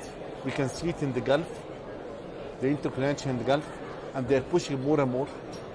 We can see the interconnection of the Gulf connected with Egypt through the sea. We can see the interconnection all over Europe. So for Africa, it's a must. Because it will make a big difference. Why do you think it's been so difficult for Africa in the past? For the past and even today, if there is no clear regulations and there's no clear path how we can do this, and what is the way for private sector to invest in Africa? Investing in African infrastructure is not easy. The project can take 3 or 4 years just for approval. So they need a lot, but what's on ground is much less. What would you like to see as an immediate change that can spur things along and get that interconnectedness that you think is so vital? That all the financing, big financing like IMF and like the EBRD and all the financing parties worldwide, put clear regulations for how private sector can invest in infrastructure in Africa, and to put the vision before we put the road. How many giga water needed for the next 5 years per year, so we put the plan to reach this target. Okay, well, if we look outside of the continent of Africa, in an interview that you did recently with our colleagues at Al Arabiya Business, the group's CFO said that international markets now account for 70% of total revenue. How challenging has it been to grow your global footprint? And is that where you see the future direction of Al Saudi Electric? Really, we are very optimistic because the whole world now is speaking about electrification. Electrification is the right time. So anywhere in the Gulf, in USA, in China, in the Africa, so on. And we are in this business.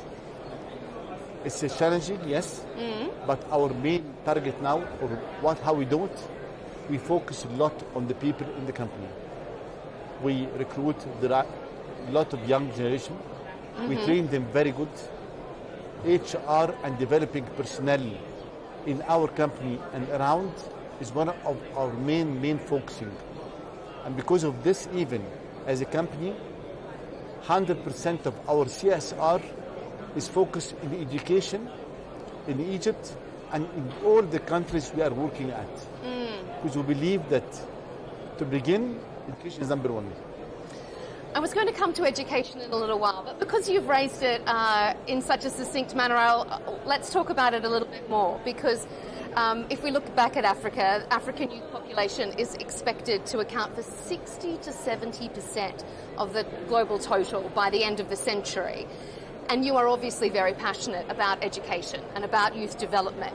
So can you talk us a little bit more through how the company and the foundation that you've started bridges the gap between academia and industry? And what do you think are some of the biggest hurdles to give young people, young aspiring workers in this region, the job opportunities that they need? First, yesterday I met the president of Rwanda. We have a meeting with him yesterday. I was really impressed, and each time I meet him, I'm impressed that he's focusing a lot on education and health. And he's putting 16% of the revenue of the country on education and how to put people in a better way. And this is the most important. How to focus on your people and how to educate them. Because if you educate somebody, let's forget about him. He knows his way. Also the same thing, I believe that young generation are the future and are the present. Not only the future, the present. We recruit over 1,500 people, 1,500 young generation from all the universities worldwide every year. A lot of training, education inside the company for 8 months, which we believe they teach us what to do. They tell us what to do. They've got bright ideas. Yes, bright ideas.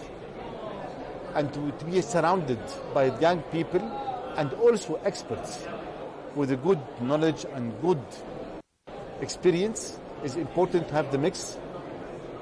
this gives you better future and how to look better on the future and to be optimistic. Just finally, a lot of African firms are competing against firms in China, firms across Europe for big continental contracts. So what do you think sets your company apart, maybe other African companies apart, when it comes to being able to pull off these big mega mergers, these big projects? Why should it be El Saudi Electric as opposed to a company coming out of China or Europe? Why we are able to take big projects? Yes. And how do you remain competitive against companies in China? We are always investing every day in technology, investing in digital. We have a very big department in the company for the AI. We invest in a lot of machinery and make it a lot up to date. We are with our customers. Our customer is the main target. We are very flexible with them. We think what the customer needs, what the customer problems, and we are trying to fulfill his needs and his problems with our expertise and our financials. Because I believe customer is the target, and we can see this. Really fascinating to talk to you. Ahmed El Saudi, thank you so much for your time here on Counterpoints, coming to you from the Africa CEO Forum. Thanks for being with us. Thank you. It's a great honor. Thank you. Thank you. Thank you.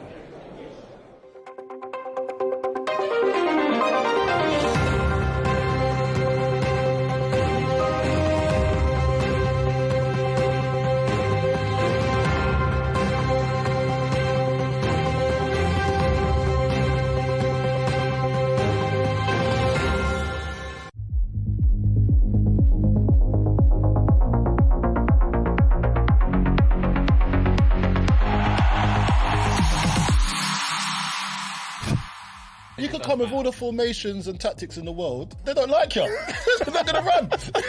So just give me the ball and I'll do this. And Yeah. back in the net, but They're looking like face to face, like they want to go and do a bit of jiu-jitsu with him or something.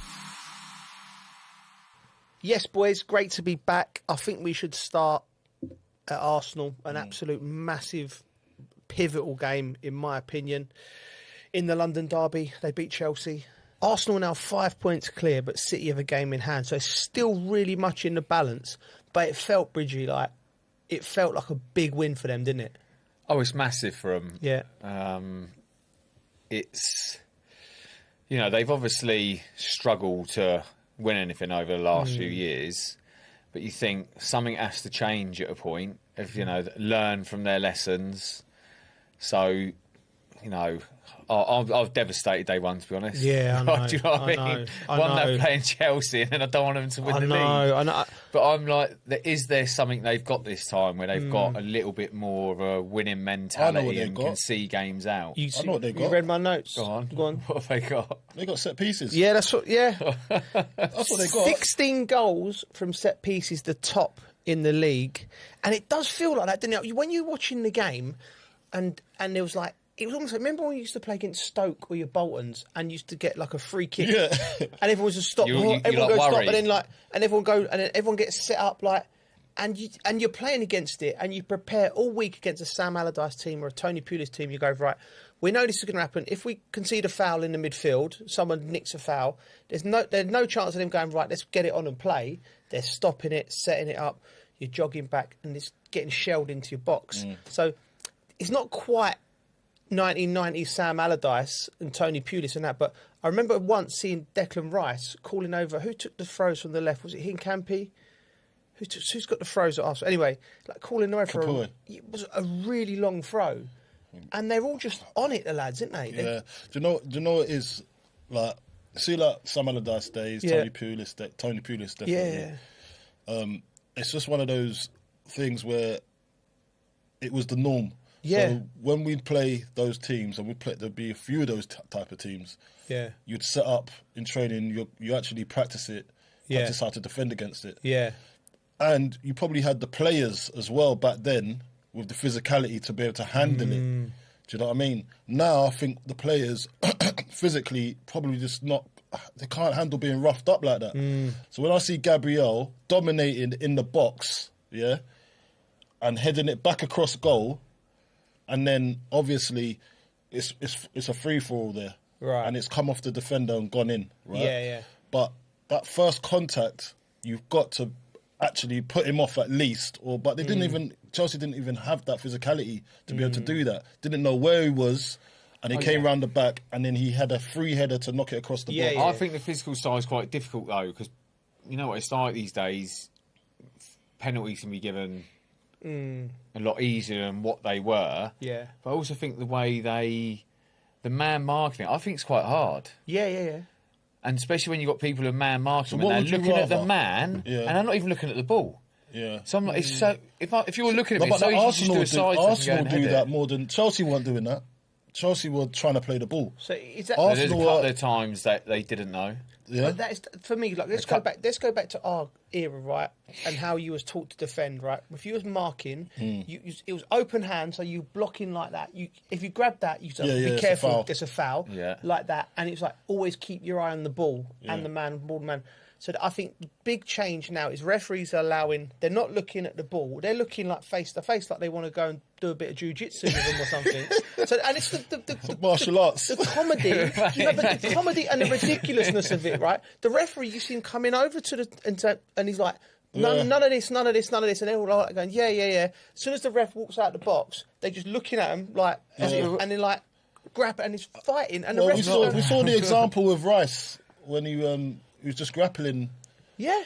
The attacker, and I was thinking, you can't be doing that, surely, because in my anywhere days, if you're else, not looking at the ball, you're done. Anywhere else on the pitch, and he's doing that, and it comes off his arm. Absolutely, it's free kick or it's something. So I thought Chelsea were quite unlucky in that respect, but because they didn't do enough in open play, and score the goals, that's why they came up short. It just looks like ridiculous, doesn't it? Look, it comes in, and once the ball's in the box, it's like a tree hugging festival. Yeah. They're all just stood hugging each other. Tree hugging festival. What's going on? Festivals? Yeah, there is a tree hugging festival. Is there? I think, yeah. Is there? Yeah, I'm sure there is. People tree hug, don't they? There's bound to be. Yeah, but really? Festivals, you can just go out. I bet there's a tree hugging. Someone Google, find out if it's a tree hugging festival. Can we do that, please? There can't be a festival. There will be. Okay, two things. It's crap football, and we get on to what it is for the viewer afterwards. And how do you stop it? I've got some views on how to stop it, and the reason I think it's one of them. And this is what I hate about the referee union and everything. They're so slow to move. Clearly, this is affecting the games. There's something that's gone from top down where they're allowing this. The only way to stop it is you go right from this weekend in the Premier League. Bang! We're giving penalties away for holding. You're going to give penalties away, and you're going to give bookings, and it's going to be a mayhem for 2 weeks.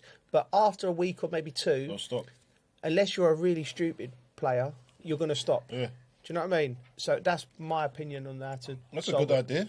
That's a good idea. It needs to come top down though. But the referees are just burying their heads in the sand, and they'll deal with it in the summer. I just think you've got to be strict. Let's say a penalty. Just say penalty. Yeah. It's always been there could be loads of penalties in the first couple of weeks, but it soon stop. Yeah, exactly. Because you can't. And then maybe teams going to set when. Well, I can't mark him that. That but type, it's a foul. Can't do this, and it's a foul then anyway. You might have just two teams just trying to go and win the ball rather than just. I just think it's a foul. I just think it's a foul anyway. Like you have to look at the ball. You can't not be looking at the ball. It's a foul. So as soon as you do that, get stricter with it. Yeah. So VAR, come on, man, get your finger out. You know that's always been a foul. So what's changed now? You can't not give it. It's just the way football is. There's not been a rule change to say you're not allowed to do that. That you're allowed to do that now. There's not been a rule change to say that because you never was allowed to do that. So what's changed? Why are you being lenient? Yeah, I don't know. But we get to the bottom of that, and referees in particular. We had a couple of run-ins with them at the weekend, but we'll talk about that. Yeah. The group later. There's one of us here that's always in trouble. Yeah, one of us here. Always in trouble. Grassroots.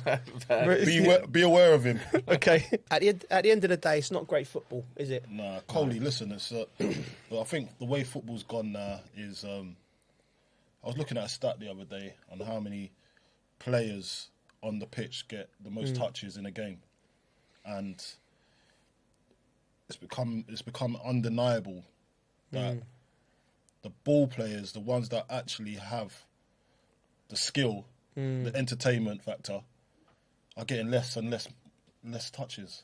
I'm thinking the the defenders are getting the most touches out of everybody on the field, the centre halves.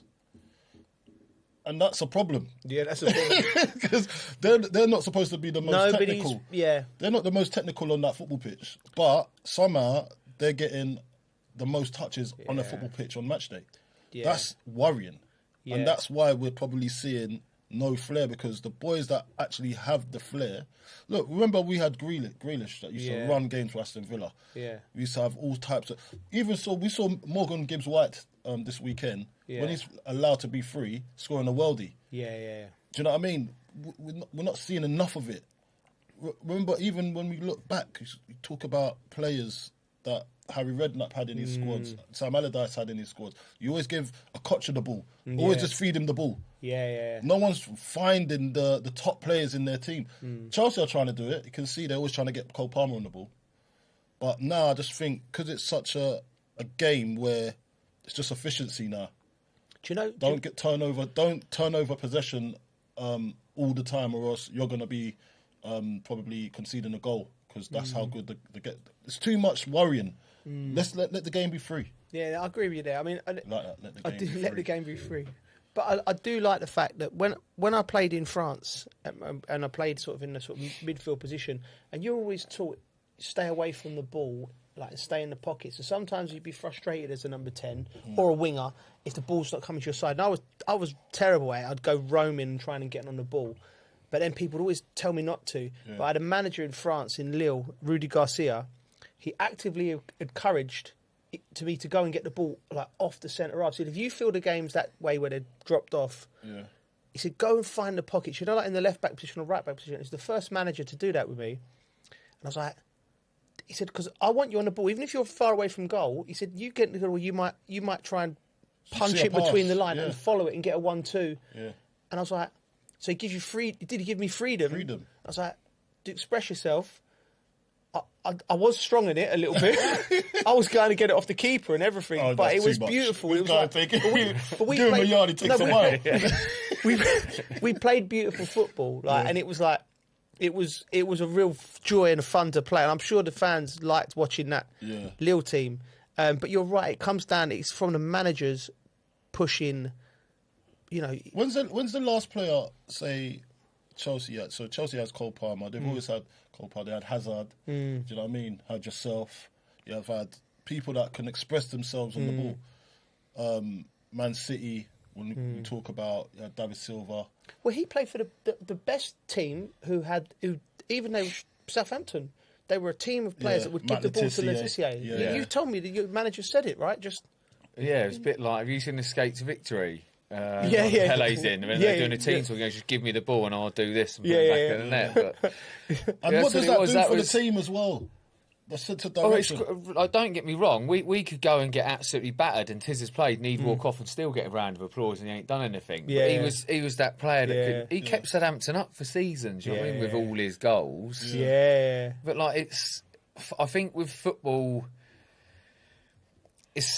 they're athletes, right? They're really good athletes, so they're quick. But I think the game's slowed down a little bit. It's in bursts. Yeah, there's little bursts every now and again, but it's like, you know, if they win the ball, usually you used to think, right, if you were in the hole, you see something, right, give it to them. Yeah. Now it's like they win the ball, go, right, let's just go back. They turn out. So they're not having as many touches because they're just, it's to slow it down a little bit and get set up rather than just go on, let's have a go and counter-attacking football's coming from a lot deeper now. And is that so because they win the game? Were players more attack-minded? Like the attackers you had, they're ready to just go. If the ball breaks, go. You have Lamps breaking forward. Or is the defending really good now and positioning? Like, you can look at it. We'll have a look at it. We'll work it out next week. We need some. We've got one eye on it. Listeners, we'll come back to you. We're trying to work it out on the job. It's not happening. We're trying to think, what's going on? We want to make the game more exciting. We do want to make the game more exciting. And I just want to say, what do you think Chelsea is showing signs of improvement under Rossini? What do you make, Bridgie, of this Chelsea? He's had, 10 games? Just over 10 games 13 games. 13 games, Well, they've got some good results. Yeah. Which is the most important thing. Yeah. Which is the most important. They've lost 3. Lost 3, 13 games. Lost 3. Lost 3.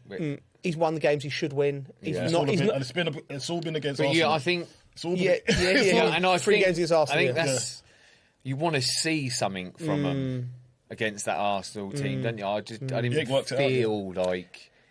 feel like they're going to get a result. No, that's my thing. I never felt it. You said I didn't feel it, but I just want to go and ask you. And I wanted. Do you know what?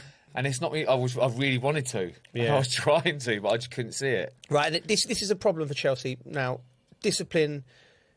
It's a hard one. Discipline. Listen, they've got the most red cards in the Premier League this season, so you can't say that there isn't an issue. There is clearly an issue, and I thought Neto's tackle was first of all the tackle of a winger, because I've been it myself, but also the tackle of somebody who was frustrated because he got about paced, and I think it's worse. Yeah, I think you're giving him grace. I think it was laziness. Really? I think he was lazy.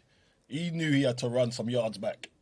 Yeah. So I think he's forgotten that he was on a yellow already because it happened so soon. So discipline, right? Yeah. So discipline. He was like, "Nah, I'm scared. I'm gonna just try and win it now." Yeah. And doing that, he's gone and taken the guy out. That no one in your right mind. Yeah. Anyway, I gotta be with him. I don't want to run that far. Yeah, It's me and him on a horse race. Yeah, I can't do it.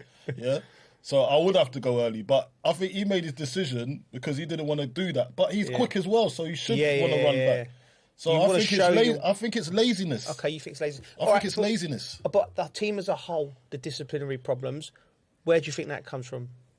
Well, it comes from the manager, but it comes from the team as well. It comes from all of you. All you're doing is and you're just letting each other down. Yeah. But again, there's no maturity there. Again, maturity. Again, if you're a senior player and you're going in there, you look at some of the ones where it's been like that, soft ones, and then you're going, boys, like, are we going to be this petulant consistently and kill ourselves by having a player sent off? Do you know what I mean? Like, I want fire and I want a little bit of that into the game, but. Boys, it has to come from. I think it's the culture and it gets set by the senior players. But we'll move on with that anyway. So, in summary, Arsenal were good for their win. Very good. Chelsea, they're still performing. They've won ugly. And look, if that was a Mourinho team, when Mourinho was at Chelsea, you'd say, so what? And everyone would say, oh, he parked the bus, or he done this, or he done. Like, there's ways of winning, and they've won ugly, and they've won with. That's what you need to do if you want to win the league. Yeah, they've won with set pieces, and fair play to them. This is their style. If they win the league, and you're not going to remember that game. You're going to say, "Wow, they won the game." True. To bed. Very, very true. We're going to go up to Old Trafford again. A massive win, 2-1 for Manchester United. They started the game really poorly. They really did. But first of all, I think Michael Carrick's he's producing. It's been a masterclass on how to revitalise a team, and surely they've got to give him the job now. 6 wins and a draw from his 7 matches. Gary Neville, interestingly, says Carrick is in the box seat, but they should look for the best class of manager available. And I don't know what that means, and I'm going to say that because when Amorim come in, Coley, I thought I was the only sane person in the building. Everyone was going, we got this wizard from Portugal who's done this with Sporting Lisbon, and he's got the way his team plays and everything. I'm like, hold on, boys. He's a young manager. Sporting Lisbon, Manchester United. It was like everyone forgot that there's a risk in anybody. You could go and get best. He was best in class in terms of results and achievement to what his budget was in European football. Then they've gone and got that, put him in, give him everything. You can't say he wasn't given everything. He said it himself. I'm signing players, blah, blah, blah, and all that. And then I don't know if there is a non-risk. I don't know why. You don't know what he means. I don't understand why. What would be the problem in? You've got someone that's getting results. What, you want more than that? What more do you want? And he's not a risk. Yeah, he's not really a risk, is he? Because he knows the club. He's probably not going to be on as big a contract as what a big manager's going to be on. Yeah. And also, what other manager are you going to get? Exactly. You might get a big name in, and you might even do well with the players you've got. It's going well. Everything's going. And when I look at it, I don't know. I'm not around it enough, but I get a feeling when you see him, like he's brought the best out of out of people. He's making them feel good about themselves. You know, they've got a bit about them. Yeah. And that ain't easy to get. Like, not all players will like a manager that comes in. So it's going, well, why change it? It actually don't matter who the manager is. Just that the players respond to the manager. Yeah. That's as simple as you mean in terms of stature? Yeah. Are the players responding to the manager? I think the manager matters. You can come with all the formations and tactics in the world, yeah? Yeah. And they don't like you. They're not going to run. It's as simple as that. Yeah. So first of all, you got to get the buy-in from the players. Yeah. As in, will I run for this guy? Do I like him? How's he treated me? Is he looking at me in my eyes? No, I don't think like that. I would never think like that. Listen, these boys nowadays, they think like that. See us lot, yeah? We were the hardened lot. Yeah. These lot need an arm around them now. Yeah. Listen, I've got my son. He's like, I don't want to play for that manager. Because he's not doing this. He's not. They're so not weak mentality. They prefer the person now. That's why I say most of these boys are really got loads of attributes, skills. Some of them probably more technical than the average player in our days. You know what I mean? But what they respond to is the human nature and how they're treated and how they feel about you. That's why you're seeing, and it's quite blatant with Man United. It's the same bunch of players. What's changed? Well, it's tactics. He's changed the system. He's changed the system. Yeah. But you still got to run about. Yeah. You still got to run about. They down tools. These boys. They did down tools under Amrin. They down tools. Tactics is an important thing. Knowing when to press. We're not going to press in as a team. You have to. So that's a factor. On that a little bit. Of course, no, definitely, comes into play. Definitely. But the first and foremost, see, like I remember having Gianfranco Zola. Yeah. He come in, and the way he made people feel at West Ham, the way he made people feel, and even though it wasn't going great, we still wanted him there. Yeah. And we're still trying, although sometimes probably tactically set up wasn't right for what he had at his disposal, and he probably wanted to change things. But the players still loved him and wanted to do well for him. Now, when you're seeing a manager that's going on saying, well, he's got to do better, he's got to do better, he's got to do better, and berating the team, that creeps in eventually, and then you're going to lose the team. Michael Carrick has come in and is given that good feel factor first. Then the players will try that tactic that he's trying to employ. Do you know what I mean? And it's just the way it is. It's the human nature of it. I agree with you, right? And I think you're saying the same thing. The tactical switch he's gone to go over back four, playing Mainu and Fernandes and getting players in their correct position that they've made. You know, like Luke Shaw at left back and Harry Maguire with playing in the two and da-da-da. So that's become a factor. The fact that he's got the players on board. I think we said it last week, but I think bringing Johnny Evans in, who knows the group because he was with them, I think that was genius. Jonathan Woodgate, who by all accounts is a fantastic coach as well and a good person. Yeah. Darren Fletcher, so there's a core that understand the group. So there is all of that.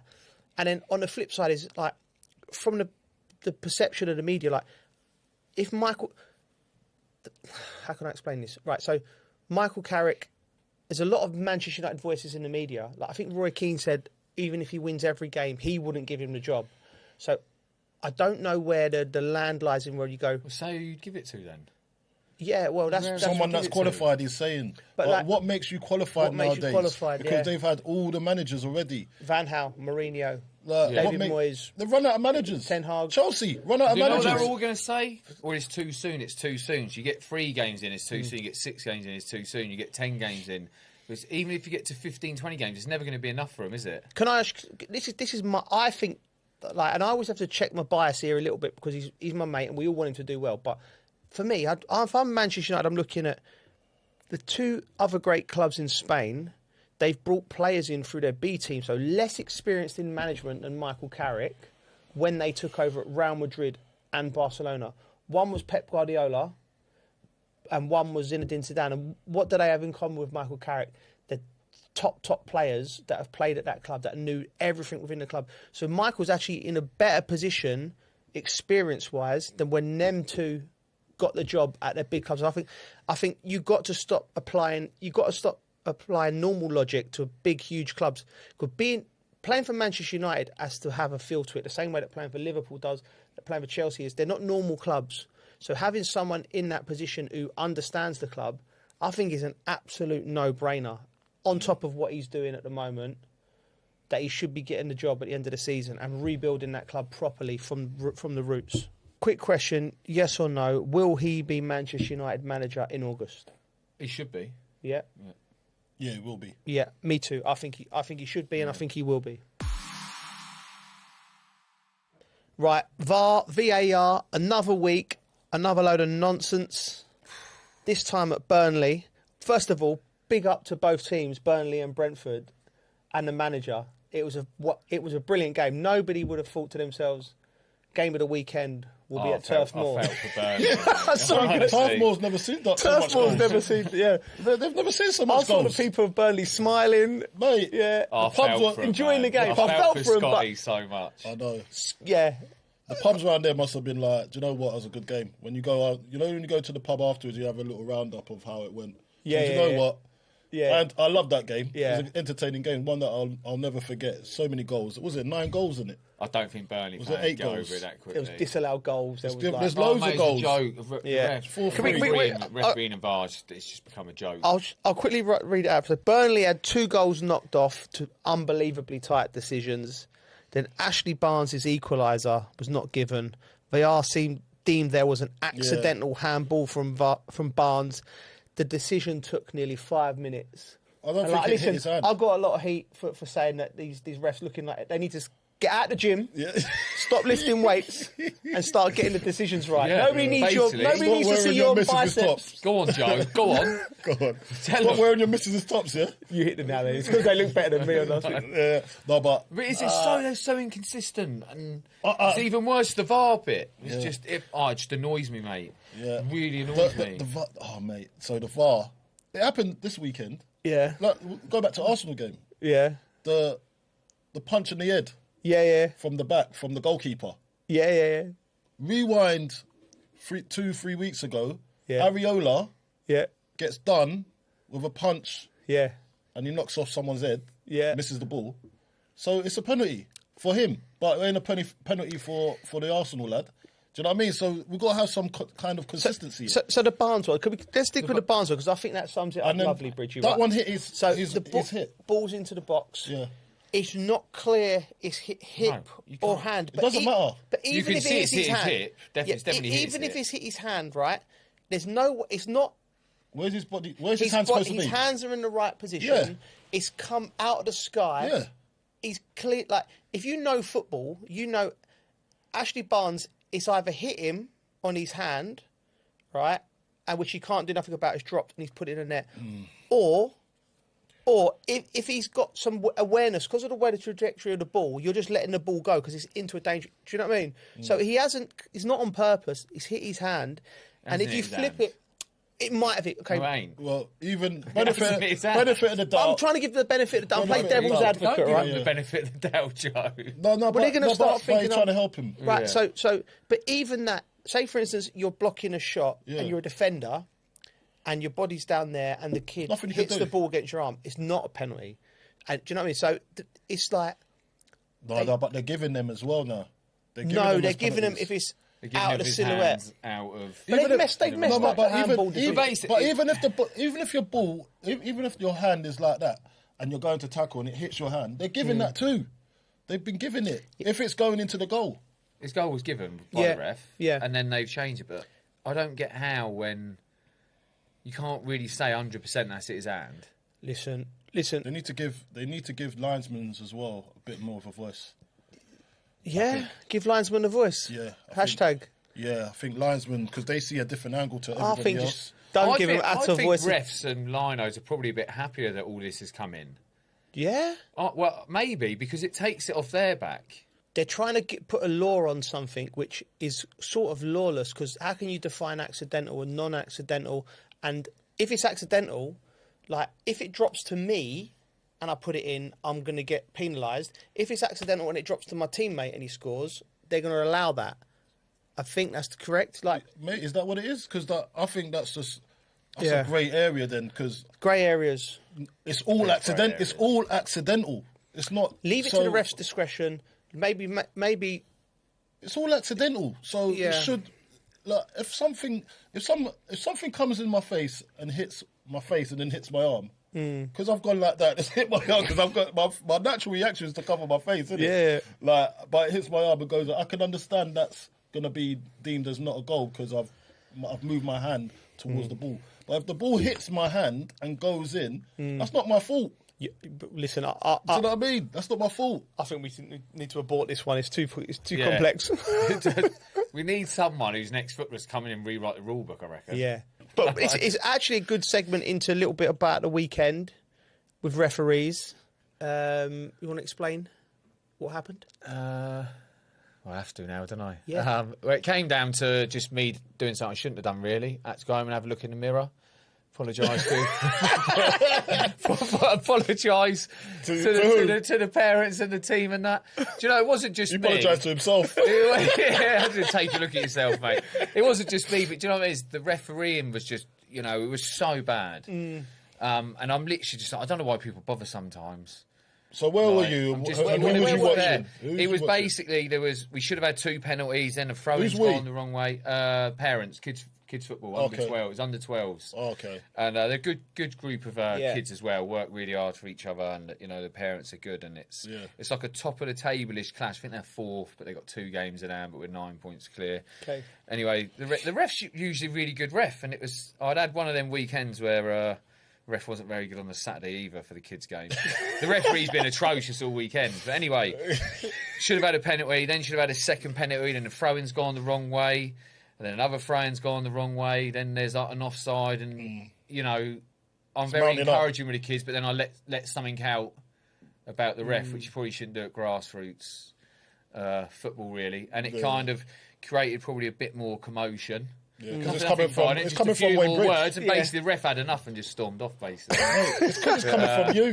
No, it wasn't Geezer, just you're me. a Premier League. I'm not going to take all of it. I did a little bit. You're an England international. Yeah, I know I should have done it. So your word... And I said sorry. Listen, mate, your word that's means a fair so point, much. though. No, but... Yeah. Did you say sorry? I did say sorry, yeah. I haven't managed to say sorry to the ref yet because he stormed off, but I apologise to everyone else and the club, because you shouldn't really do it. Do you know what I mean? No, when it's your kids, I think you get emotionally, like... embroiled in it. The unjust part. Do you know what it is? You've got a real strong... What's the word of a feeling of injustice? Like, you can't leave injustice. It's one of your endearing things. Like, it is, because, like, you'll stick up for your people and you don't like injustice, but then when it's in sport and it comes across really bad. Especially as it's kids football and it's grassroots football. It's I think as you feel a certain something when they're your own kids or when they're kids in general, when there's an when there's an I've got something for you. Do you know what I mean? But it's hard, isn't it? I didn't actually get the blame in the end. Some other guy actually got sent away, but I don't actually think he said anything. Oh, really? Mistaken identity? Who's walking around on Sunday mornings looking like Wayne Bridge? The guy got sent off. I thought he had a baby on his chest, like, you know, one of them things, but it wasn't. It was a doll. So what? He had a doll? He had a doll, so he must have had a little daughter with him. He's got this doll stuck there. Oh, right. And the rest sent him off. It just looked weird, him walking off with this little doll in front of him. What's happening around your area, bro? It's nice down my area. Do you know what? Talking about injustice, right? I know exactly how you feel, right? I embarrassed my daughter about 5-6 years ago on Sports Day, right? So she's in the 100-metre sprints, right? And right, and I'm at the finish line. Yeah, it's a photo finish. Yeah, she's clearly won it. I got the VAR.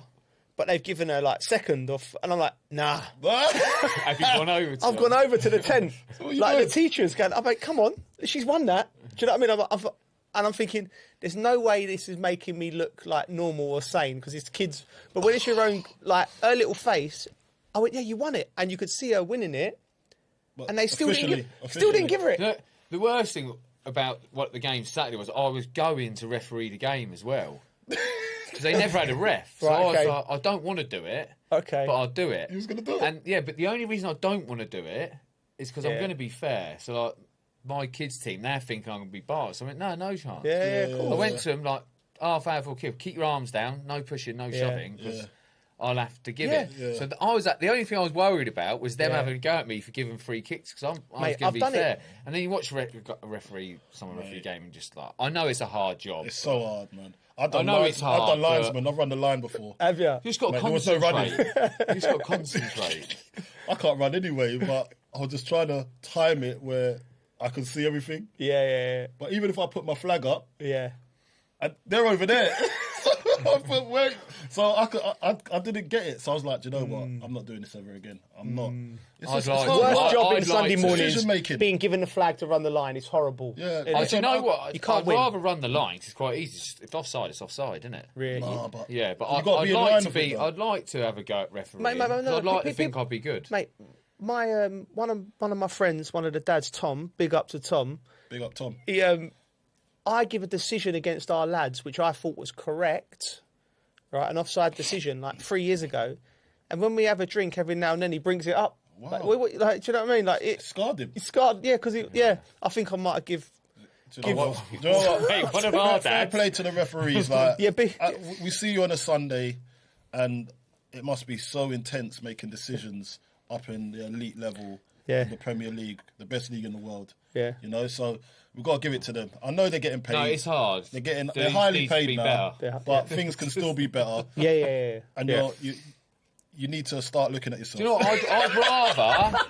It's hard. It's hard. I'd rather they made a decision. Yeah. Like VAR And just own it. goes. And own it. And if they make a mistake, they can hold their hands up. Yeah. No, I just think I'm that's happy. better. I'm happy with that. I'd happily go back to that. The refereeing can't get worse with devices and applications. I know. There. That's what's going on. That's what's happening. They're making it worse. They're making it worse. For Yeah, well, listen, technology's made the world better. That's actually another segment.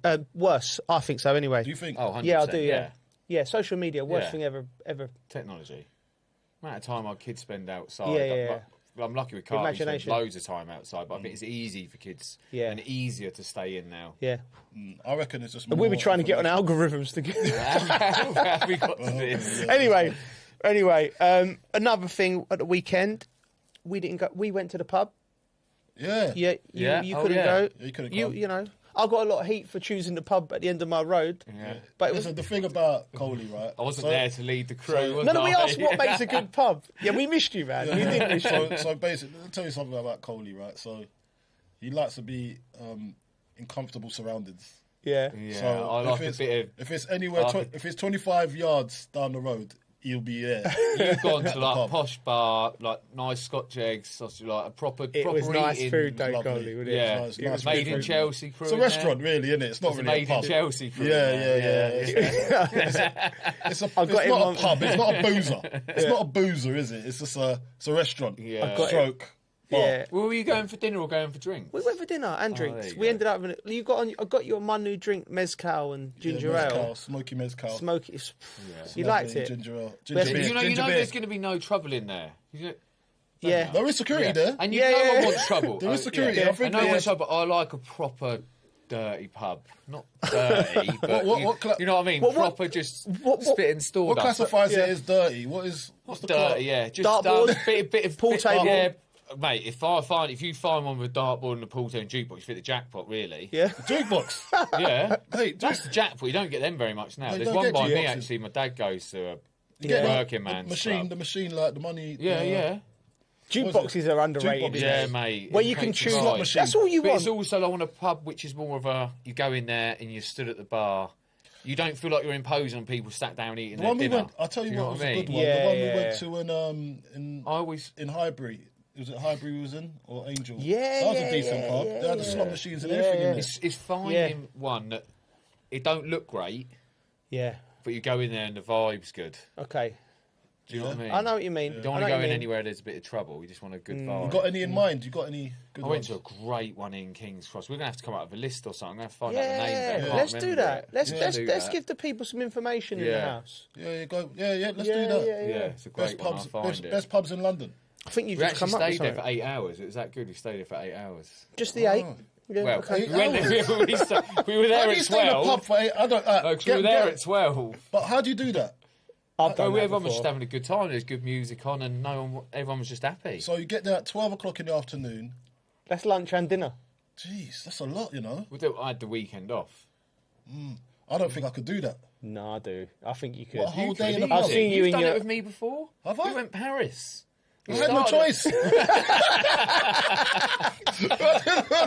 had no To be choice. fair, What else was our gonna do? last lads trip, I've got the choice. Our last lads night, I was in Paris, Right, and it was an early start. I think we got the train at about 9 o'clock, 9:30, and then we were going into like a gig in the evening. So we've been out early, got the train early.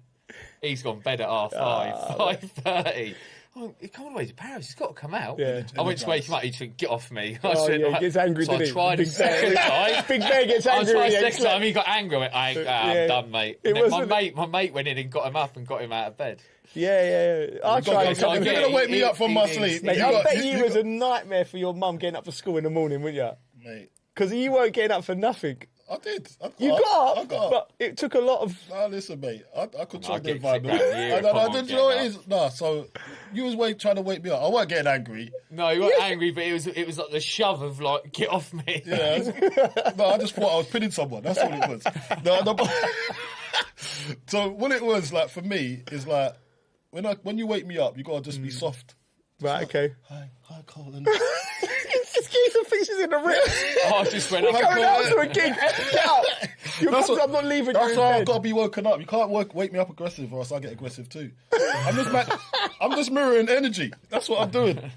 Just make me up He soft. does wake you up aggressive. He does. That's He'll annoying. go like That's a that. little shake. All right, He's coming on. I'm like, oh, bruv. Like, he likes that one. I mean, He likes that one. He's shaking you. What are you doing? What do you think? And then laughs and thinks he's funny. Oh, no, it's not funny. Anyway. It's not nice. Anyway, right. Okay, we move on. Before we go, let's go back to football and Tottenham in trouble, losing away at Fulham. And although they had a little huff and a puff, Fulham could have been 3s and 4s ahead. And I looked at both teams, and I don't think Spurs will go down. What? No, but I don't think they will. But I looked at both teams, and on paper, you was like, but in terms of duels, like people like Iwobi run the game, Smith Rowe was popping in. Do you know what I mean? Like, Fulham just looked better. They just did. I think I saw Iwobi's goal. Like, that's a strong side foot from that. I know. Do you know what I mean? Like, I'm expecting the goalkeeper to like do a lot better. Mate, I'm not sure about Vicario. I'm just he worries me like how Sanchez worries me. Like when they're in sticks, it's like I'm not sure. It's not solid. It's not solid enough. Did you see the bit in the game where he's had the ball, nobody round him, Vicario, and he just booted it all the way up into the Tottenham end? Like, it was like the weirdest thing. Yeah. And you know that the cameras like just go straight to the fans, and they're like, "Who was there? I must have seen a ghost." It was a weird thing, and I look at them, and it's just like, are we falling into this thing where they can't go down because they're Tottenham? Do you know what I mean? And they're a big club. You're a massive example of it. You went down with the squad that you had at West Ham. Yeah, I know, but what I'm saying, don't you feel that's possible? Yeah, you should know better. I do know it's possible. Even our squad that we went down with. It's possible, but maybe it's the gap. Is it 4-point gap? Yeah. Is it the 4-point gap? But no, it's nothing. You could say and that the about other teams, tough run-ins. You could say that about Arsenal. That's true. Do you know what I mean? You flip it on its head, it's a 4-point gap at the bottom. So West Ham win their couple of next games, they're out of it. And then, and Spurs don't win anything. They're in it. Spurs. Listen, I'm going down to Spurs on Thursday night. They're playing Palace at home. Palace. Be careful. But yeah, I should be telling people this. You know, I mean, I'm actually looking forward to the game because I like going to a stadium where there's real tension and panic when it's not my team. The only reason you are looking forward to going to that game is because you hope they lose. No, you want to be there. And you're going to be so happy they lose. You want to be there. Like there's one of the dads at the kids' football Spurs. Funny enough, his kids are Chelsea. Really? This side of the family's got no order. Absolute carnage. He's got no order in his house. Yes, that's a disordered man right there, isn't it? He was kind of saying there's no real easy team in the Premier League, is there? But whenever Tottenham play, whatever team they play, they seem to bring out the best in them, and they just look really good. Do you know what? And then he's like, the players don't know. His take, because he's watched them a lot. He went, they don't know when to press, when not to press. Yeah. I don't listen. He went, he just says they're all over the shop. And like, obviously the new manager's come back in, And he was like, usually when a new manager comes in, bounce. there's like... It's a bounce back. They ain't. There's no rubber ball coming, is there? Do you know what I mean? It's like a medicine ball just hit the floor. One of them medicine balls in your gym. Like, he's going through a tough time. The old geezer. Okay, so Igor Tudor, let's talk about that, because Igor Tudor got brought in, and one of the commentators who's said to me, he well versed in these situations. He said, and he knows European football inside out. He said, I promise you, if you'd have said to me, give me 100 names, he said, I wouldn't have been able to pick Igor Tudor in the top 100 of what Spurs can. And I'm talking, you take Daniel Levy out of the equation 6 months ago, who've done every decision. So the decision making process is somewhere else now. And I'm looking at that Igor Tudor decision and thinking, he got no Premier League experience. He doesn't have a strong relationship with the players. I don't think he's managed many of the players. Premier League, Tottenham, not a massive reputation. I don't know where the logic is behind it. Like I said at the time, Robbie Keane and a Glenn Hoddle combination, because what that club needs is soothing. It needs to be someone in there who understands the fans, who gain a bit of grace, good characters who could, like you said, like what Michael's done, and get the players working. Because I look at Tottenham, I look at Van. Get Glenn. I'd get Glenn to come in with Robbie Keane. Robbie Keane, because straight away. He's doing well as well, Robbie. Yeah, He's won 2 titles away. When we talk about experience, he's gone to 2 countries, won 2 titles. You know, in 2 different cultures, teams. But with Glenn, different straight away. No, but I'm thinking from an interim. They're coming from an interim, right? That makes logical sense to me, because it ticks boxes. I'm thinking the fans will be on side. Robbie, you know Robbie's a character. If you do your homework as Robbie is a character, you'll know that he's... Do these players know these legends, though? Mate... I'll tell you, they know him when they start coaching. They know they're good coaches. Listen, everyone's got YouTube. They'll go, well, Robbie Keane's a player. Glenn Hoddle, the player. I don't think it'll be like the Michael Carrick factor, though. Because I think Glenn Hoddle would, honestly, as a coach and training, is brilliant. I get that, but I know Glenn Hoddle would be perfect, but I just don't think, as I was saying about this buy-in with these players, I'm telling you that the culture at that football club, there's a few the cultures. Big balls over there, right? And they've got too much, they're in their head and they're having themselves. I'm telling you, these boys are. You can see it. Yeah. Like, I saw a clip with Van der Ven. Yeah. I think I saw it last week when Igor Tudor was trying to tell him something, saying push up. And he was like, the way he looked at him. Really? Yeah, it's on the side. Like, the way he looked at him, I was like, the geezer's telling you to do something, do it. Yeah. And he was like, and he was ignoring him. And I was like, see, that, for me, when I see that, I'm thinking, that you need to root that out first. You need to change that mentality. How do you change that then? Why would... let me reframe the question. Why did they think... With someone they respect. That Igor Tudor was the man. Is he a hard man? Do you know what I mean? But what's the point in that? You know, what can a hard man do? How's he going to get the buy-in? I've heard this word a lot, baffled. Yeah. Baffled. I've heard it so many times. Yeah. So if it's baffling the fans, the players, that filters down to the players. Yeah. You've got to think, when you make a decision as a club, you've got to think of how everything's going to be processed by the players. Straight away... You'd expect to see something in the first game change. Yeah. I'm speaking to some of the Spurs fans. I don't... Yeah. Do you know what was quite cringy? I saw it from one of the Spurs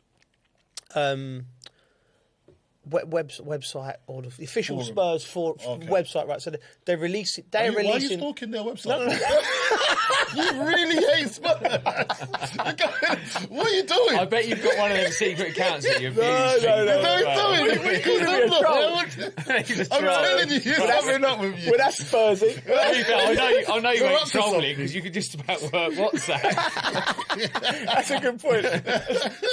Go on. But anyway, I don't know how, someone showed me this. It's got the players running, right? So like, that's just like, they're thinking to themselves, this looks good. The fans are going to be, oh, look at us running more. Do you know what I mean? Yeah. Like, so what? So they're showing them stats? No, they're like, hard at work for the new manager. Do you know what I mean? Like, and there's images of them running. Because if you think you're a player, you think the answer is they need to be fitter, they need to be stronger, running. If you get to March and your team's not fit, Yeah. You've got 3 months to go. If you go, right, let's try and get them fit for the last... You're going to probably end up breaking more of the players. Do you know what I mean? So you need a pre-season to get fit. You need to revitalise the spirit of the players. That's the spirit, and you're saying that's the way to go. And the way to do it is with characters and people in the club and everyone coming together. So, who would you reckon those boys would respond to right now? Right now? Do you reckon they're responding to that? Or I reckon they need someone that's been in their face so that they know a little bit. Those type of boys anyway. Right. No. I don't. Ledley King? I love Ledley, but I don't think he's... He'd respond to it. I know that he's liked around the club. Ledley won't want that. I don't reckon he... Would he be the type of guy who want that job? I doubt it. I don't think he would he? Maybe. I don't know. Why wouldn't he? They would be responding. Because he done his badges and stuff. I don't know, but why wouldn't he? But I think they would respond. I think they would respond to Ledley. You need someone to come in and then they'll respond to the person that... All right, Ledley, Robbie Keane and Glenn Hoddle. Yeah. If you can't respond to one of them... Yeah. I know that this geezer's only got the job 2 days, but I'm just thinking of why is he really in the job? Yeah. They've made the decision now, so it's like with the Spurs hierarchy have gone, that's our cards on the table, 10 games to go, this is our guy. Yeah. And he's going to do it. So, and he might do it by the skin of his teeth. Yeah. But I think if you'd have gone the other route, it would have been a lot easier for Tottenham. Anyway, I'm there on Thursday. Give him some abuse. Yeah, I'm sure they will. Before we wrap up, the Champions League draw was this week, and it's an interesting one. Basically, Arsenal... You've heard it in from to bottle it. Go on. Right, so basically, every team that's won it for the last 10 years is on one side of the Man City, Bayern Munich, Real Madrid. Arsenal... I think on one side it's like 30-odd titles, isn't it? Yeah. And on the other side's 5. Yeah. I mean, that's all Barca. Yeah. So it is. Listen, it's opened up for Arsenal. I think personally, it's going to be an Arsenal Manchester City final. I think it'll be an epic. Oh, how good would that be? I would think Man City do the treble. Oh, why would you say that? It would be quadruple. Quads. They could do the quad. Yeah, they could do the quad. Yeah. Yeah. They're still in all competitions. All from under Arsenal's noses, mate. That could be epic. That'd be too much. No, if it goes our way, But if that was to ever happen, I don't think Arsenal could. Even though that they've done so well, I don't think any Arsenal fan can show their face ever again in London. They'll have to wear their away shirts, so it's less recognisable. Because I tell you what, because if that was to happen in this, this peak position they're in, and then Man City do all of that, that's disrespectful to football. Yeah. I look at it. My only bet would be Arsenal going to the final. I'm not sure on the other side. With Man City, you still don't know because there's too many good teams. Who's on Arsenal's side? Arsenal getting to the final. Who's on Arsenal's side? They're going to be Leverkusen. They ain't no cop. Sporting Lisbon. That's a Glimp. Sporting Lisbon or Glimp, mate. Glimp. Hey, miss it. Bodo Glimp. Yeah. Remember we talked about Bodo Glimp? Yeah. Mate, they cause havoc, you know. Yeah, they are. They're carnage. They cause havoc. Captain Chaos at Bodo Glimp. I don't know what's going on over there. It's just all sorts going on. Arctic Circle. Their record it's warming is up. Unbelievable. It's warming up though, the Arctic Circle. So it ain't as like it ain't -10. Oh, it's not Baltic. It's not Baltic. Oh, okay. It'll be anyway. Barcelona cannot, and they can't win it. Barcelona not with that high line. Hansi Flick plays a high line, which I think he won the Champions League about 6 or 7 years ago with Bayern Munich when it was COVID, and he played this way football. But I think that was a different. Football was a little bit. COVID, there's an asterisk under it when it was, Anyway, I don't think you can do it again with this Barcelona team. So Arsenal are in the final for me, and I think they can do it. Well, if you look at it, look, PSG, they're going to go all the way again. They even PSG, the league has helped them. As well. It's interesting that the games we. Against never write off Real Madrid either. Against Chelsea, no. Was it the games in between? They've moved the league game in between the two Chelsea. You're games. right, Cole. And listen to this, Bridgie. So in between the two Chelsea games, PSG have just gone, we'll cancel that league game you got in between to prepare you for it. So this is equivalent to the Premier League. And Chelsea have Ligue 1. Yeah, La Ligue 1. How do you say it? Ligue 1. Go on. Listen, They've helped PSG. They've helped PSG. They've moved. It's the equivalent of the Premier League going, you know what, forget that game. Chelsea have to go to Newcastle. I think maybe play Newcastle at home. In between the two legs. Yeah. It's a massive advantage. So I think Chelsea will find it very difficult to beat PSG under them circumstances. In summary, the Champions League draw, they've opened it up. Yeah. Someone's rolled it across the goal for Arsenal. Yeah. They cannot blow it. Or can they? Or can they? Arsenal fans, book your tickets for Budapest, in my opinion. Yeah? Yeah. Okay. I'll be over there too. Get insurance. I'll be over there too, mate, just to see it. I know. Right, and we only got time for our last segment and our most informative segment. Yeah. Bridgie knows best. Bridgie. And Bridgie, this segment stems from our experience of you being the sort of agony uncle of the group. Yeah. Any problems? Go to Bridgie. Big or small? Bridgie's the man. You know, it usually revolves around a night out, though. So the knows best bit of Bridgie's always right. It's Bridgie's come from a night out. Yeah. Really. Yeah. You know when you're on a night out. Yeah. And you're at that stage, you're like, should we go to there, or should we go there, or should we stay here, or should we book this, or who's going to book the taxi home? It always messes up after a certain time. This guy. I just take control. I just take control, basically. I know where we're going. It's not just about night outs. It's life. In general. Yeah, I know. But go to that restaurant, go to that pub. Yeah.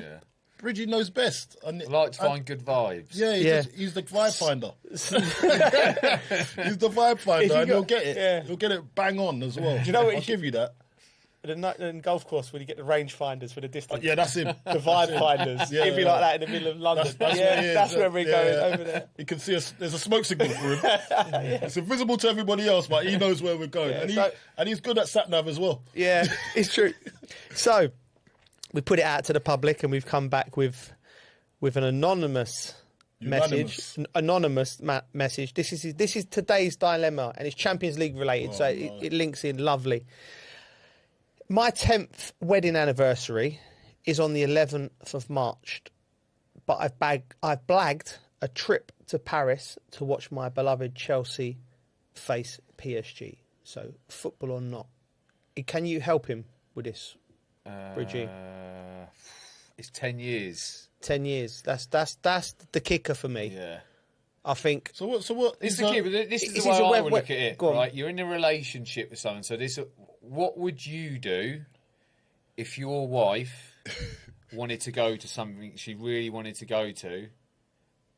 I'd probably old man's and go. It's 10 years anniversary. Like I would as well. I'll see you the next day. We'll wait for the 20 years. And then if she don't see it the way you see it, well, that's your fault, mate. Yeah. You married her. Yeah. Do you know what I mean? And a little bit. It's like, it's like. But you change in the 10 years, though. You do change in 10 years. You change in 10 years. Yeah, you can change. Look, take what I say a little bit of a pinch of salt. But I'm like, I'd be like, do you know what? Go and have a good time. We'll do something the next week or the day after or the day before. Yeah. Or, do you know what I mean? Don't get too worked up about it and don't stew on it. Just go and have because you might want to go to it might be Beyonce's last gig. And if she says no, well, she's ruined it already. Beyonce's last gig. She wanted to really go, and she loves Beyonce. All right, yeah. And then all of a sudden, it's your anniversary coming up, and you're saying there's no way you can't go Beyonce with your mates. Of course, 100. I agree with him. Yeah. I agree with him wholeheartedly. I think a man's perspective would be. But what would don't leave it too late. You just got to go ahead and say it. Don't leave it. Good point. That's good advice. Don't leave it too late. Don't get nervous. Well, he's obviously nervous, the geezer. He's asking us what we're doing. He might need his head ready. He might need his head ready if he's asking us. He's on Tuesday waiting for a refresh. I wonder what Bridgie's going to tell me. I think you've always got to look at the side of would it bother you that much? And it's 10 years. You've been married for that long. Every day's a celebration, isn't it? Yeah. Yeah. Every day is a celebration. Oh, mate, it goes off in my house. Every day. You're lucky to be with me, love. Mate, we want to know. We need to know what happens. We do need to know what happens. That's what we need to know. Mate, I'll go home and I hope she ain't watching this. Listen, I know Soph. Yeah. He's lucky to have so, believe That's me. true. Believe me. Some great advice from Bridgie there. Some great football this week coming up. We'd love to hear from you. So, Colin, where can they find us? They can find us, Coley and Bridgie, at hellothedressingroom@gmail.com. Don't forget to like, rate, review and subscribe. Thanks for listening and watching. We'll be back Tuesday.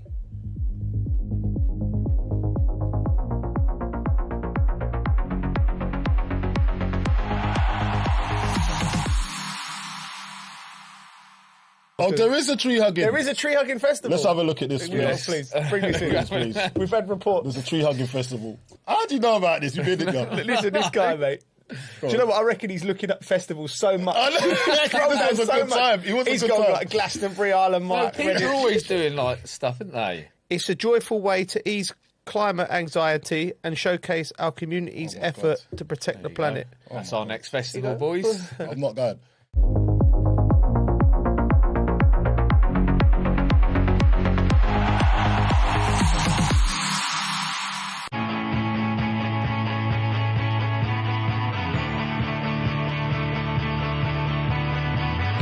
Welcome to the metropolis,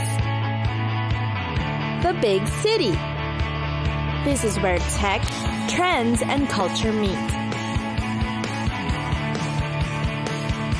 Meet the people. See the sights. Walk the city streets.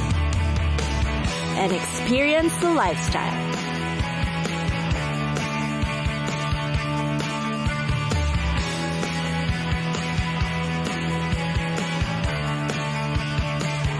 This is your first-class ticket to the cities of the world.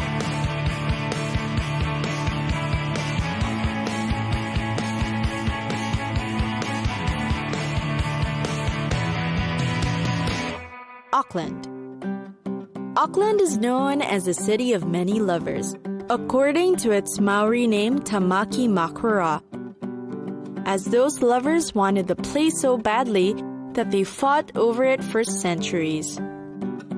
A geographically blessed city, the New Zealand capital has the appeal of a small town and the style of a modern metropolis. Auckland Museum is one of the country's most recognized heritage locations.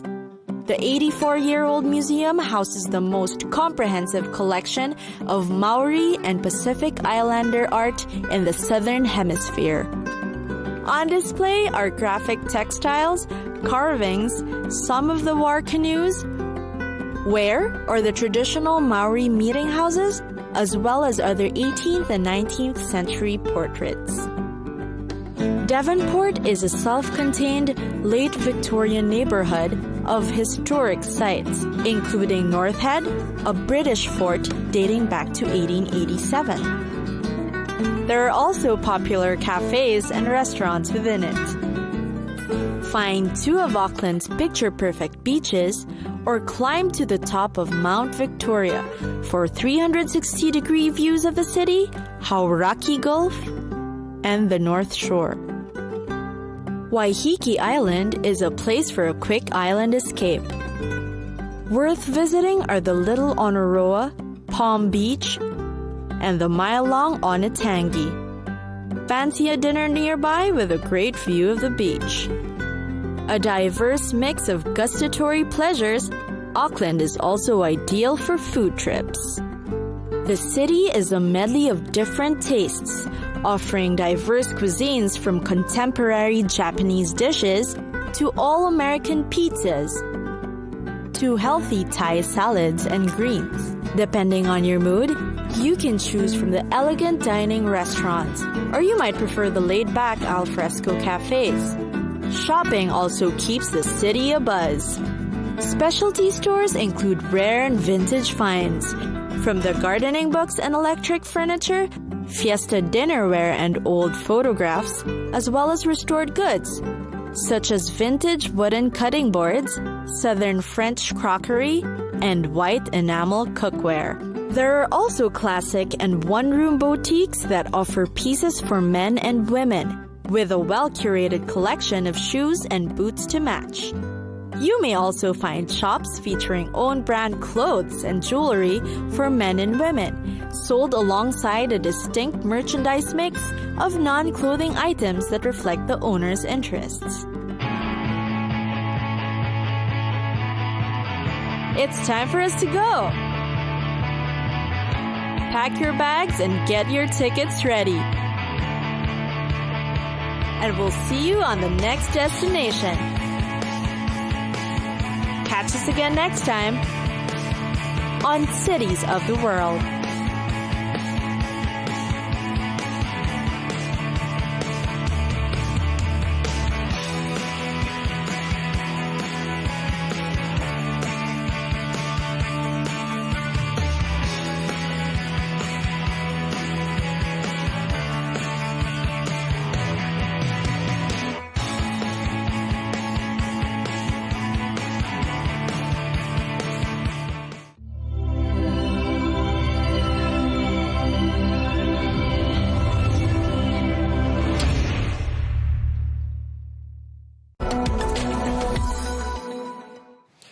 Now, creative industries are increasingly being positioned as drivers of investment, job creation, tourism, and skills development here in Saudi Arabia. And this all fits in very neatly with the kingdom's broader economic diversification strategy.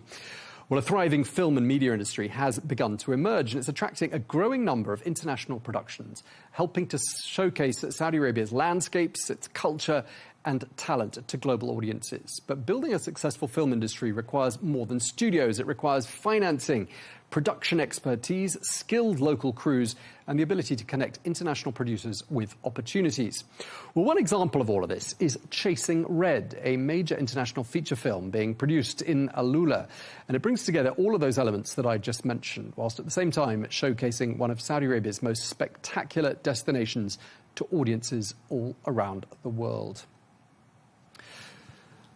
Well, I'm joined now by Bjorn Hovland, who's an investor and in technology and media. And amongst other things, he holds the position of Chief Strategy Officer at Caravan Media Services. He's also the president at CIQ, joins us from LA. Thank you so much for joining us, Bjorn. I'd like to start by asking, how you see the market developing, why the interest in Saudi Arabia, and why now? Yeah, absolutely. Great to meet you, and thank you for having me on.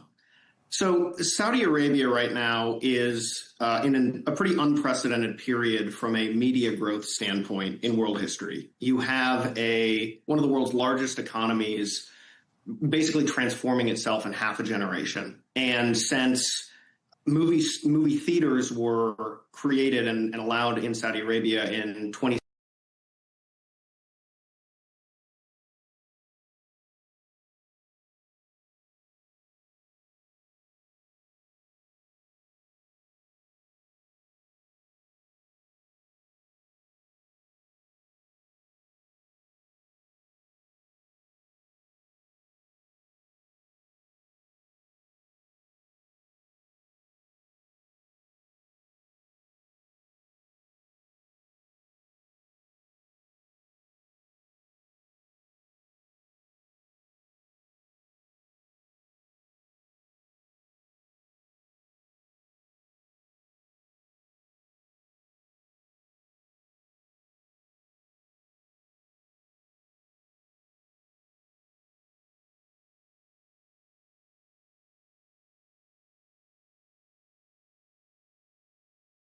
the capital and the crew base in order to actually build something.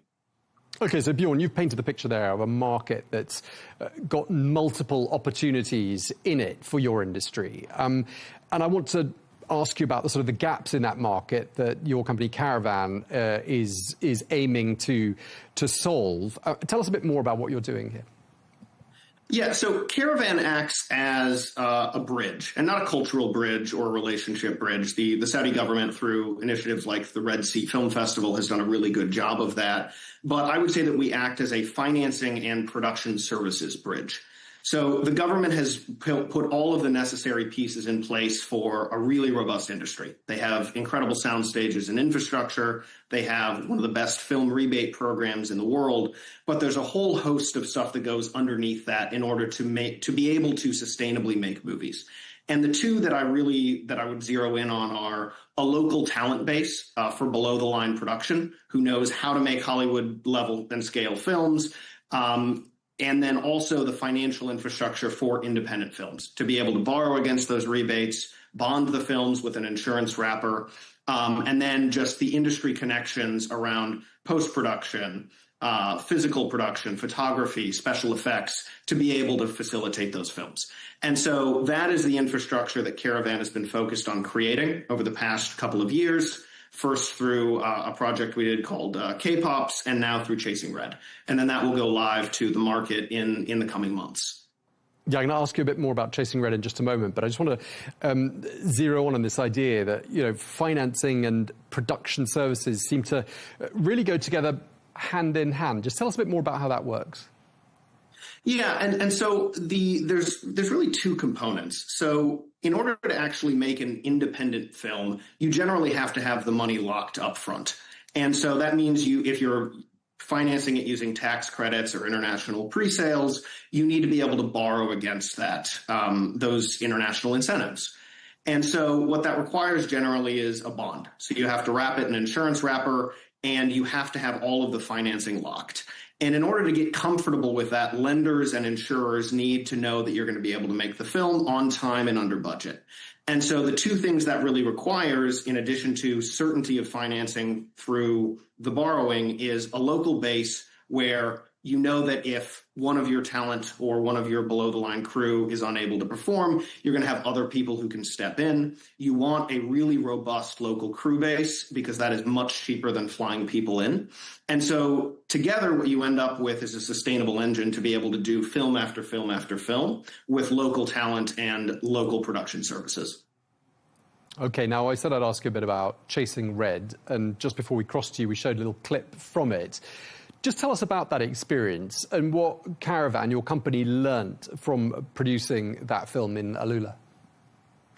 So the first film we shot was a very small portion, about a 3 to 5 day shoot for a film called K-Pops. And that was directed and starring Anderson .Paak. And that was shot as Alula for Alula. So it was a core plot point that Anderson goes to Alula in the movie. And we were able to showcase the kind of the natural beauty for what it was in the region. And the people we worked with, the local talent, they were very good, but the talent depth was not incredibly deep. And a lot of the crew had come in from Riyadh. And so what we saw was that on that film, we were not able to borrow against those tax credits. We were not able to bond that portion of the movie. And we were not able to use people from Alula to help on that. And so when we got to Chasing Red, we actually did a training program in conjunction with a company called Gateway Entertainment that trained up starting with 50 and then ultimately 16 people worked on the movie with us. We had built by that point the financial infrastructure to do that movie to completion entirely in Alula. And it was done with a lot of local talent, a lot of local crew, who then we will use on subsequent shows. Okay, so clearly workforce development, absolutely key to the future of the industry here. Yes. Okay. I mean, how does Saudi Arabia then compete with established production markets? So as I mentioned, I think the real ingredients are scale, financial certainty, and local talent base. And so once you have those three things, it is a really self-sustaining and profitable economic engine. And we're already seeing all of those things come together. Saudi Arabia has built some of the best production studios that I've ever seen. The two in Alula are really just state of the art. They have an incredibly generous financial incentive program. And what we're really starting to see is the development, and hopefully we can be a big part of that local talent base. So the creative talent is already there. No one has a monopoly on creativity. The energy and creativity in Alula and Saudi Arabia more broadly is enormous. But what Caravan can bring in conjunction with our partner Gateway is the access and training for what it takes to do a Hollywood scale film.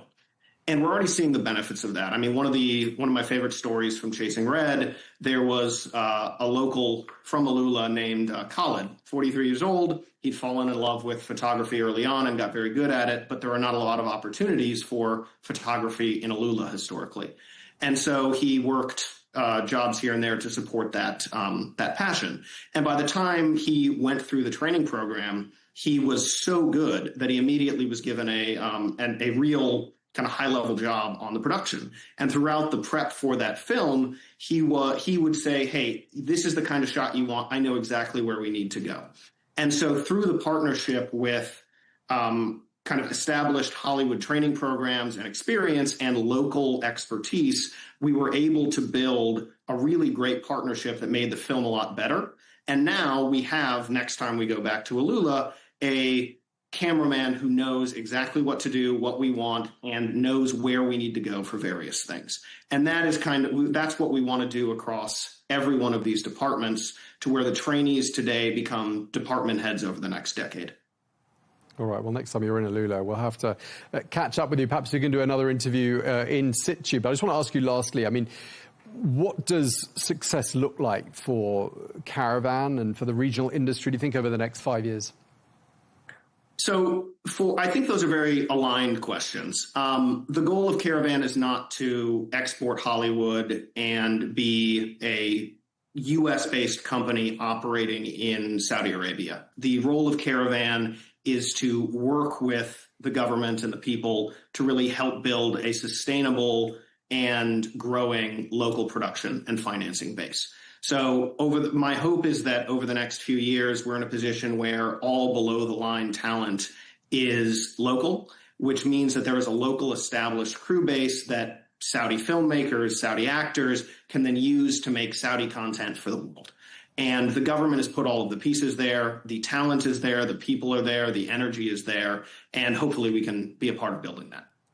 OK, we're going to have to leave it there. We're out of time. Thank you very much indeed for speaking to us. Bjorn Hovland, Chief Strategy Officer of Caravan Media Services, President at CIQ. Thank you for your time, sir. Great to meet you. Thank you very much.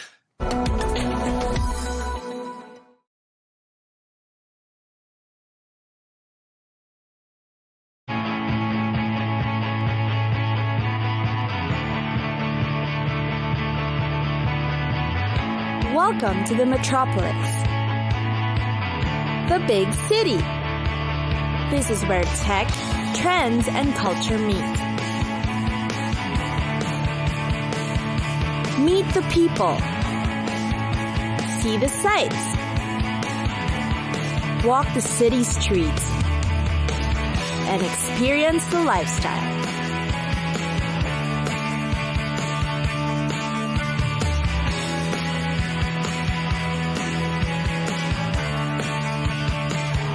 This is your first-class ticket to the cities of the world.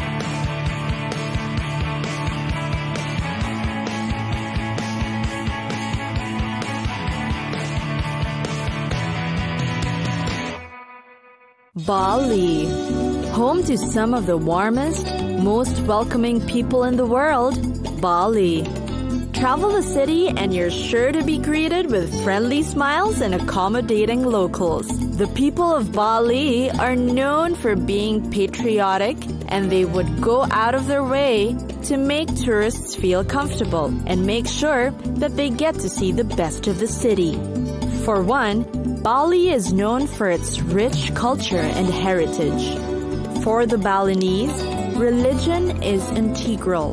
There are in fact over 20,000 temples on the island dedicated especially for spirituality and community. The city is also alive with festivals and ceremonies characterized by traditional Balinese dance, music, drama, and local cuisine that every tourist would definitely want to be a part of. Bali is also known for its breathtaking natural resources. You should see its picturesque rice terraces, soaring volcanoes, pristine crater lakes, sacred caves, and lush tropical forests. Many visit Bali for its tropical beaches, while its dramatic coastline never fails to impress. Waterfalls are also popular in Bali, as the city has a lot to explore. Visitors also like to try whitewater rafting in Bali, try the high ropes courses, or visit the Kintamani volcano. Kuta is a mecca for surfers and backpackers looking for lively nightlife and great waves. The botanical garden is also said to be one of the best in the world. Bali is also great for shopping. Popular marketplaces are found in Kuta, Ubud, and Sukawati. You're sure to find endless rows of stores selling a variety of knickknacks. For more unique finds, you should visit Seminyak. Seminyak is Bali's answer to the hipster movement, where eclectic bars, cool cafes, and chic international boutiques fill the streets. Food in Bali is just as amazing. Almost every warung or local eat shops offer the best local dishes, from satay ayam to soto ayam to nasi goreng. It's where you get to eat delicious meals for very affordable prices. But there are also fine dining restaurants in Bali that will serve all kinds of food. The city, after all, takes on many influences from all over the world.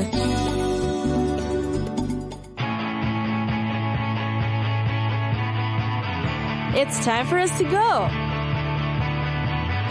Pack your bags and get your tickets ready.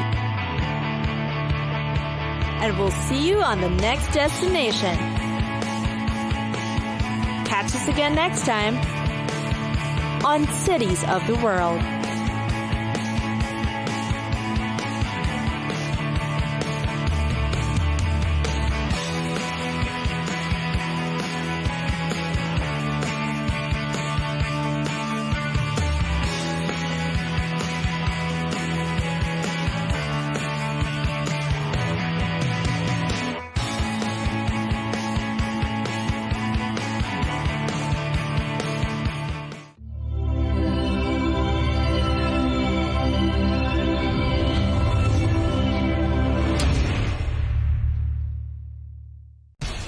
We have to take care of our people, and we're going to take care of our people first.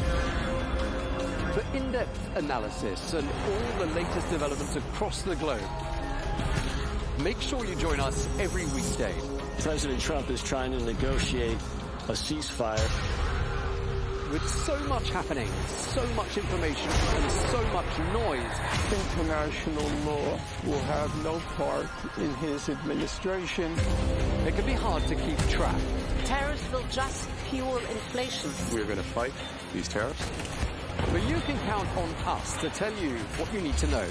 We stand by your side. Join me, Tom Burges Watson, for Global News Today, right here on Al Arabiya News.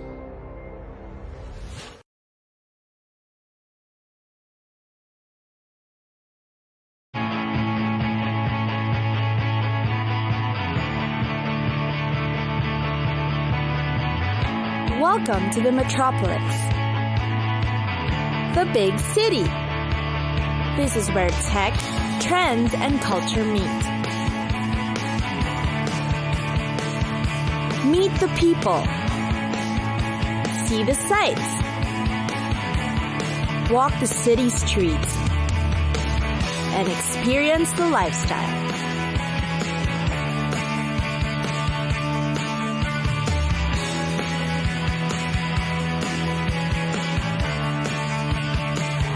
This is your first-class ticket to the cities of the world.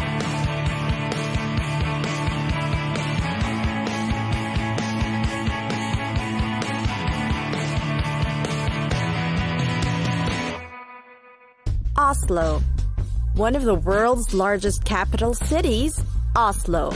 What's remarkable about the place is only 20% of the area has been developed, and the rest of it are parks, protected forests, hills, and lakes. Parks and open spaces are essential in Oslo's landscape, and they can easily be accessed from almost any point from the city. The center is very convenient, with trails and passages that connect to the public spaces and pedestrian-friendly areas. Just the same, amid its natural attractions, Oslo likewise boasts a rich cultural scene you should see. Among its famous landmarks are the sculptures of Gustav Vigeland. You can stroll through the town center to witness many of its historical structures. One of the popular attractions is the 1,000-year-old Viking ship. Get to know the Norwegian capital better by walking through the old neighborhoods in the Oslo fjord. The districts are near the famous landmarks, such as the National Opera and Ballet Building, a testament to their rich culture. Then, of course, there's the popular Akershus Fortress. It offers great views of the harbors. Nearby, there is the Museum of the Norwegian Resistance and a chapel which houses the remains of the original medieval castle. You'll also see the weapons of the armed forces and find out about their defense groups. There's the center of government and administration, the City Hall and Parliament.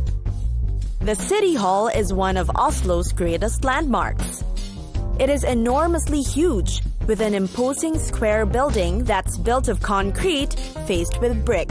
One of the towers has the 38 bells that you can hear all the way to the harbor area. The hall is filled with sculptures and relics, and the interiors are magnificent too. It was built and designed by the most famous Norwegian artists.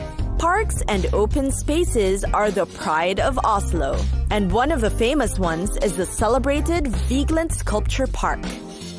You'll be amazed at its lush green grounds that are decorated with figures of bronze, granite, and forged iron. These figures represent human emotions from happiness to despair. A trip to the Big Døy Peninsula is also great for its historical background and fantastic scenery. You'll definitely marvel at how these were made in the eras back then.